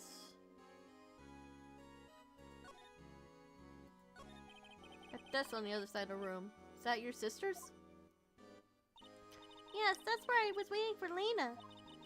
On that day 2 years ago. Anyone using it now? No, sir. This is the entire Chief Gant's office now. Practice strict policy preserving the crime scene. It's a stranger even leave it there. He says a warning to everyone else. Wants us always be alert. Told us so himself. New Year's party. Of course, we were pretty intoxicated at the time. I see. So ever since Lena left, no one touches that desk? No one except Chief Gant. And the cleaning lady who's in here each morning. Still, 2 years has passed since that incident. Can't possibly be any clues remaining. Can I ask something? Sure. You only came here to look around, right? Because of the last all 9 crime scenes? I mean, that's your only reason we're coming here, isn't it? Why do you ask? You don't think? Nah. You wouldn't be. No. No, there's no way. Never mind. Don't worry about it. Okay, now then let's look around a bit more. Hey, hold on. Not so fast, buddy. Huh? What is it? Someone tells you don't worry about it. But to start bothering you, pal. You won't let it go at that. Sorry. This guy's starting to get on my nerves. Hey, so what's bothering you? You two don't think Chief Gant might be a suspect, do you? What? He's right, Mr. Wright. What do we think of him? Chief Gant. It's finally come to this. What do I think of him? Perhaps it's best I don't divulge my theories yet. There you go, ignoring me again. Well, will I need help? Of course. You see your ID card, you really get some hard evidence. Now that's not very kind, is it? In other words, if it wasn't for his ID card, he would have been useless. Ah, fuck. In the right, you in the coat. Chief Gant! I didn't think you'd be back so soon. Fortunately, I'm a man who believes in signs. As I was walking to my meeting, I happened to look out a window and saw a stray dog run right into a pole. Just then I thought of a certain detective. You mean me, sir? Now then, I'm afraid I'll have to ask you all to leave. Yes, sir. So sorry. Oh, you in the coat. Me, sir? Drop off your ID card on the way out. You won't be needing it anymore. But, sir! Now, get out. Yes, sir! Ah, damn it. Poor Gumshoe. We'll be on our way too, then. Wait, you and the one without the spiky hair. Don't go yet. Me, sir? I'd like a word with you. But you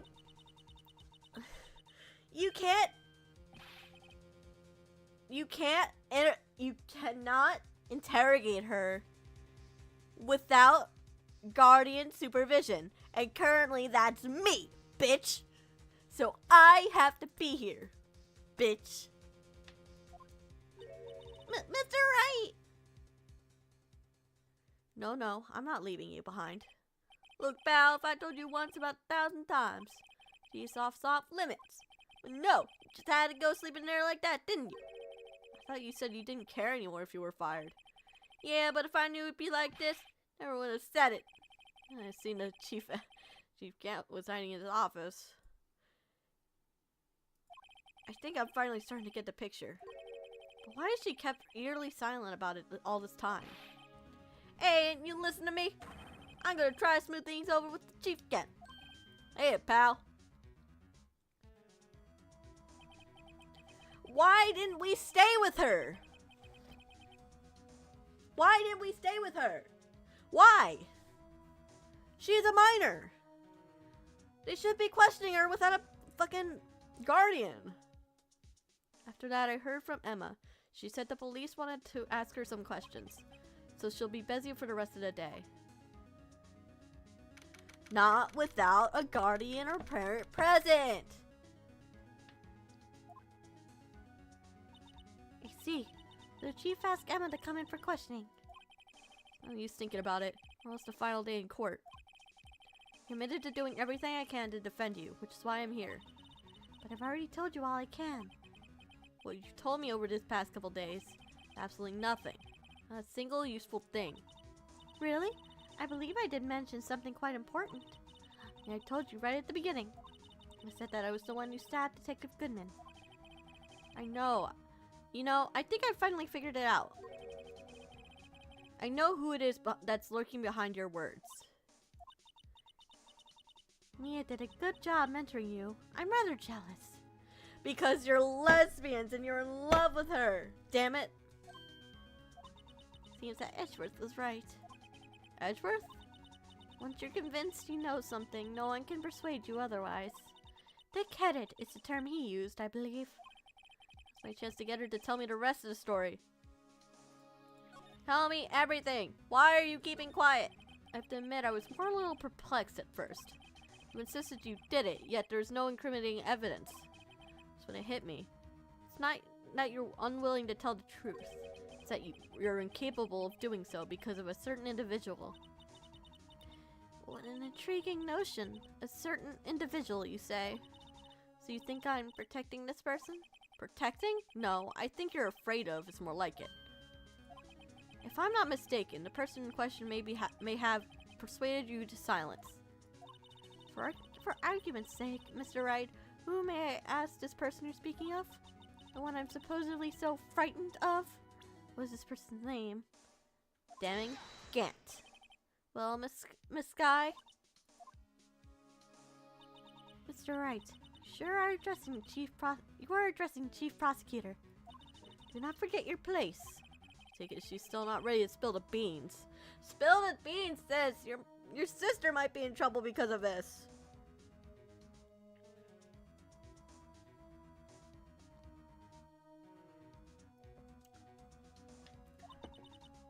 My apologies. Could you please tell me a bit more about what you think you know? We were partners until 2 years ago. I respected him as a detective.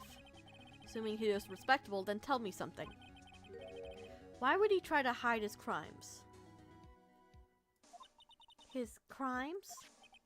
Both you and Edgeworth will be brought before a board of inquiry for what you did. Specifically, hiding and forging evidence. Of course, these are serious offenses. Why is it, though, that Chief Grant's name was never mentioned? Chief Gant? Edgeworth didn't know the truth behind the forgery. The only party who could have possibly tampered with the evidence was me. I had access because I was second in command of the investigation. Yes, you, but also one other. Damon Gant. If you intend to accuse Chief Gant, you'll want more than just words. Show me proof that Chief Gant falsified evidence in this case.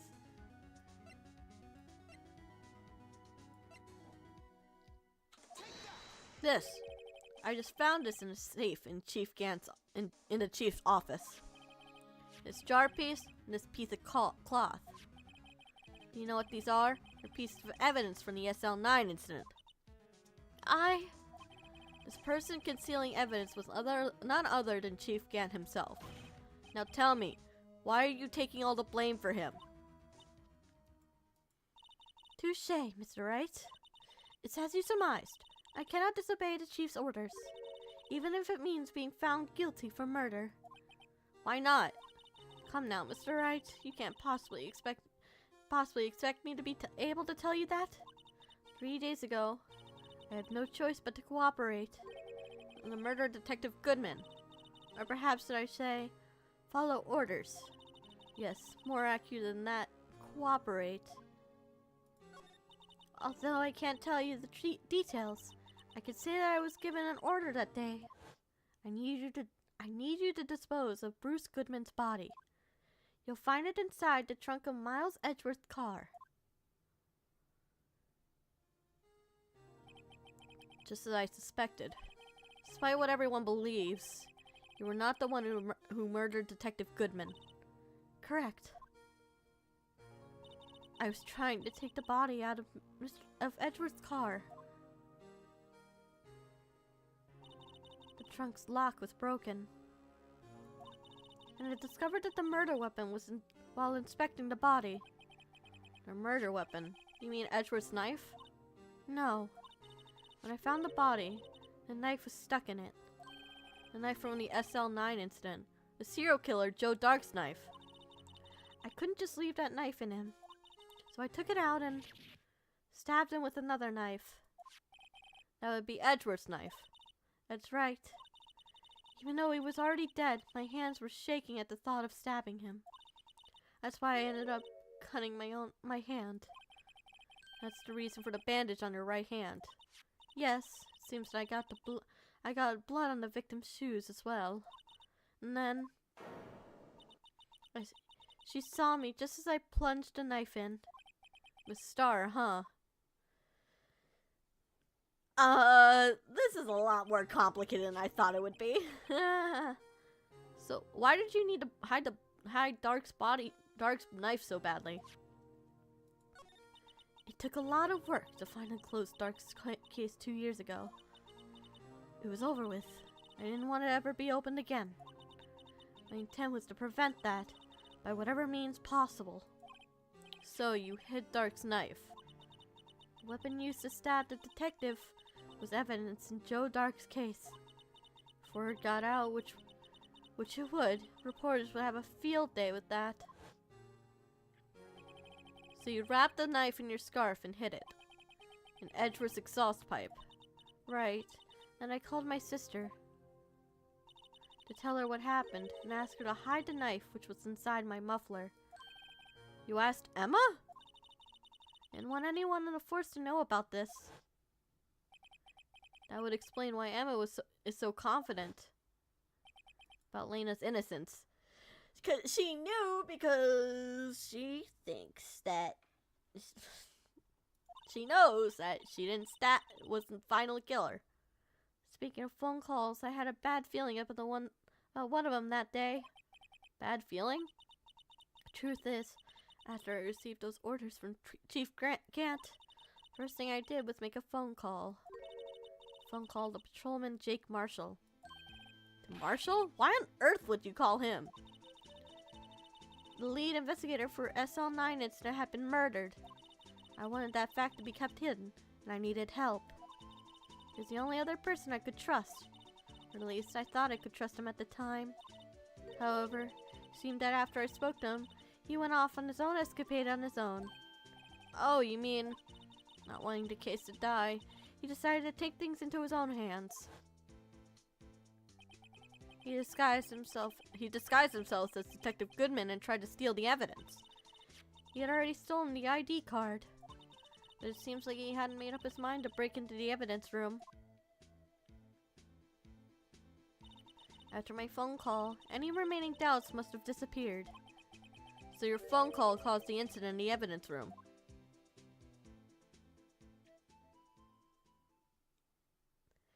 Bro, why is it so complicated, bro? I'm afraid that's all I can tell you. But Lena, you've earned my respect, Mr. Wright, both as a defense attorney and an investigator. Now please, don't pursue this any further in court tomorrow. Tomorrow's trial. There's only one way to drive off Lena's demons. Got to get the bottom of everything. Detective Goodman's real murderer. And what went down in the chief's office 2 years ago.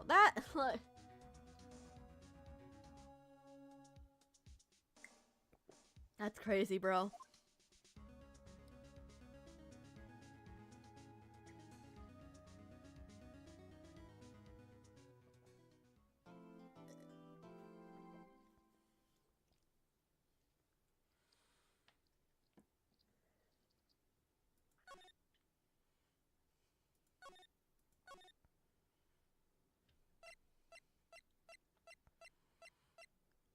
I didn't think 10 save points was gonna be enough, honestly.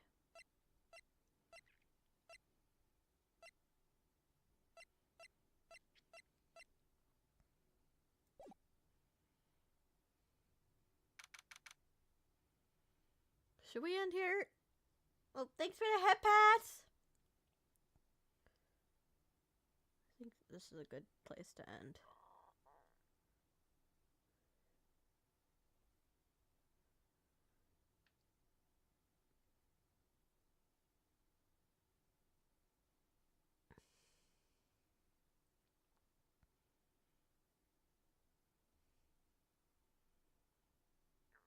Now we'll start the trial. It's fine.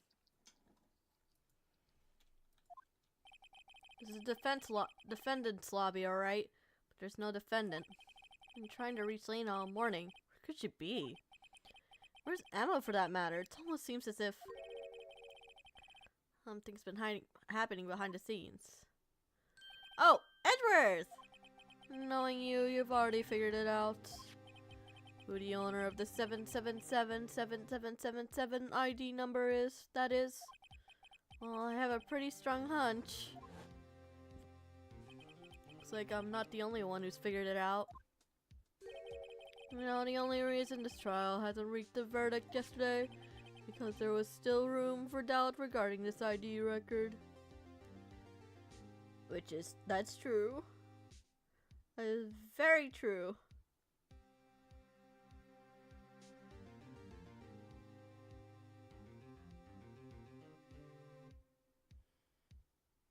There is a lot of room for doubt. If that number does not belong to who you suspect, then no doubt will remain. After all, he hasn't been officially charged with anything. True, not yet. In any event, once all doubt can be removed from that list, I can call for a ruling. 5 minutes, right? And Chief Prosecutor Sky will be found guilty. But she didn't do it! I figured you'd say as much. That's why I came here, to hear what you have to say. It's the first time he's ever done something like this. Nina's hiding something, and the only way we'll ever know the truth is to draw it out of her. The truth? I think it goes back to the SL9 incident. Don't be stupid. Today is the last day of the trial. You don't have time to reminisce about the past. That depends on you. If she's found guilty, you'll lose your only chance to find out what really happened. I'll think about it. See you in court, right? And I'll see you in bed later. This is it. If I'm ever gonna find out what Chief Gant has on her, it's now. Believe in me, chat. Believe in me.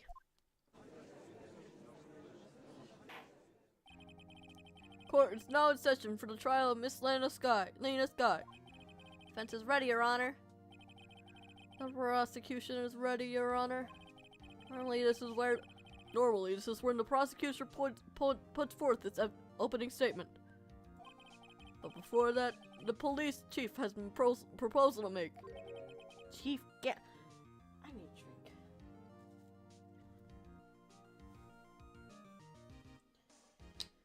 I'm not ready for this, guys. I'm not ready for this. This is a whole lot of information. I don't like doing any. I have feelings. I have so many feelings. I don't know. I don't know, guys. F for the chat for my brain, because I'm gone.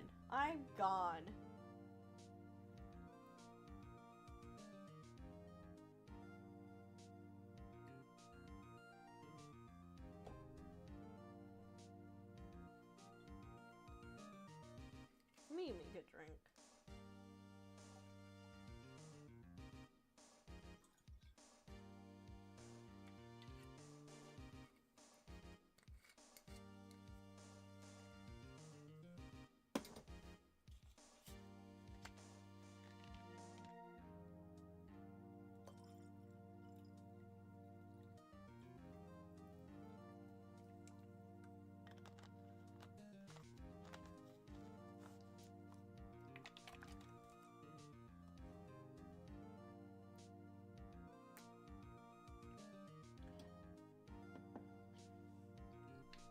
Gant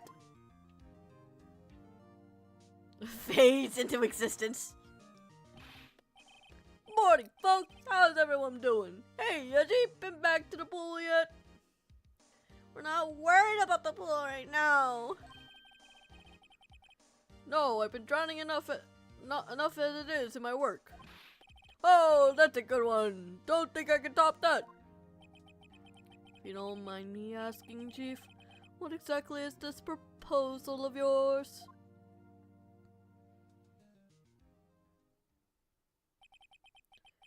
Lena, that is to say, the defendant, asked me if she could speak directly to the court.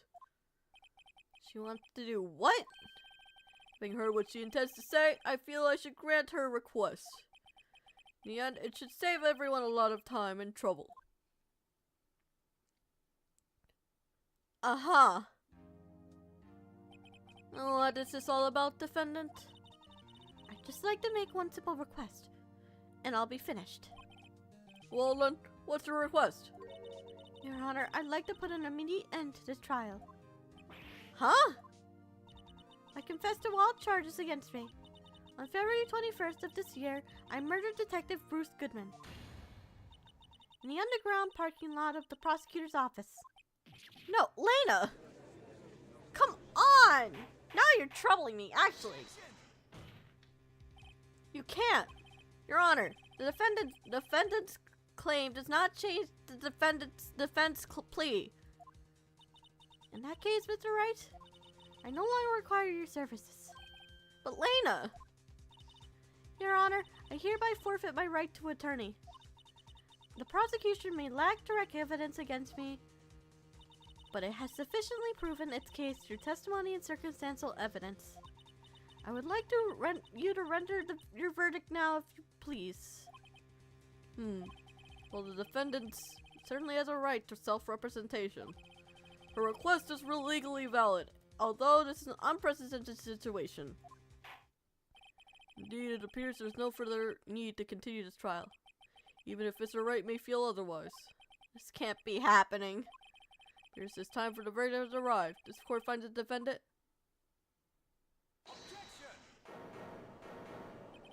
One moment, Your Honor. Mr. Edgeworth? Prosecution has not yet proven the defendant guilty beyond reasonable doubt. Any ruling at this stage would certainly be premature. Come now, Worthy. I understand this is a difficult time for you, but why don't you just be a good little boy and keep your mouth shut,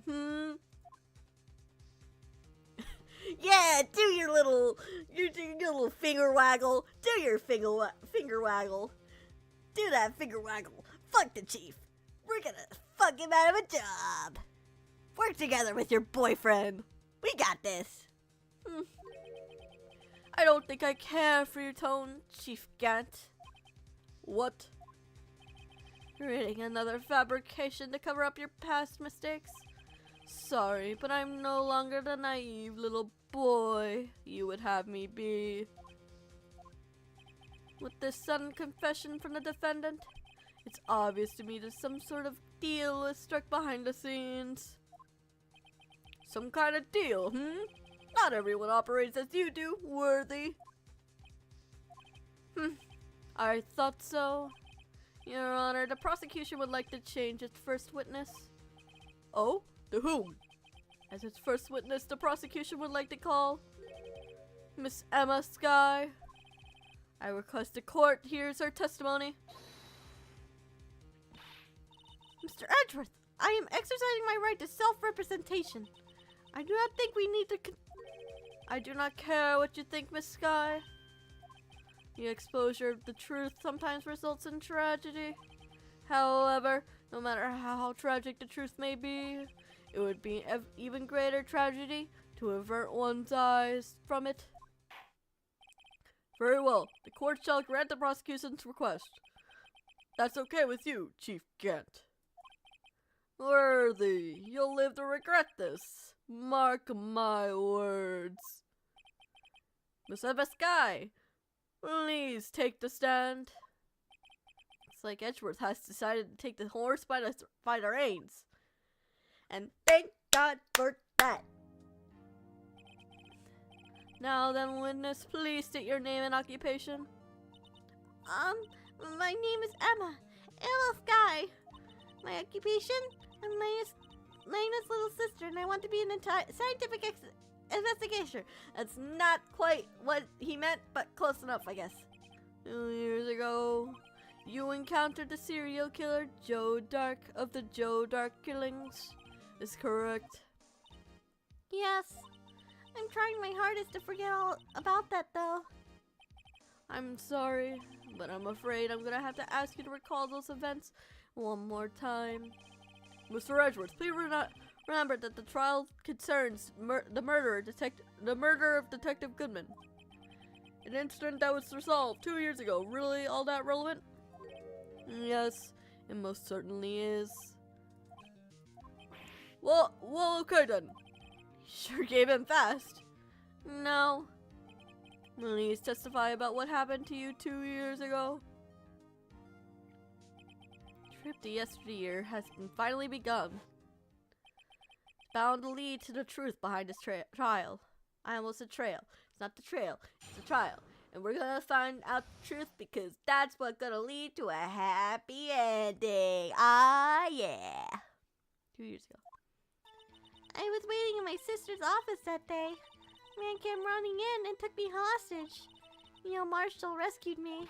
But I'll never forget what I saw in that instant. A man raised his knife and then stabbed Mr. Marshall in the chest. It's all a good thing you weren't harmed. He passed out. I don't remember much. That's understandable. However, please tell me, Mr. Edgeworth, what does this testimony have to do with Detective Goodman's murder? That will soon become apparent, Your Honor. You've got to admire him for his courage, considering he has no evidence. Look, he's doing us a big old favor right now, okay, Phoenix? We just gotta go along with it. He wants to know the truth as much as we do, bro.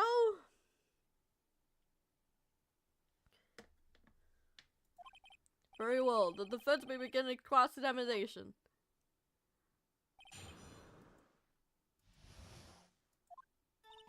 I was waiting in my sister's office that day. 2 years ago, the defendant was a detective at the police department, correct? Yes, she was second in command under the Deputy Chief of Police Gant. My sister, she was the best detective ever! Yes, I remember. Deputy Chief Gant and Miss Sky used to be quite the pair. I believe they share the same office. That's right. I always sit at my sister's desk. I dream about playing that organ. I wanted to play it that day too. The police department and the prosecutor's office held a ceremony that day. Lena promised me to take me to dinner after she finished her work. Man came running in, took me hostage. Yep, I don't have to read all that, actually. A man? Yes, Joe Stark. Joe Dark, he was a serial killer. Joe... I didn't say Siri, thank you though. Joe Dark was brought in for questioning on the day of that ceremony. We were desperate to get anything on him that would lead to an arrest. When he saw his chance, he fled the room, right? Upon fleeing the Dark proceeded to the elevator. Must have been in a panic because the elevator was going up. We ran into Sky in Gant's office. There was a lot of noise coming outside, so I opened the door to have a look. That's when I saw him. Yeah, Marshall rescued me. What was the prosecutor doing in there? That day, there were 2 people present during Dark's questioning. Deputy Chief Gant, and Prosecutor Neil Marshall. Almost forgot about Gant. Neil Marshall just received the King of Prosecutors Award. Young and dedicated, he went straight to the questioning room after the ceremony. I assume that would also be why he was the first to run after Dark. When Dark grabbed me, I I thought I was good as dead. And that's when Prosecutor Marshall came running in? I don't clearly remember what happened then, but I'll never forget what I saw in that instant. What instant? Can you tell me about that? Mr. Marshall jumped on Dark. Just then, the lights went out. The lights? It was just about this time of year. There was a terrible storm going on and lightning struck nearby. So the electricity went out. Wait a minute. If it was pitch dark in that room, you should have been able to see anything, right? Right, but just then, lightning flashed outside. Again outside. And that sudden flash left the unforgettable image in the scene of my mind. I see. I told the detective about what I saw then. The detective? Yes, Detective Goodman. He was in charge of the case. Detective Bruce Goodman, the victim. Hear more. So you spoke with Detective Goodman about this 2 years ago? Yes, that's what's scary about this trial. You told Detective Goodman about what you saw? Yes, but at the time, the words just wouldn't come out. That's why I drew a picture. Picture? Yes, I think she mentioned that before. Well, Mr. Wright, have you heard enough? Ask about the picture. This picture the witness drew. I believe it has a very important meaning. But the list of evidence I couldn't give 2 years ago didn't contain. I was given 2 years ago didn't contain a picture. Witness, would you mind if we added a statement to your testimony? Yes, Your Honor. Drew a picture that I've seen once, but it seemed to have been lost. You drew a picture of the scene you witnessed, right? Yes, I wanted to do everything I could to help the investigation. As you should, Queen. As you should. I can still see it now, whenever I close my eyes. That's strange. I took over the case after Prosecutor Marshall died. And yet I never received any picture. Perhaps the witness is mistaken. But I did draw it, I swear. I'm not just imagining it. This picture that Emma drew reminds me. So I checked evidence again. Well, anyway, let's continue. The scene that imprinted an image in your mind. Could you please describe it to us? The man raised up his knife and stabbed Mr. Marshall in the chest. That must have been a real shock. Even now, when I close my eyes, I still see it just as clearly. Tell us, what were you doing at that moment? I believe you testified that Joe Dark was holding you hostage. When the lightning struck and the lights went out, Mr. Marshall jumped on Dark, and I was drawn aside. The two began wrestling each other. I'm pretty sure I was watching them. Emma doesn't have any reason to lie. Well, Lena just sure does. I need to get Emma to tell me as much as she can. Reading my Okay.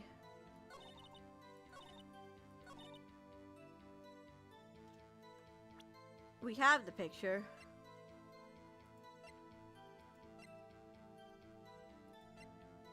Objection! There we go. Mr. Edgeworth.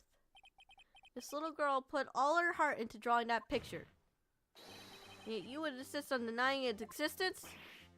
Huh? Hey, I'm not the bad guy. All I'm saying is that as the prosecutor for the case, I wasn't handed such a picture. That maybe I'll be, but that doesn't mean it doesn't exist. Behold!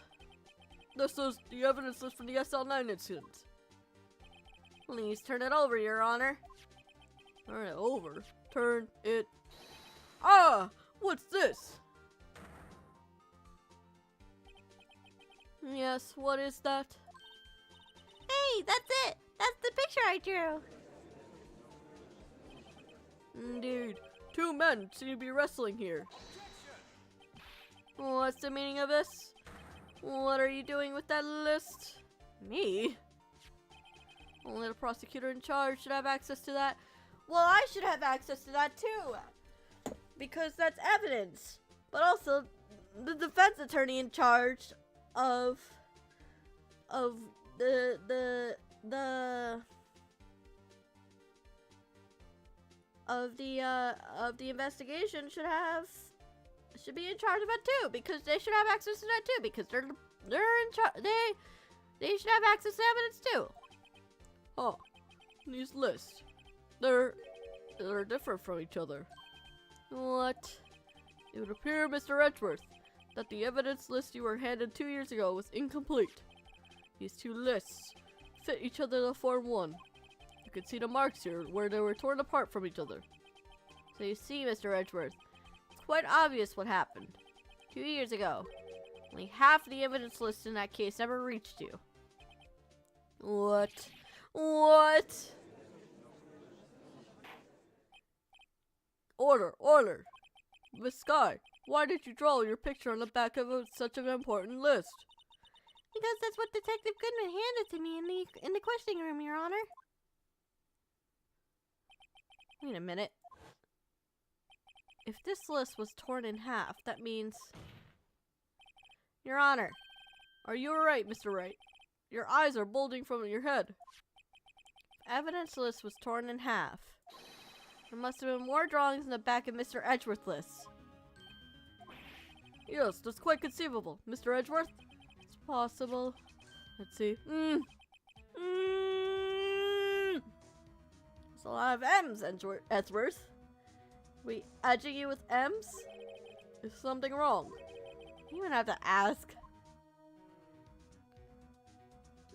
He's tweaking, guys. He's tweaking. He's tweaking over it. Sorry, Your Honor. Here is indeed something drawn on the back of my list. Is that thing?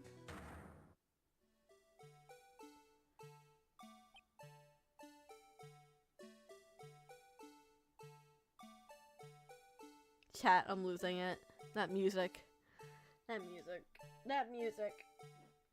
That goddamn music.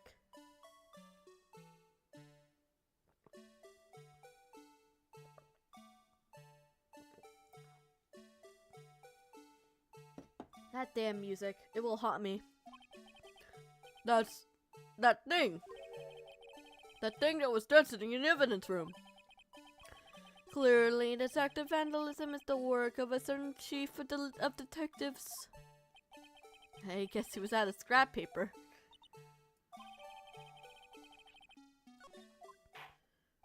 Very well. Witness, will you please testify about the picture you drew 2 years ago? Huh? Oh, yes, sir, Your Honor. What's wrong with Emma? She seemed to be thinking about something when she was looking at the picture. Oh, she's thinking of something, alright. She's thinking of things, and I don't know what those things are, but I don't trust it. And I really hope it doesn't end with Emma being convicted of a murder, because that would suck, and I love her very much, and I don't want that for her. I keep touching my hair, searching for something, and I don't know what I'm searching for, chat. I don't know what I'm searching for. Perhaps it's my hat. I'm searching for my hat, perhaps. This is a picture I drew 2 years ago. The flash of lightning was so bright, all I could see were shadows. After that, I must have fainted. This picture shows exactly what I saw in that instant. To think this flash of lightning could burn such an image in your mind. Thanks to that, though, she was able to show us exactly what she saw. Well, I don't see any contradictions here. Clearly shows Joe Dark about the murder prosecutor Neil Marshall. Defense may now begin a cross-examination.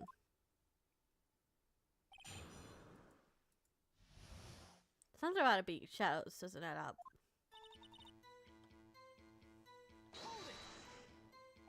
Did you draw this picture right after the incident? I think I drew it 2 or 3 days later. At first, I was in such a state of shock that I couldn't do anything. During that time, the investigation team was reorganized. Detective Goodman was placed in charge, under the direction of Damon Gant and Elena Sky. 2 or 3 days later. The memory should have been fresh in her mind. Excuse me, witness. But can you please tell us why this picture's all painted all black?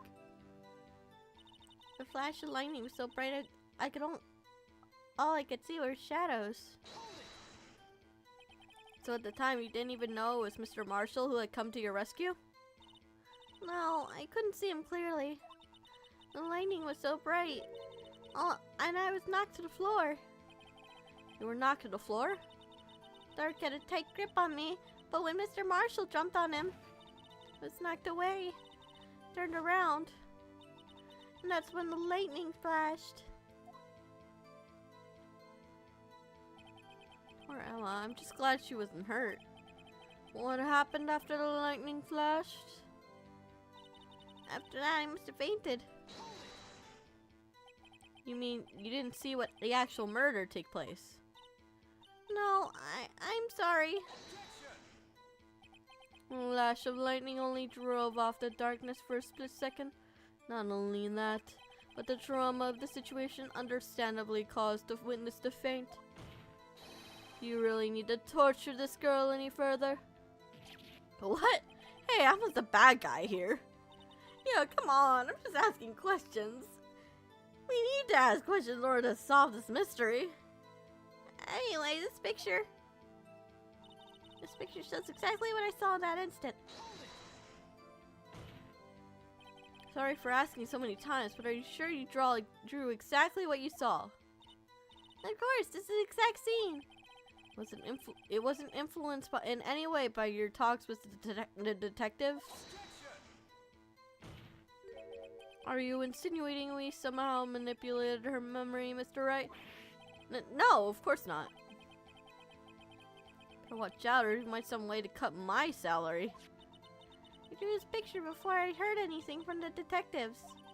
Well, I don't think anyone's story would have influenced me. Mr. Wright, is there something that's bothering you about this picture? Huh? Oh, well... That's strange. She claims this is exactly the scene that was imprinted in her mind. And yet, there's clearly a contradiction in here. This is a picture I drew 2 years ago. Did you draw it right after the incident? I think I drew it yeah.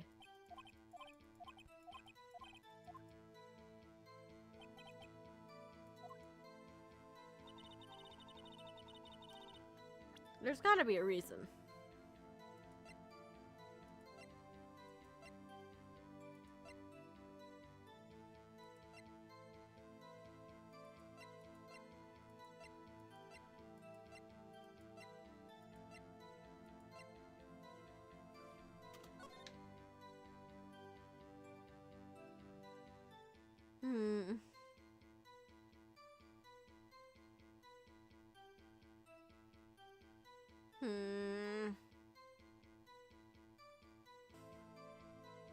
We're back! Hooray!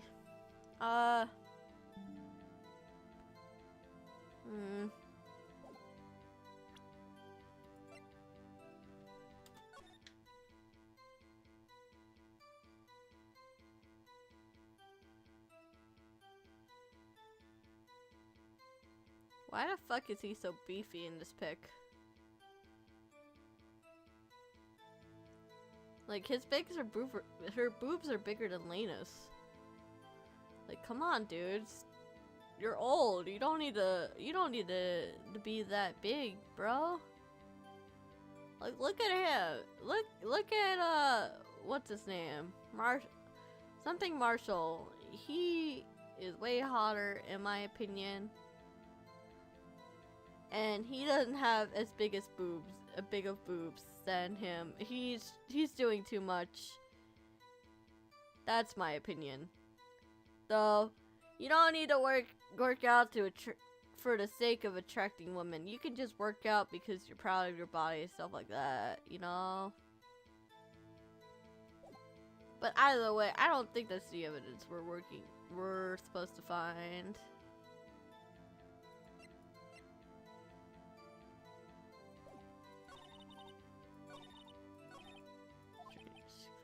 Exactly as imprinted in her mind. Yet, what's the contradiction?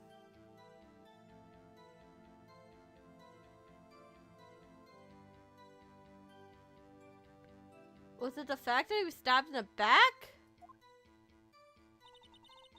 But I don't know how to prove that.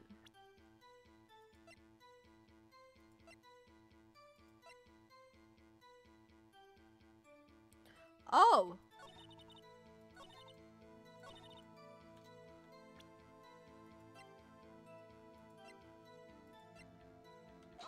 There we go. I did it.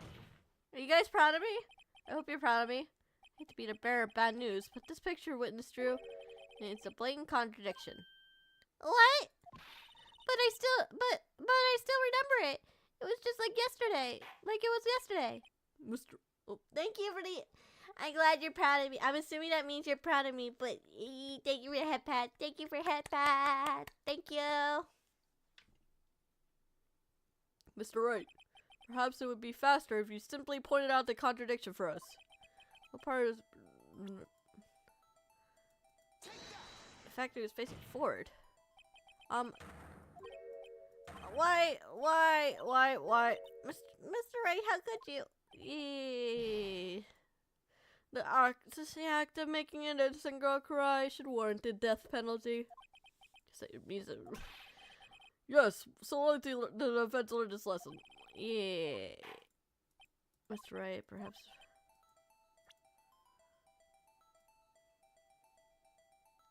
Yes? The contradiction, of course, lies here. Take a look at the knife the man is holding. Closely to see the tip is broken. Even I don't have to look closely to see that, Mr. Wright. But Mr. Wright, look at the evidence. It's a murder weapon. The tip is broken too. That's what I recall. The tip of the knife was found broken off in the victim's body. It was a conclusive piece of evidence proved by Joe Dark was the murderer. Yeah, but then it would be... It was found inside of the victim, something Marshall, so it would have been broken beforehand. Duh. Stupid. I'm afraid it's not so simple, Emma. Pray tell, could you see a problem? It's obvious, really. The victim suffered a single stab wound to the back. If the victim was only stabbed once, the murder weapon should be not yet broken. Ah, what is the meaning of this? Perhaps the knife was broken beforehand? No. Sorry, but I'm afraid that's not possible. The tip of the knife was found in the victim's body. If it was broken beforehand, it couldn't have possibly wind up there. That's right. What does this mean? The tip of the knife was undeniably discovered within the victim's body. The only possible explanation is the witness' memory is mistaken. That's why I asked her so many times if she was sure that she remembered correctly. I believe you were annoyed at the time, even though I questioned her with the reason. Guys, there's a reason I do this shit because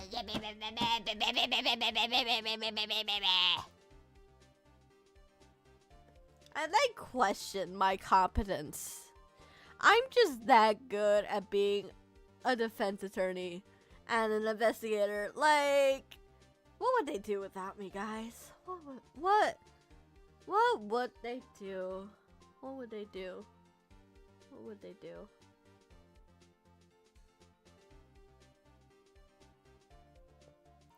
Even drunk, I know better than them. I know so much, you guys. I know so much. But she was sure she remembered correctly. But there's no other way to explain this inconsistency. Not so fast, Mr. Edgeworth. Another explanation. Have you forgotten already? A little something called falsified evidence. You're treading on thin ice, right? All I'm saying is that this broken knife tip might be the piece of forged evidence that was forged. You can't deny the possibility. No. Ah, the sexiness of my voice, my British accent. It could not have been forged. You see, it could not have been forged. I am just too good. I am just too good of a character that you cannot help but be attached to. Guys, I feel so fancy talking in my Edgeworth voice because I'm holding a Pokemon glass in my hand. It's glass and it has alcohol there in it, therefore it's fancy. So I have fancy thoughts. I'm a fancy VTuber. I am oh so very fancy. Like, hold on.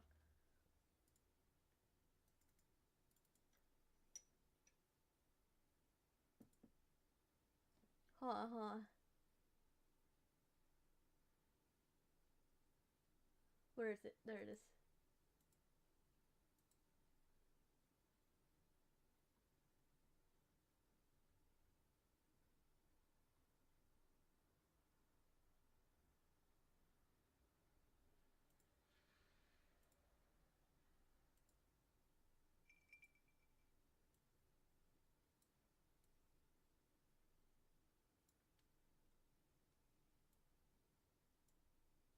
I am so fancy with my fancy glass, you know. Oh, so very fancy. This is a fancy glass with my fancy old cocktail. No, I'm not gonna chug my alcohol. What am I? Oh, irresponsible? I'm already being irresponsible enough. Though, I'm not gonna lie, this class is super cute. I don't know why I've never seen it before, but it's so cute. It's so perfect. What the fuck?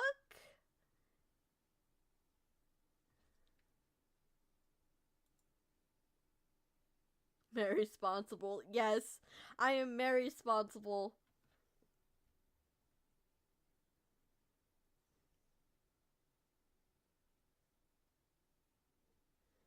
Wait, hold on. Sen responded to me.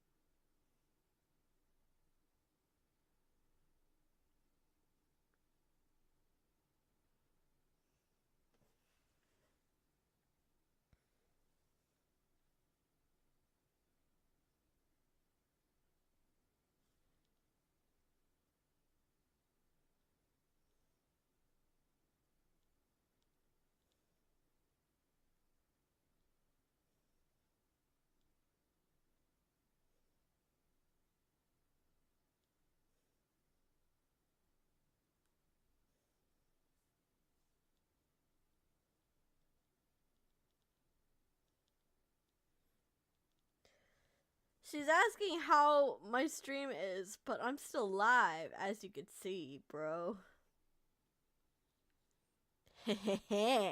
I'm being very responsible, as you can tell.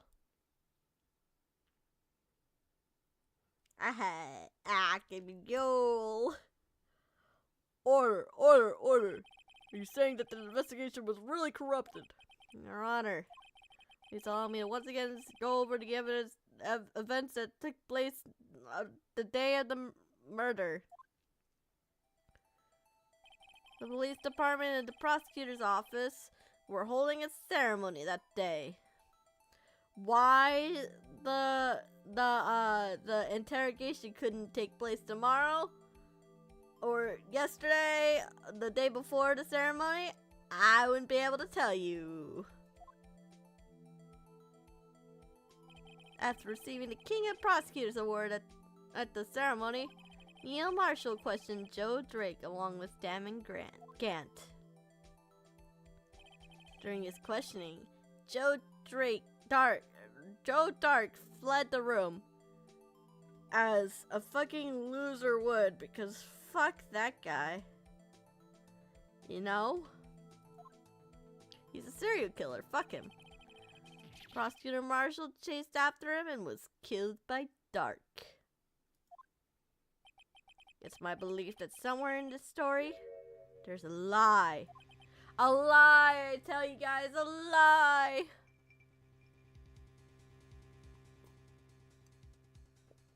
I love that it makes a sound effect every time I shake it around because ice. I love it. I love it.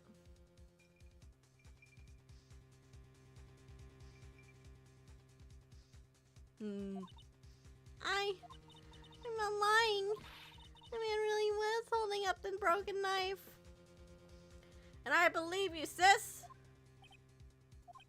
That's true. And there's no other way around it. This could not have been the actual murder weapon. There must have been another broken knife. I'm gonna scream.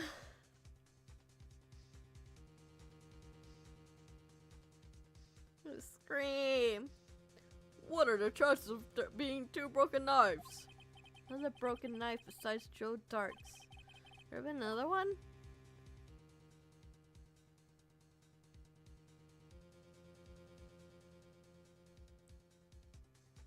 No, there isn't one because we would have found it.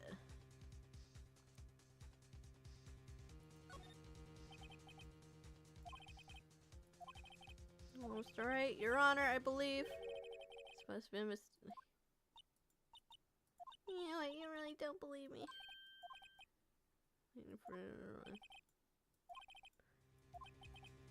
Fuck. It's right. Yes, it really did see a broken knife. I assume then that you have some information about this other broken knife.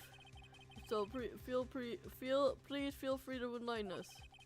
Well, it's already broken part of the murder. There's only one way. Like this. Look at the real murder weapon.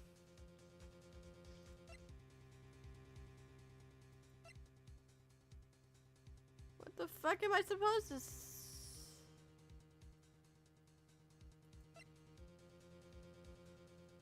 blood traces.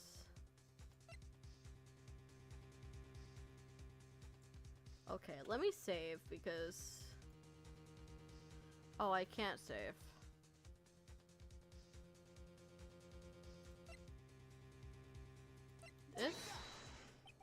If anything's broken here, it's you. Huh? I'm sure this must be very amusing to you, Mr. Wright. Never mind, this guy, wait a minute, this guy hits the balance. Blah, yeah.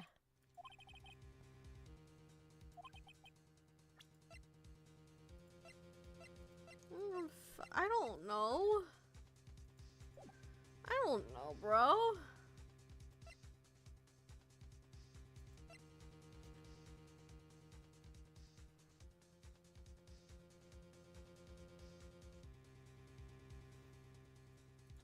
This isn't broken. This? Yeah, blah, blah, blah. Go off, bro.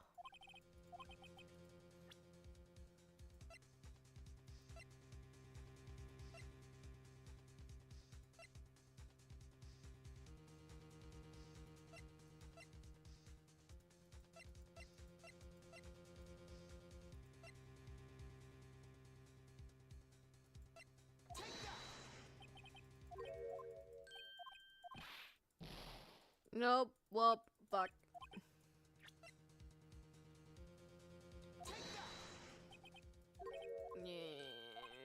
Yeah. I fucked up. I know. I'm a loser. Fuck me, I guess.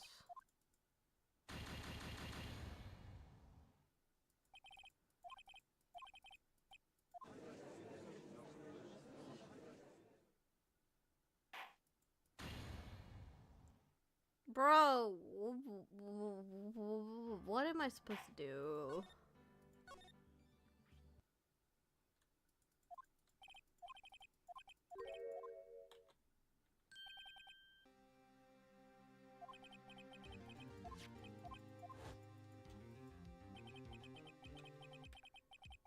Wait, what options?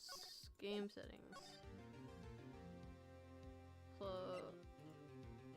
temporarily, we're gonna move it to fast.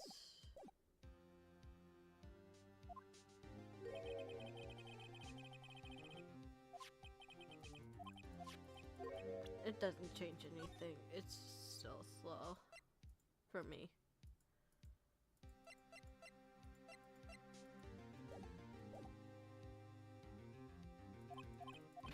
Blah blah blah. Yeah, you yap.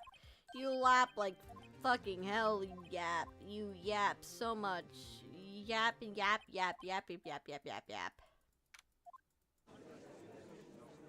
You yap so much, the alcohol is starting to kick in, bro. Yeah, Chief Gamp Peters is like, I'm gonna offer you an opportunity to interrogate me because I'm stupid. And if I committed a crime, I'm gonna do a stupid opportunity and go on the stand. Even though I probably shouldn't. And should get a lawyer, cause fuck me. I don't care about my innocence. I care about being a cocky ass bitch about everything. Shut up, Your Honor. I gotta drink my alcohol. Exactly. Your Honor, shut the fuck up. My client does not know what the fuck she's talking about, and I'm not drunk enough to deal with that shit.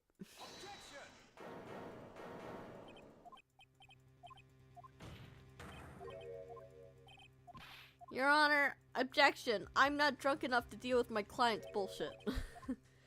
My client doesn't know what she's talking about, and she should not have to. She should not be able to invoke her right to self-representation, or I guess in this case, self-sabotage, because she's being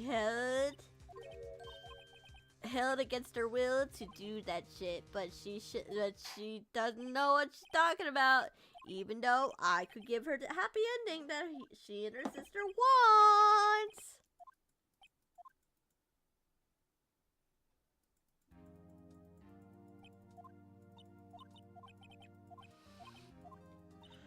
Yes, blah, blah, blah. They're talking about shit that I don't care about. Yeah.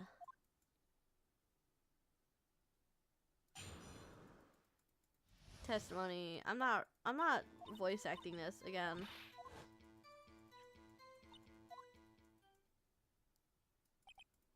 Bro, why does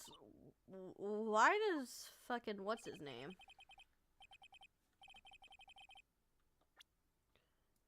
What's his name? Hold on. Why does Neil Grant have such a receding hairline in that picture? That's my question. Why does he have such a receding hairline? That's so unfortunate. His last moment is gonna corroborate that he had a very large receding hairline, which is incredibly unfortunate. Office hostage, rescue me.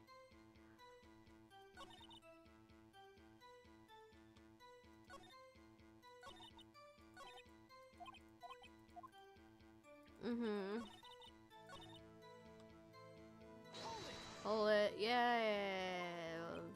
Blah blah blah.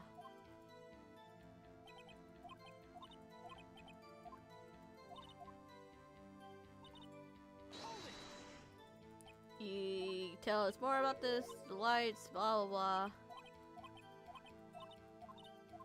And then you drew that picture. Hear more. Yes, blah blah blah. We're gonna skip through this. You show the picture, ask about the picture. You never received that picture. We're gonna show that picture.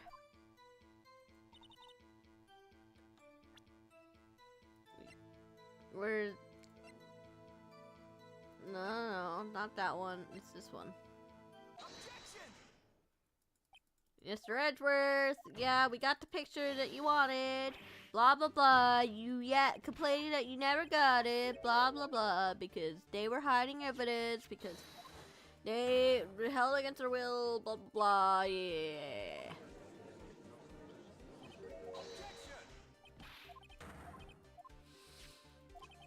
Yeah, a lot of evidence.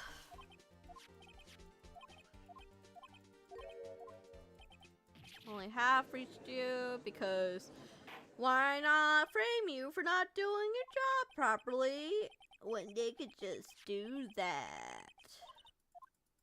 That's the scrap paper that was given to you, so you drew on it.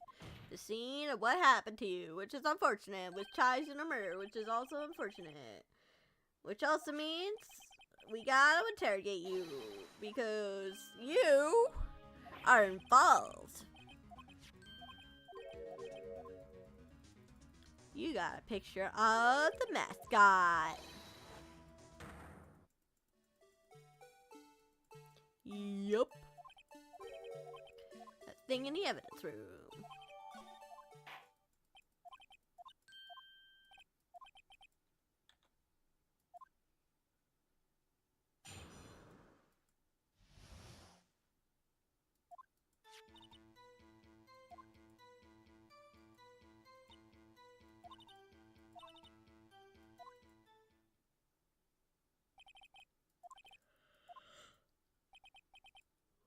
Constant, blah blah blah. Yeah.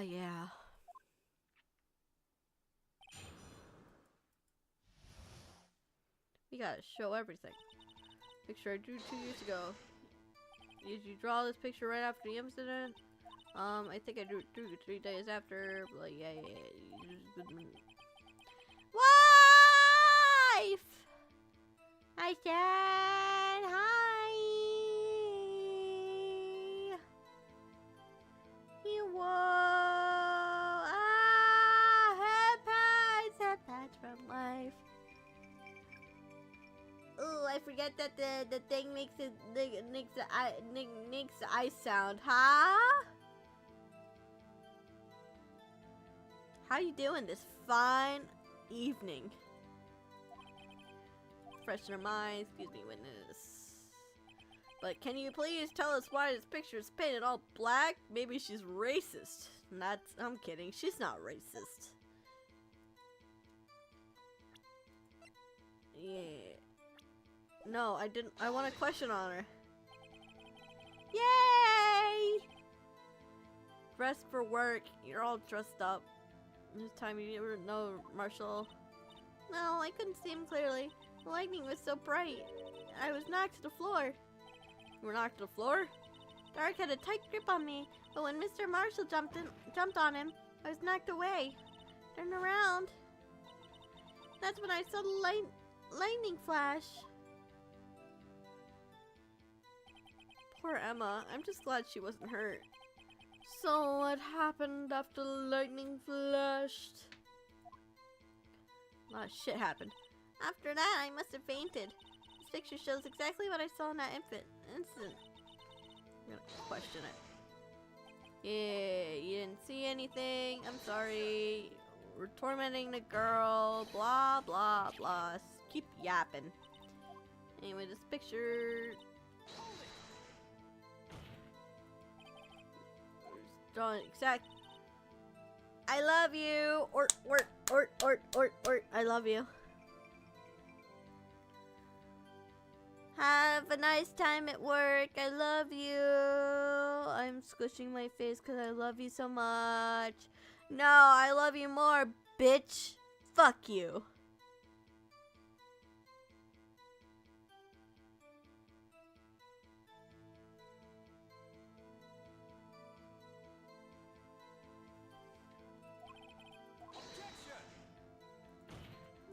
Oh my god, Edgeworth, stop yapping.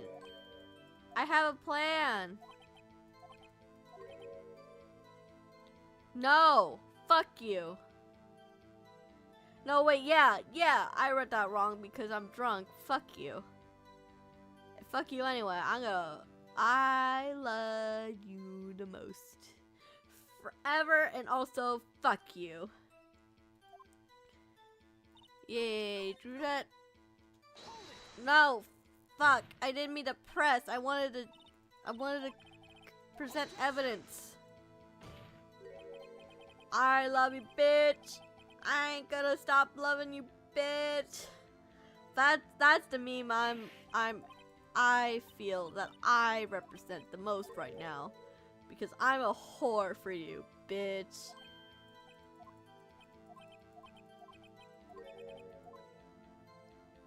Yeah.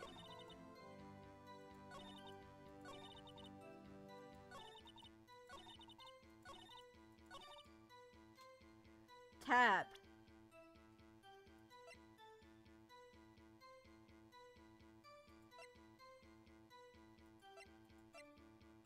What was it? It's just right. Fuck, no. No! Guys, you can call me a whore.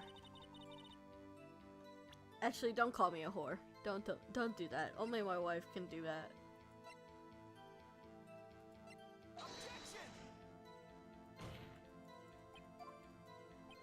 No, no, no!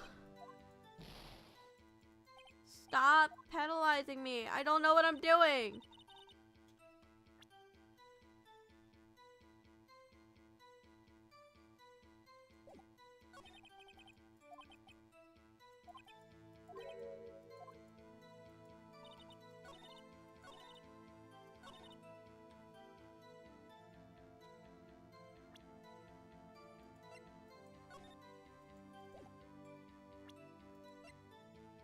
What did I percent last time?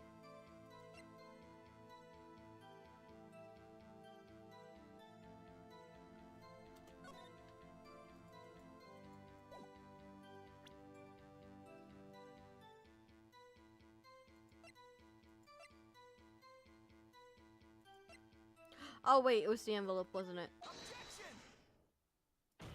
Oops. Yeah, blah blah blah. The knife. Yeah.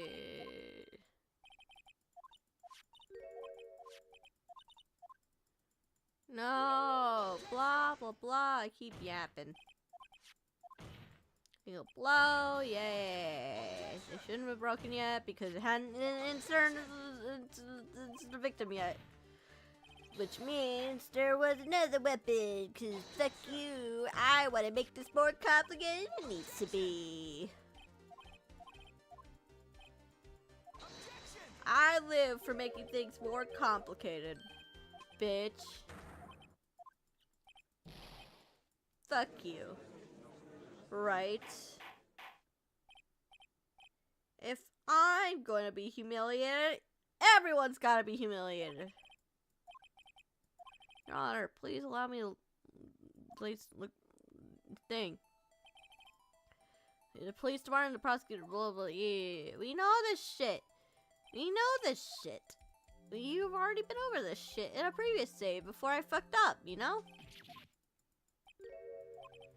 Like, yeah, you're not lying.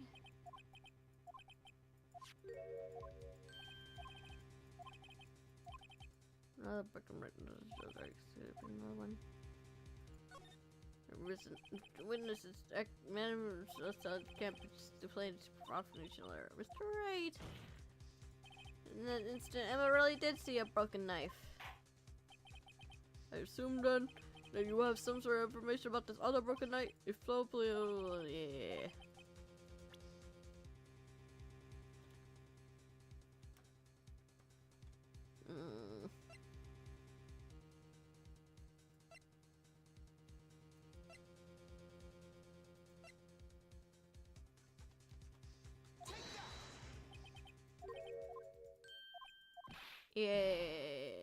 Yeah, I fucked up. I know I fucked up.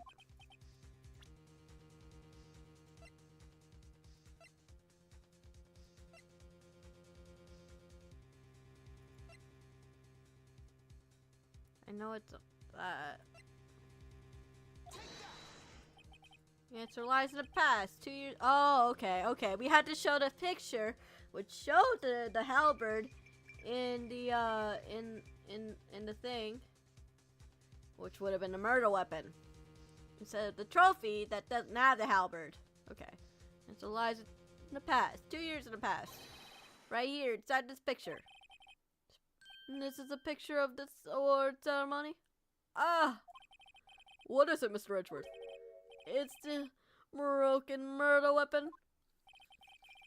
Notice the award prosecutor marshal is holding. That's a broken knife. As we early concluded, the knife in the drawing was not Joe Dark's knife. That being the case, the knife that witness saw was in all likelihood from this award. Order, order, order! Neil Marshall was awarded King of Prosecutors that day. As an award, he was given a broken shield and knife. Police Chief Joe Dark, he pulled out this knife. Being a prosecutor, he did not carry a pistol. This broken knife was the only weapon he had in this dangerous situation. But that can't be. Oh, and why not, Mr. Edgeworth? Because if the King of Prosecutor award knife was the murder weapon, the murder and the victim would be reversed. What do you mean? I mean, the man raising the knife would have been Neil Marshall. Oh. Oh. Shit, man. Ah, shit. Ah, shit. But the prosecutor was the one who actually died. That's true. What's going on here? It seems Mr. Wright has been a bit too eager to jump to conclusions. Oh, wait, I remember now. I remember everything.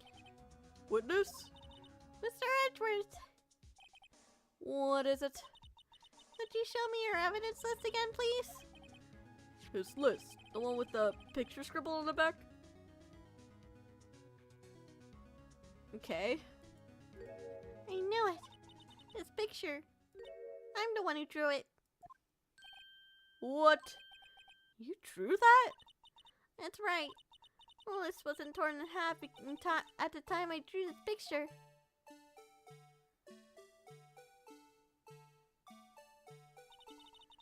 At the time we were trying so hard to forget, you must have locked this part of deep inside of me. Perhaps it would be best if we added this to the witness's testimony. Would you please tell us what you recalled, Miss Guy? Yes, Your Honor. First the knife mix-up, now the blue badger? This should be interesting. Could you imagine? The badger just coincidentally appeared like like an angel being sent by God and bonked him over the head.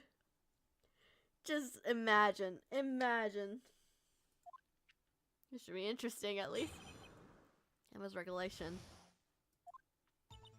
When I saw that man raise a knife, I panicked and rushed over to both of them. I think I knocked away the man with the knife. Then there was another flash of lightning, and that's when I saw the blue badger. It was in the room, but I'm sure I saw his shadow. Uh-huh. What does that even mean? This is certainly most unusual. Right, impossible. The chief of detectives hasn't even designed him until this year. That would mean he didn't even exist 2 years ago. Yes, well, the defense may begin cross-examination. Oh, someone's desperate. Stop! Please, don't pursue this any further! Lena! What's the meaning of this? Please remain seated in the defendant's chair. But you can't do this! I've already confessed to the crime! Why can't you just leave it at that? Chief Prosecutor Sky, we've already come to this far. It's too late to turn back. Silence! The defense will now begin its cross-examination. Bailiff, please detain the defendant. It seems we're finally getting to the core of this matter. Hell yeah.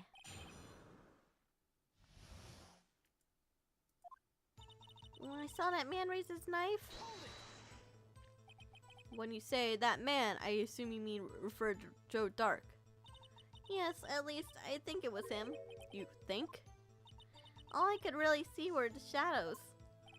A power outage immediately preceded the incident is also documented in the prosecutor's office reports.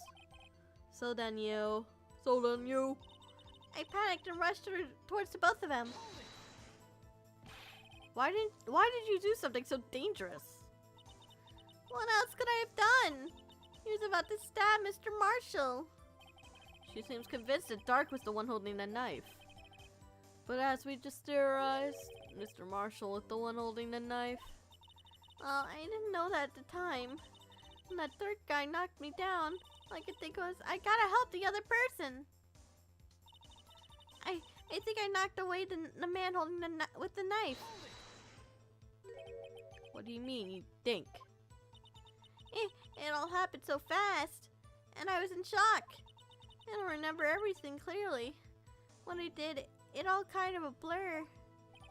And Sky was almost killed before she was a witness to a murder that was about to take place. With so much happening in a matter of seconds, a little disorientation was only natural. I saw the man about to stab the other person, who I thought was Mr. Marshall. I knew I had to stop the man with the knife. What you did was very brave, young girl. So then what happened next? Just then, there was another flash of lightning, and then I saw the blue badger. Are you sure about this? Of course, see? Even draw a picture of him there. But are we sure that's the blue badger? But it was the chief of detectives who thought up this hideous beast. That was just this year. The blue badger didn't exist 2 years ago. That's all quite verifiable. You know, it sounds strange, but I was surprised too when I saw him at the police department. I had this nagging feeling that I've seen him somewhere before. Seen him before somewhere. Now I finally remember. Oh, brother. Just when you thought this had caused enough commotion. Fellas, where in the room did you see him dancing? I wasn't in a room, but I'm sure I saw him shadow. His shadow? So you mean you didn't actually see his face with his winning smile and all? That's right, but I still remember it. He had 3 creepy horns. This is pointless. The thing could have been possibly existed 2 years ago. The witness must be mistaken. That might well be. But what's important is what caused her to think she saw what she did. Oh, and I suppose you have an explanation? By all means, tell us what the shadow really was. What was it that Emma really saw in that lightning flash? Who is this blue badger, really? I might know. Well, Emma drew this picture. Yet she's certain she saw its shadow. Ladies and gentlemen, it's the defense's belief that fateful day 2 years ago, there indeed was something that looked similar to the blue badger. Something is now sitting in this very room. Mr. Wright? This room? Very well, Mr. Wright. What is it that the witness saw in that instant? Please show this mysterious blue badger look-alike.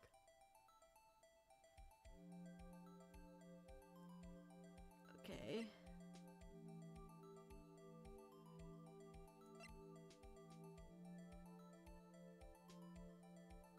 Oh, was it this?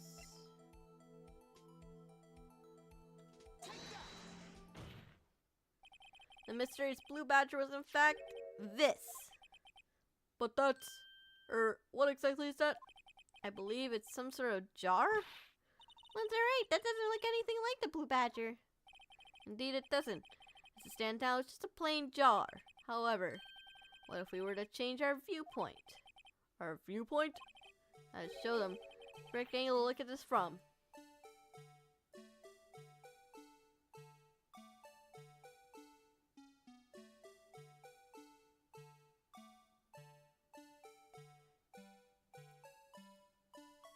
It's gotta be like something like this.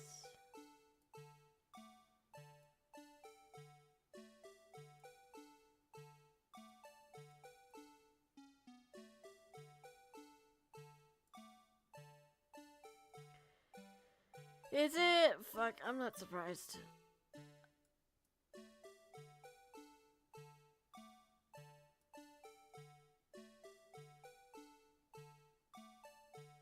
Is it like this? Fuck. Objection! Allow me to remind the defense that this case hinges on the witness's drawing. If Wright can't match the shape to the witness drew, then cannot allow. Yeah. Just the right angle. No, it's something like this.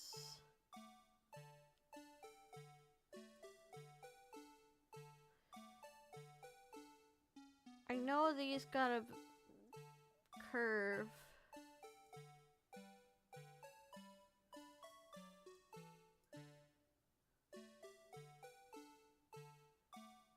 Come on.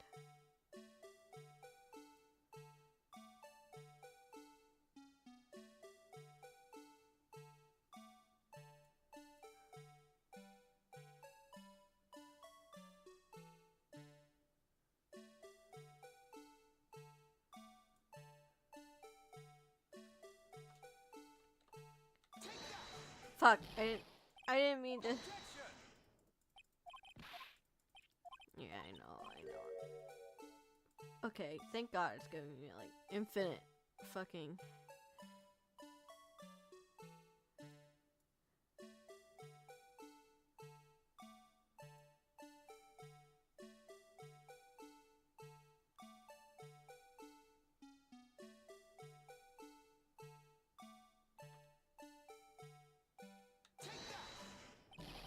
That's not right. Yeah. Why are you being so fucking specific about it?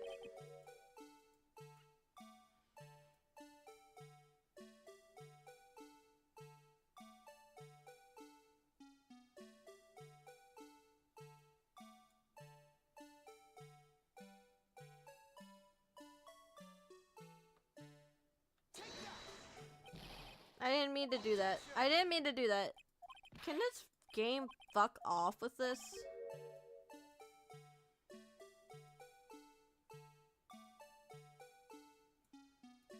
It's gotta hide.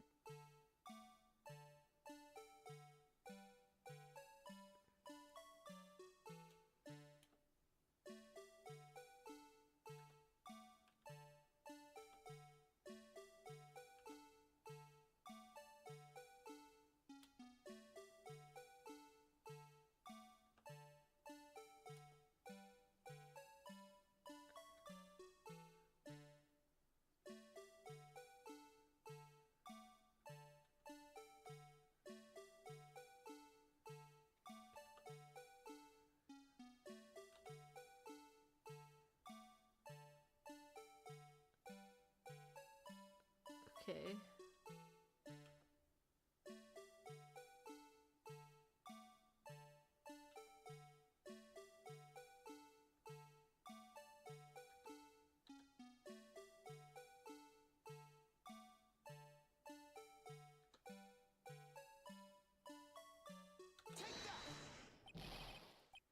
Come on, is that not close enough?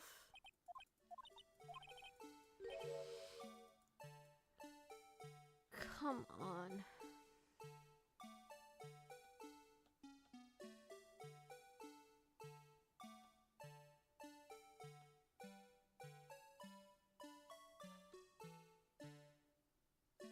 Objection! Why is it so specific?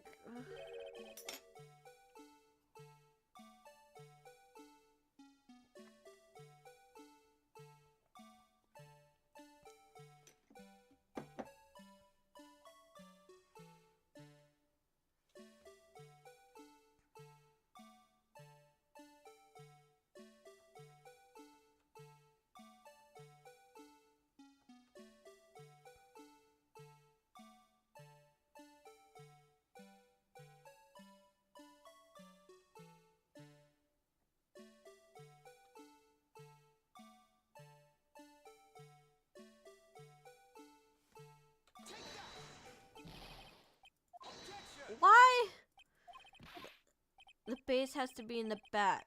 Okay.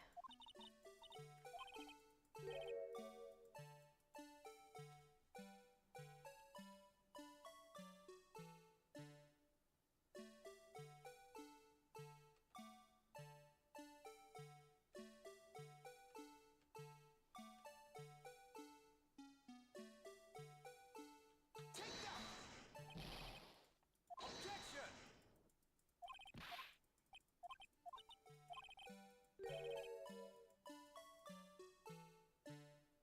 This is the base.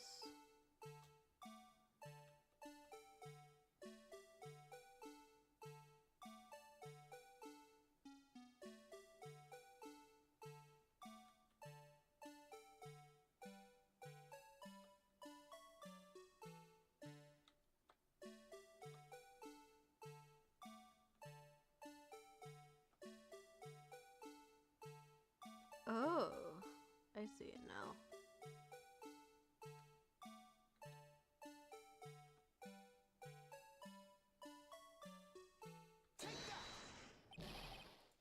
Come on!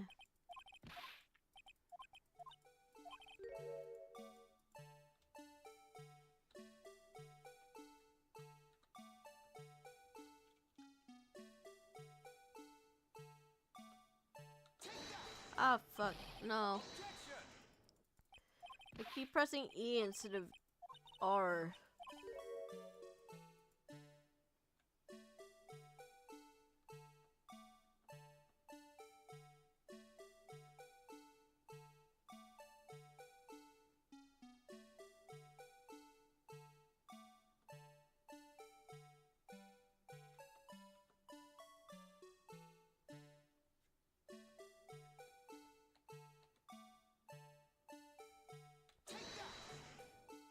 There we go, finally, Jesus. Well, is this a miracle or what? No one can possibly deny this jar's resemblance to the blue badger. Because that took way longer than it should have, am I right? No, it can't be. Order, order.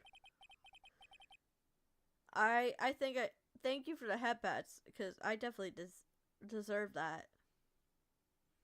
I deserve that shit, man. After that bullshit, that was horseshit. That was absolute horseshit. Ugh.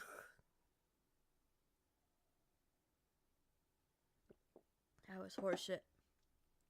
The defense has proven its claim.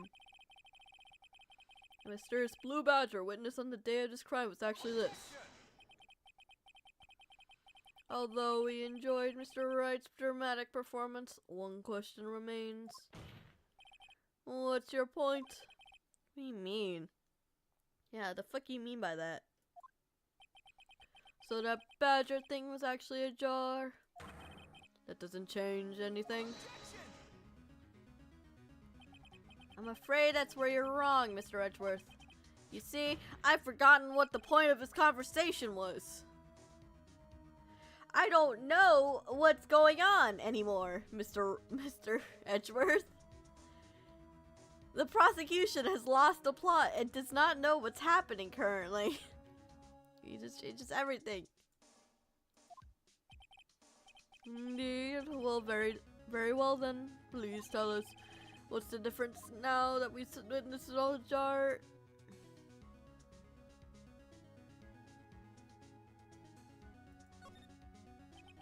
I'm gonna take these in turn. On a murder, witness saw this jar. Very specific, and a very specific angle, I might add, Mr. Wright. Yes, well, knowing this, where could she have seen this jar? Where? Where?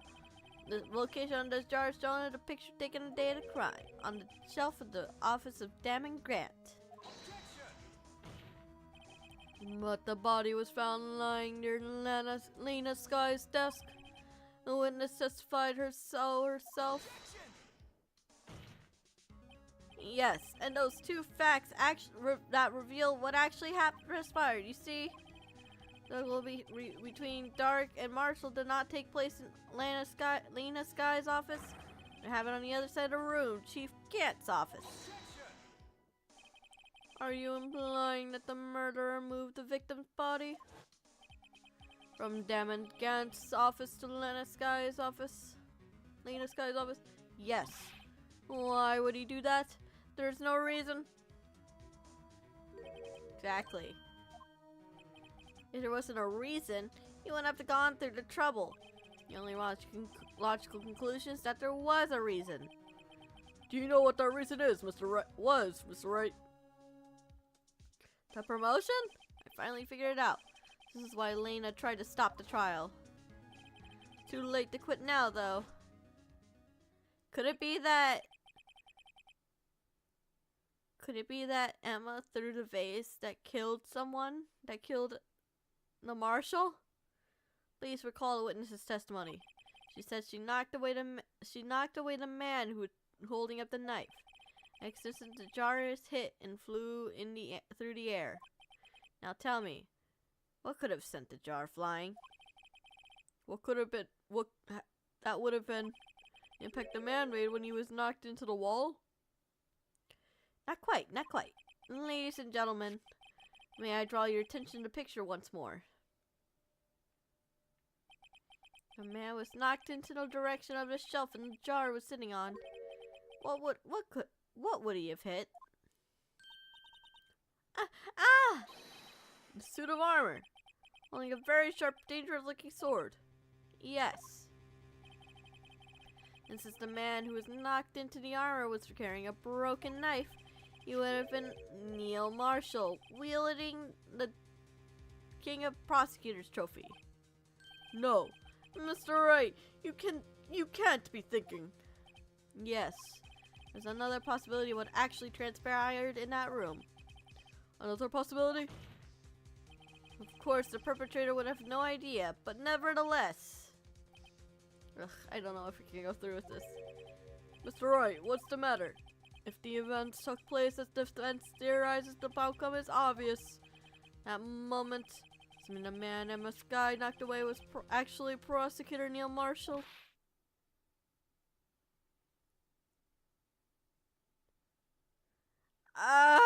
No!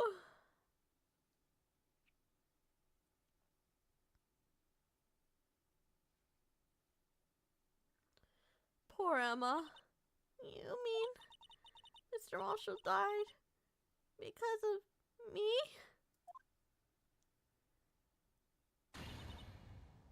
No! No! Poor Emma.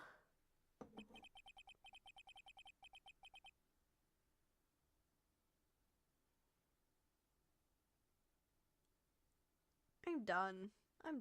I don't know what the fuck.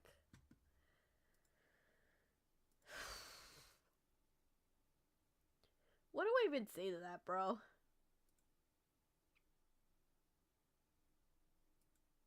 What do I even say to that?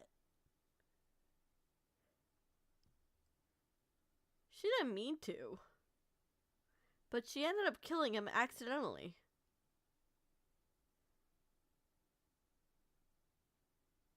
Poor Emma. Poor Emma.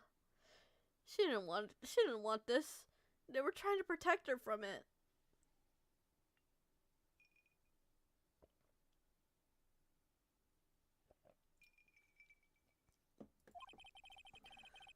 So is the witness who took the victim's life, and proved so with her own testimony. This is unprecedented.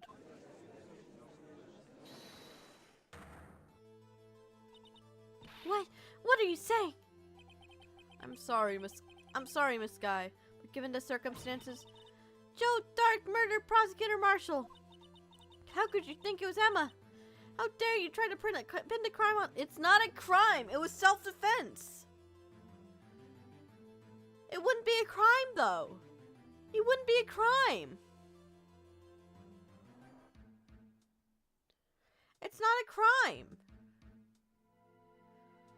She was trying to prevent a crime! She wouldn't have been prosecuted!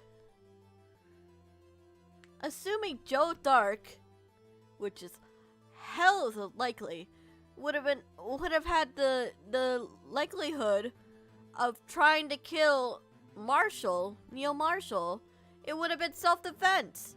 She was trying to prevent a crime. She wouldn't have been prosecuted for that. She didn't kill him on purpose. She had no connection to crime, and she had no motive to try to kill Neil Marshall. In all circumstances, she would have been guilty. She would have been innocent. At worst, she would have had to carry the guilt of killing Neil Marshall on her shoulders, but she would have been innocent. Enough therapy would have cleared that up for her. Imagine that coming from you. If you recall, it was you who admitted to forging evidence 2 years ago. The reason you moved Prosecutor Marshall's body was to keep anyone else from finding out what Emma did, wasn't it?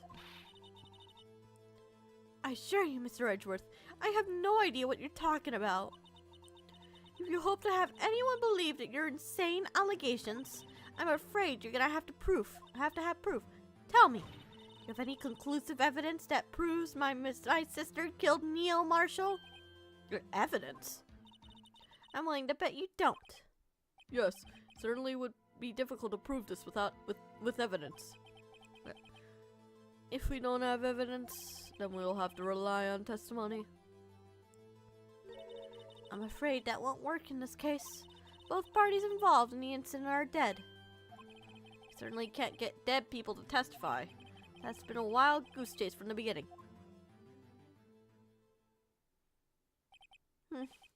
Touché, Miss Sky. Of course, that only leaves us with one possibility. You mean there's still another possibility? What do you mean, Mr. Edgeworth? I mean the possibility that the victim has left us a message. For better or worse, Mr. Marshall did not die instantly. He may have left a line to nail the person who took his life in one manner or another. It's impossible. Well, Mr. Wright, this is the only possibility left to you. Message from the deceased. Does that such message exist? I gotta think back to the court record. A real murder left behind it in the evidence. This message is from the deceased. It's already in our possession. Mr. Wright, will you stop at nothing to prove my sister a murderer? She's not a murderer. She proved herself innocent. She proved herself innocent of self-defense, bro. Chill. She's not gonna be fucking arrested for this shit. Thank you for the headbats.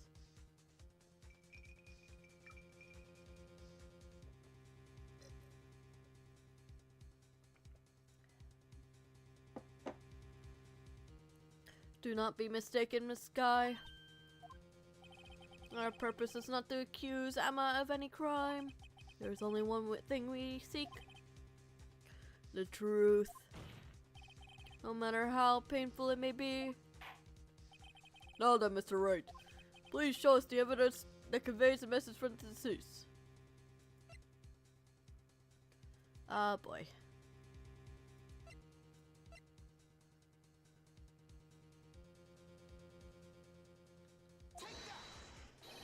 This is a message from the deceased.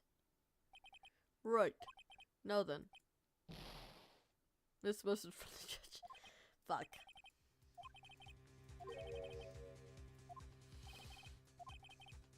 Yeah. What is the message? This is our last chance.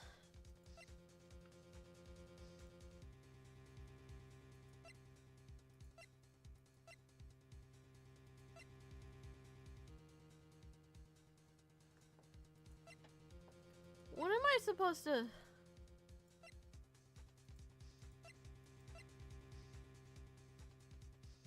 Message from the deceased.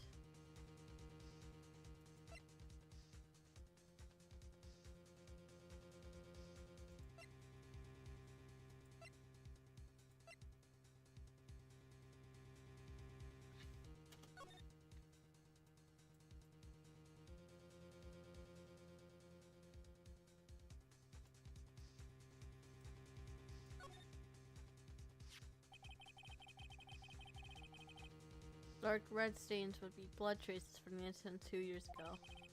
Only fragments found in G.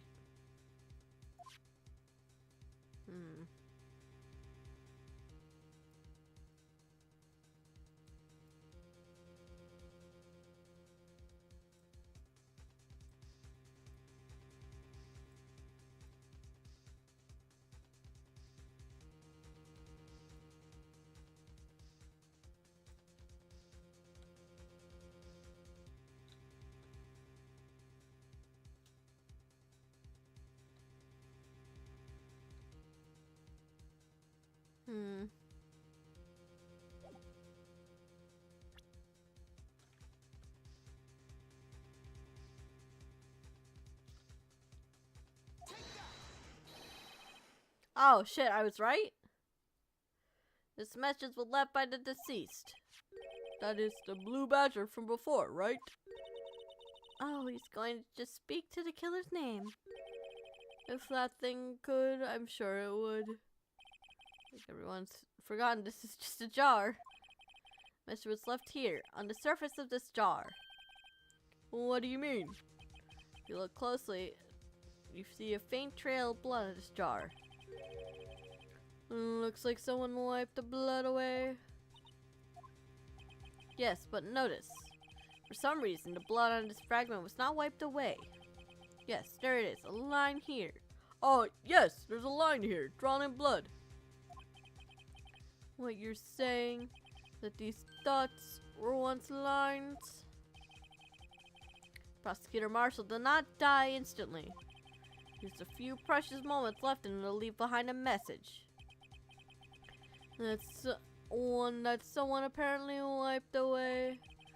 But blood must have seeped into the jar with those lines changed directions.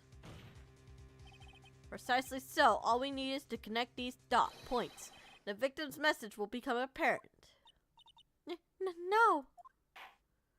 Mr. Wright, what kind of message did the victim leave for us? Your Honor, I believe those blood stains will reveal us the answer. Gotta connect this dot mix letters. The only thing it would have... There's only one thing the victim would have written, given the circumstances. The murderer's names.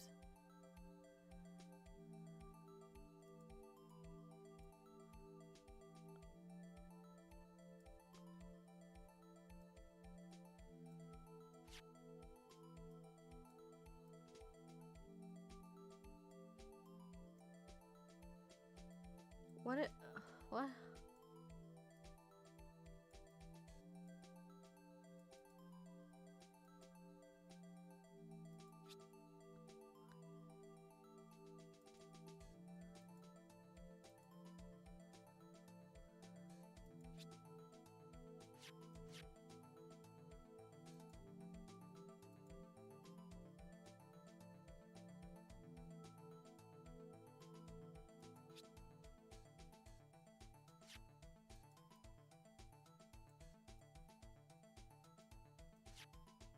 What?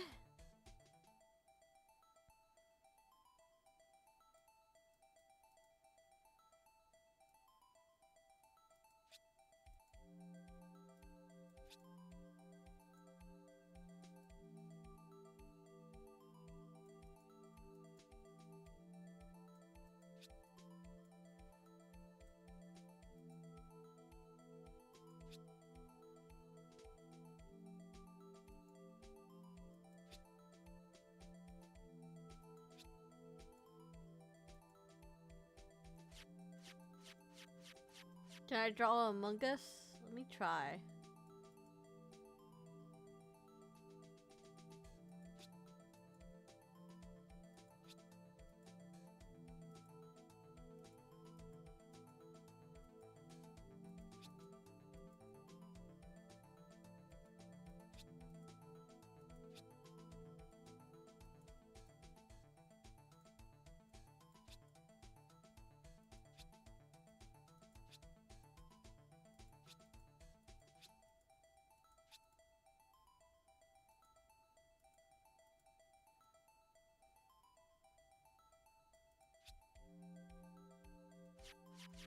I don't think I can.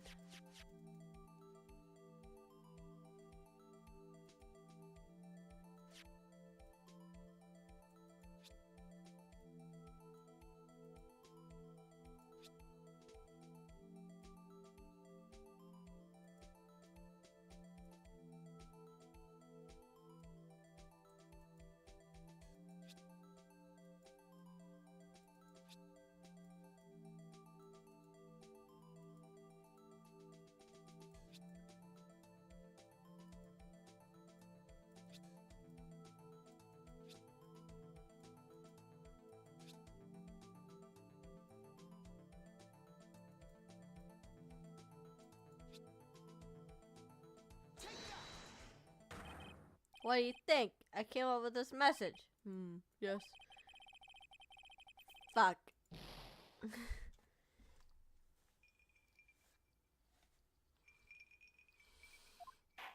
Fuck. Ugh. Oh, guilty. I have to start so far back. Not my fault.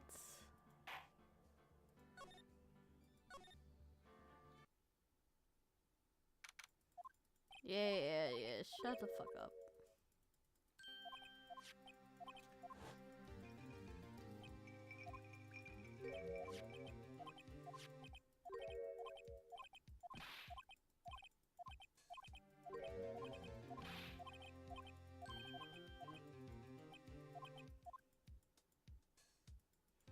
See you in court, where I'm gonna fuck your ass so hard because I'm Phoenix Wright, and we're gay for each other.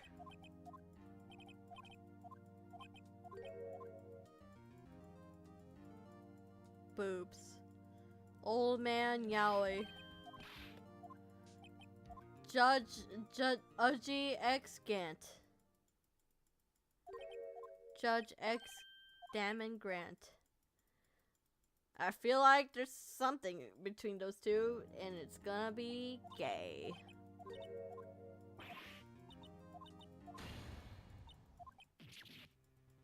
Just like Phoenix Wright and Objection!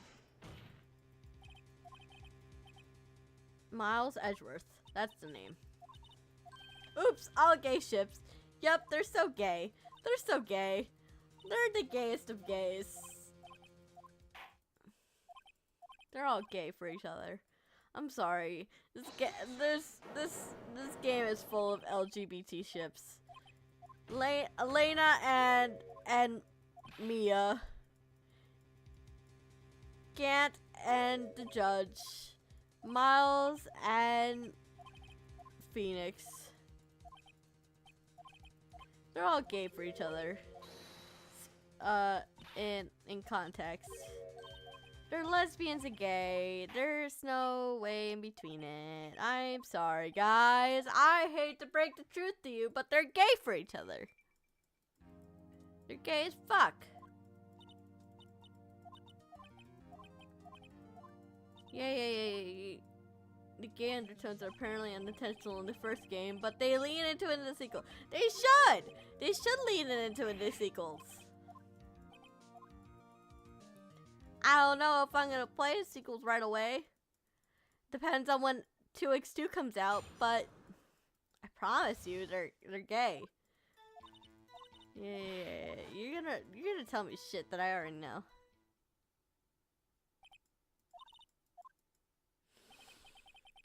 Okay, now that I'm looking at it like a third time, apparently in that cutscene, the image, that's clearly the whatever the name of the murderer is, that's gonna be the murderer.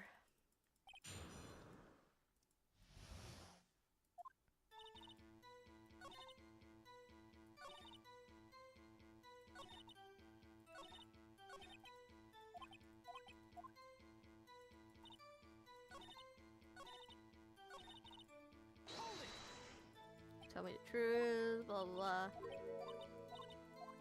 Lightning struck, blah blah blah. Yeah.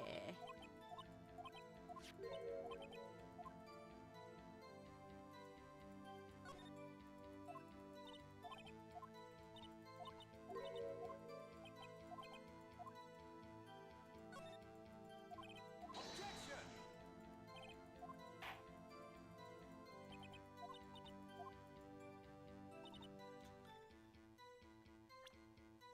I'm gonna save.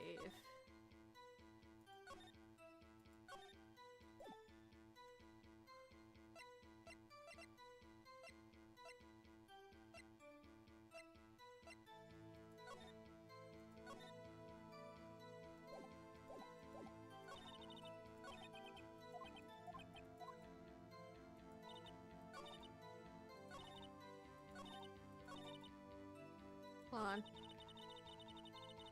Tab. we have the image, we have the art. It was very good art. Yeah, blah, blah, blah. We have the thing, we have the thing. We're gonna present that because we have nothing else to present, and it's gonna do one at a time, blah, blah, blah.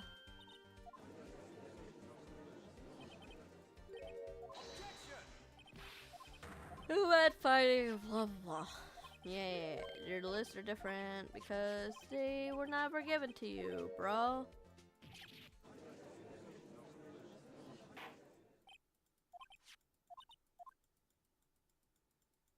I'm spamming the click button, but it's not going any faster.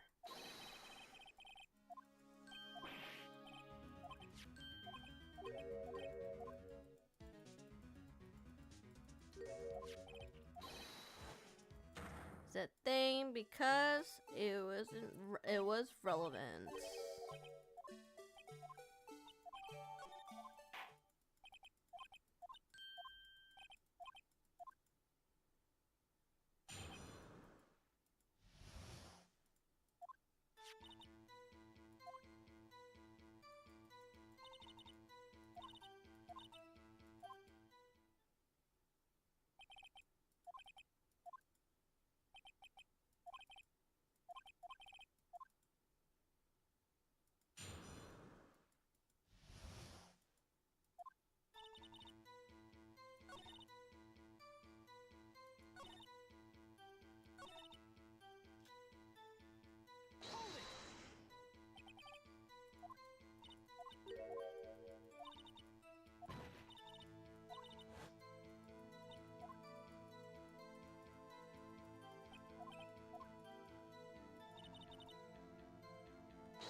Yeah, you weren't influenced by the detectives.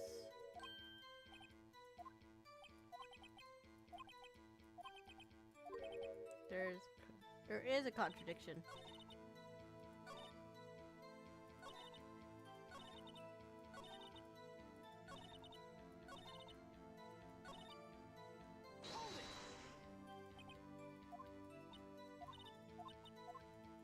Okay. Blah blah blah.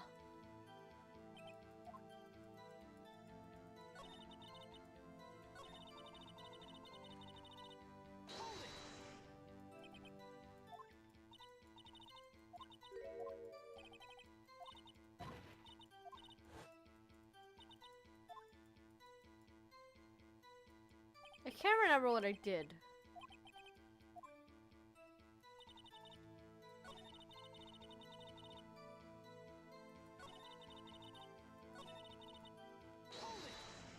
What do you mean to press?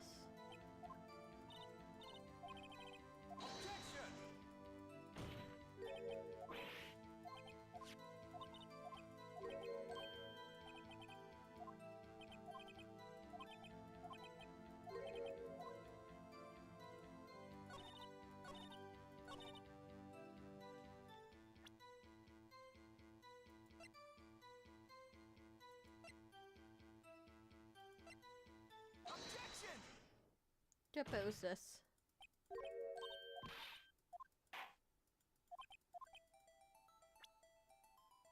This knife. Yeah, blah blah blah blah.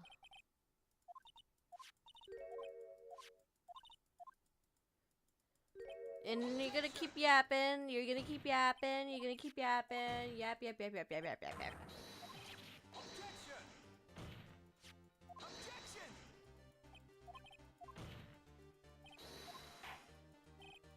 That's right.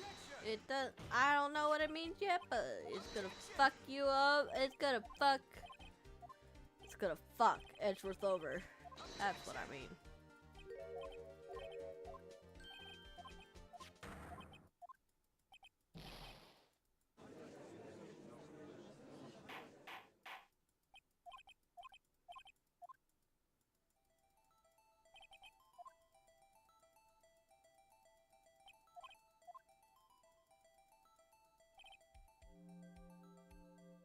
comb back fucking hair.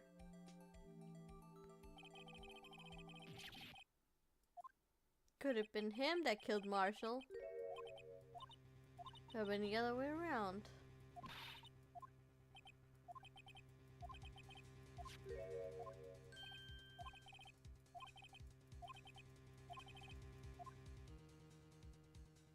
There's another one.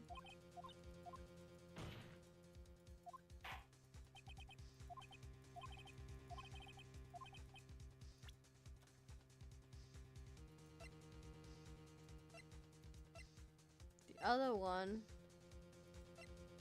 This.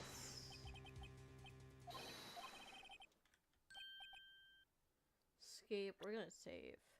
Fuck me.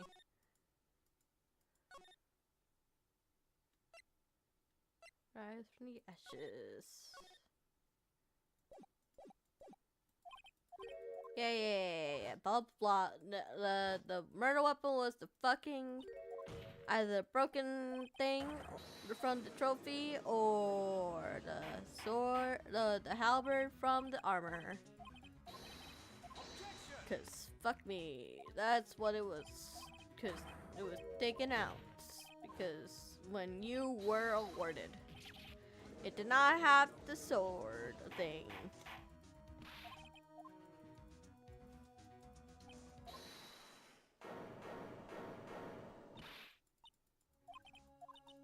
You remember everything, cause that's what's convenient for the trial.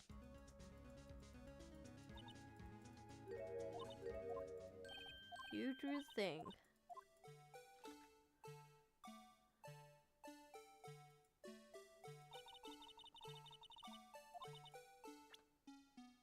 We're gonna save again.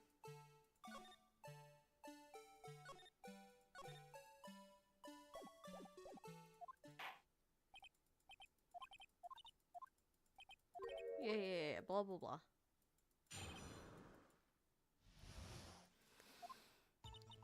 I thought man raised his knife. I panicked, rushed word like Objection!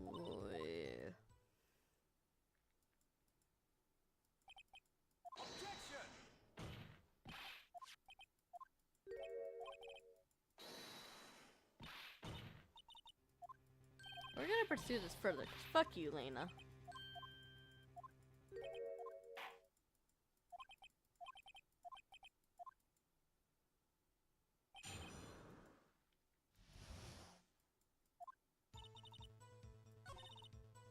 Hold it!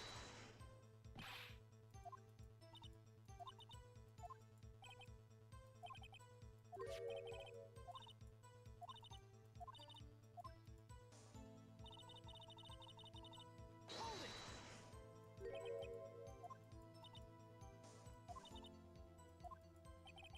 We're gonna skip through those mostly because y'all know what I did. Y'all know what I meant to press. Y'all know what I meant to do. Hold it!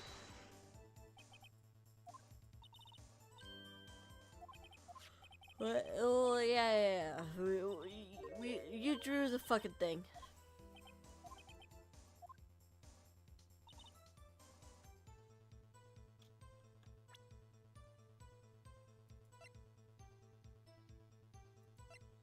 What you really saw was this thing, I think. Objection!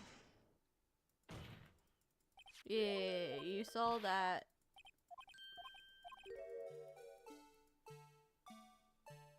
The base should be towards the back.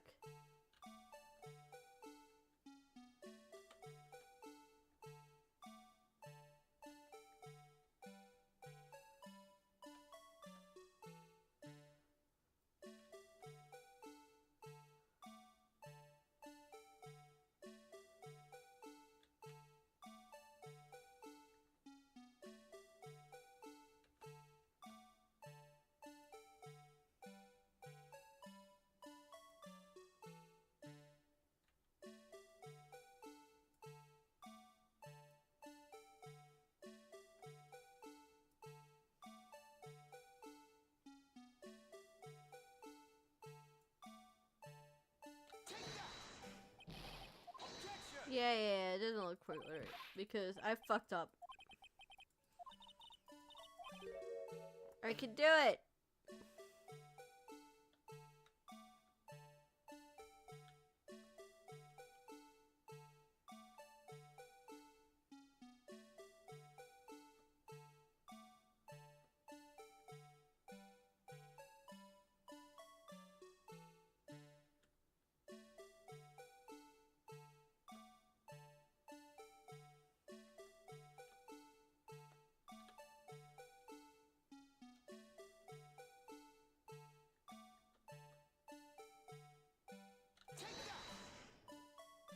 Yep, there we go. A lot easier the second time.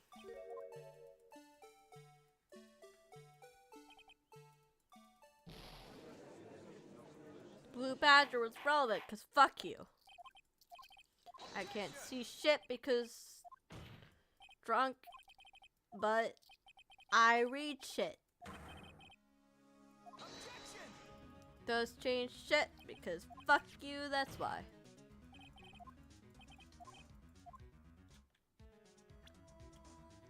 Let's save.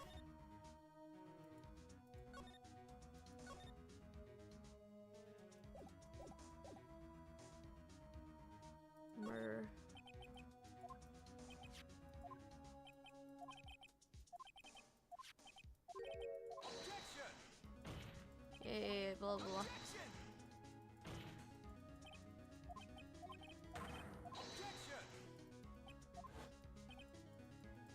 They're gonna keep yapping, aren't they?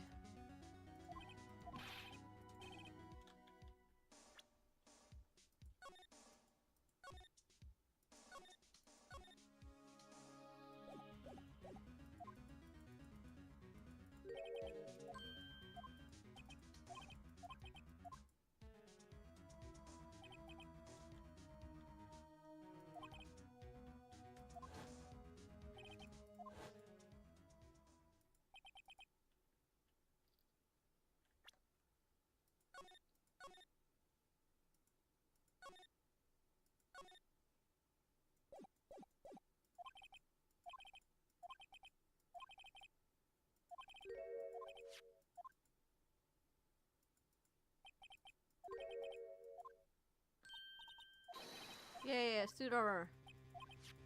Yeah, you're gonna fucking accuse.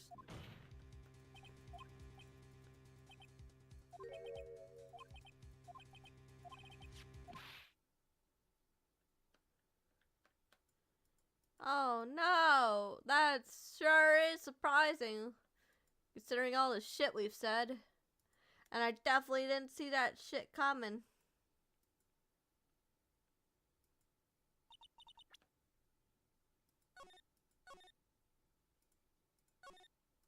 You're gonna say, no, I couldn't have killed Mr. Marshall because I'm just at the time, I was a 14-year-old girl. Why would I have killed him? And I would explain, because it was self-defense. You were trying to defend Mr. Marshall, but you accidentally killed Mr. Marshall. But no one would prosecute you for that, because why would they? Why the fuck would they? That would be fucking stupid.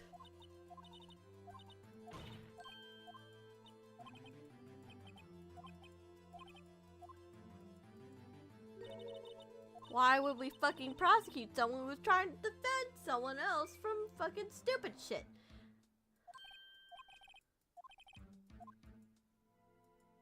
Because it was stupid from the first place.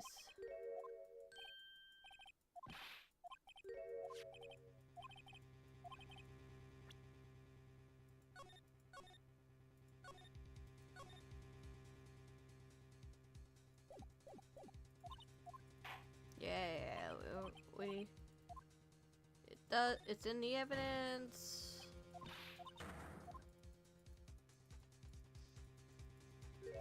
Yeah. Keep yapping.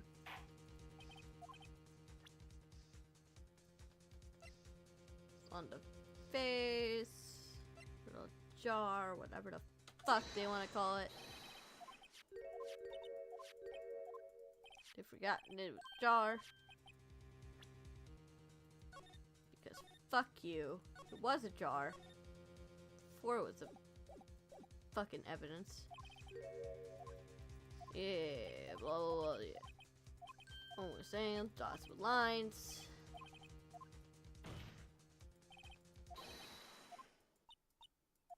No, because my sister couldn't have killed someone. Fuck you.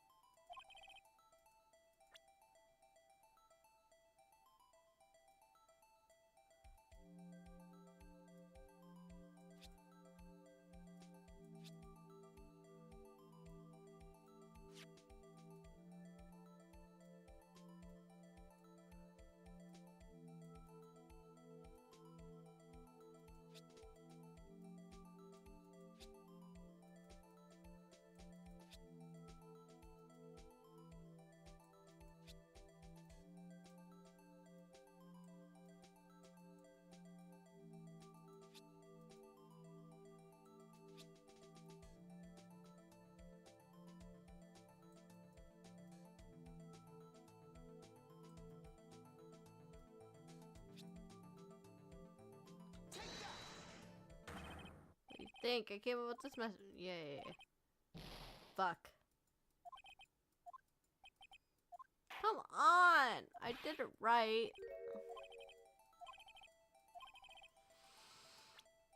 This murder's name.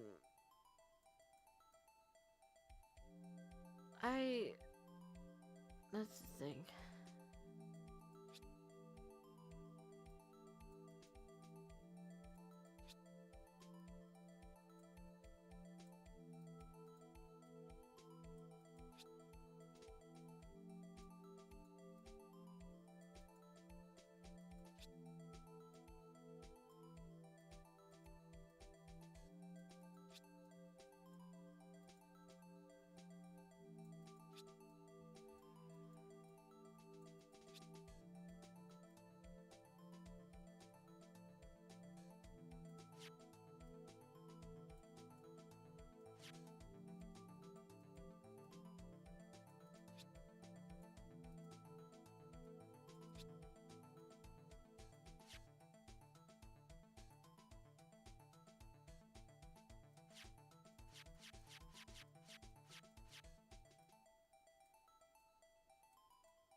Oh wait, I remember. I know what my mistake is.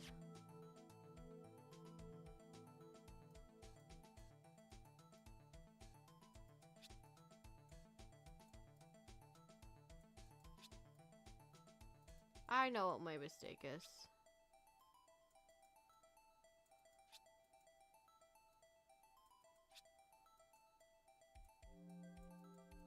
I figured it out. I'm a genius.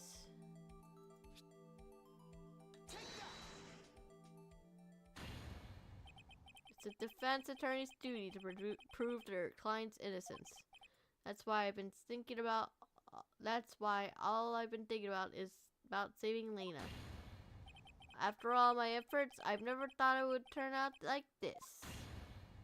Emma. Oh, this final message Prosecutor Marshall left behind. Oh, no. Of all people, she may not have meant it, but in the end, the one who took the victim's life was Emma Skye. Oh, poor Emma. She didn't mean to. It was in self-defense. It's not a crime. It's not a crime. See, Werther, I can't say I didn't warn you. Chief Gant. Do you understand the implication of what you've done? What are you talking about? 2 years ago, Joe Dark was sentenced to death. He was convicted because of his final murder. I believe you were the prosecutor in the case, were you not? Yes, Worthy. Because of you, an innocent man was sentenced to death. Not only that, but you've used forged evidence to ensure his conviction.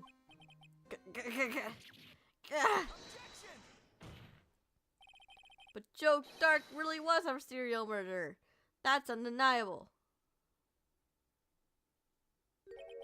I'm afraid that's not important. Didn't you know we aren't defenders of justice? What? We're merely keepers of the law.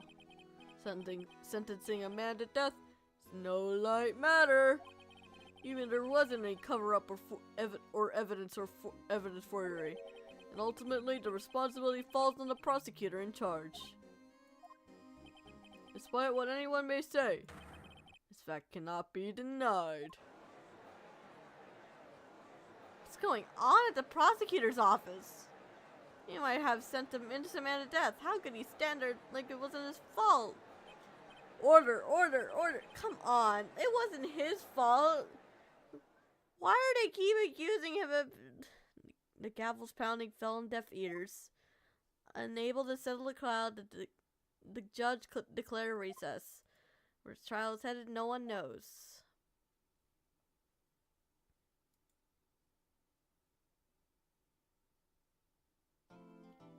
Yep. Yes, we're gonna save.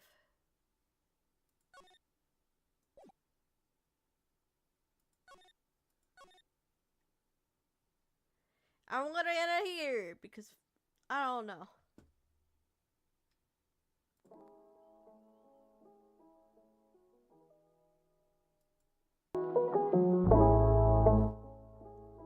Thanks so much for joining me today. Next stream will be, I believe, Friday.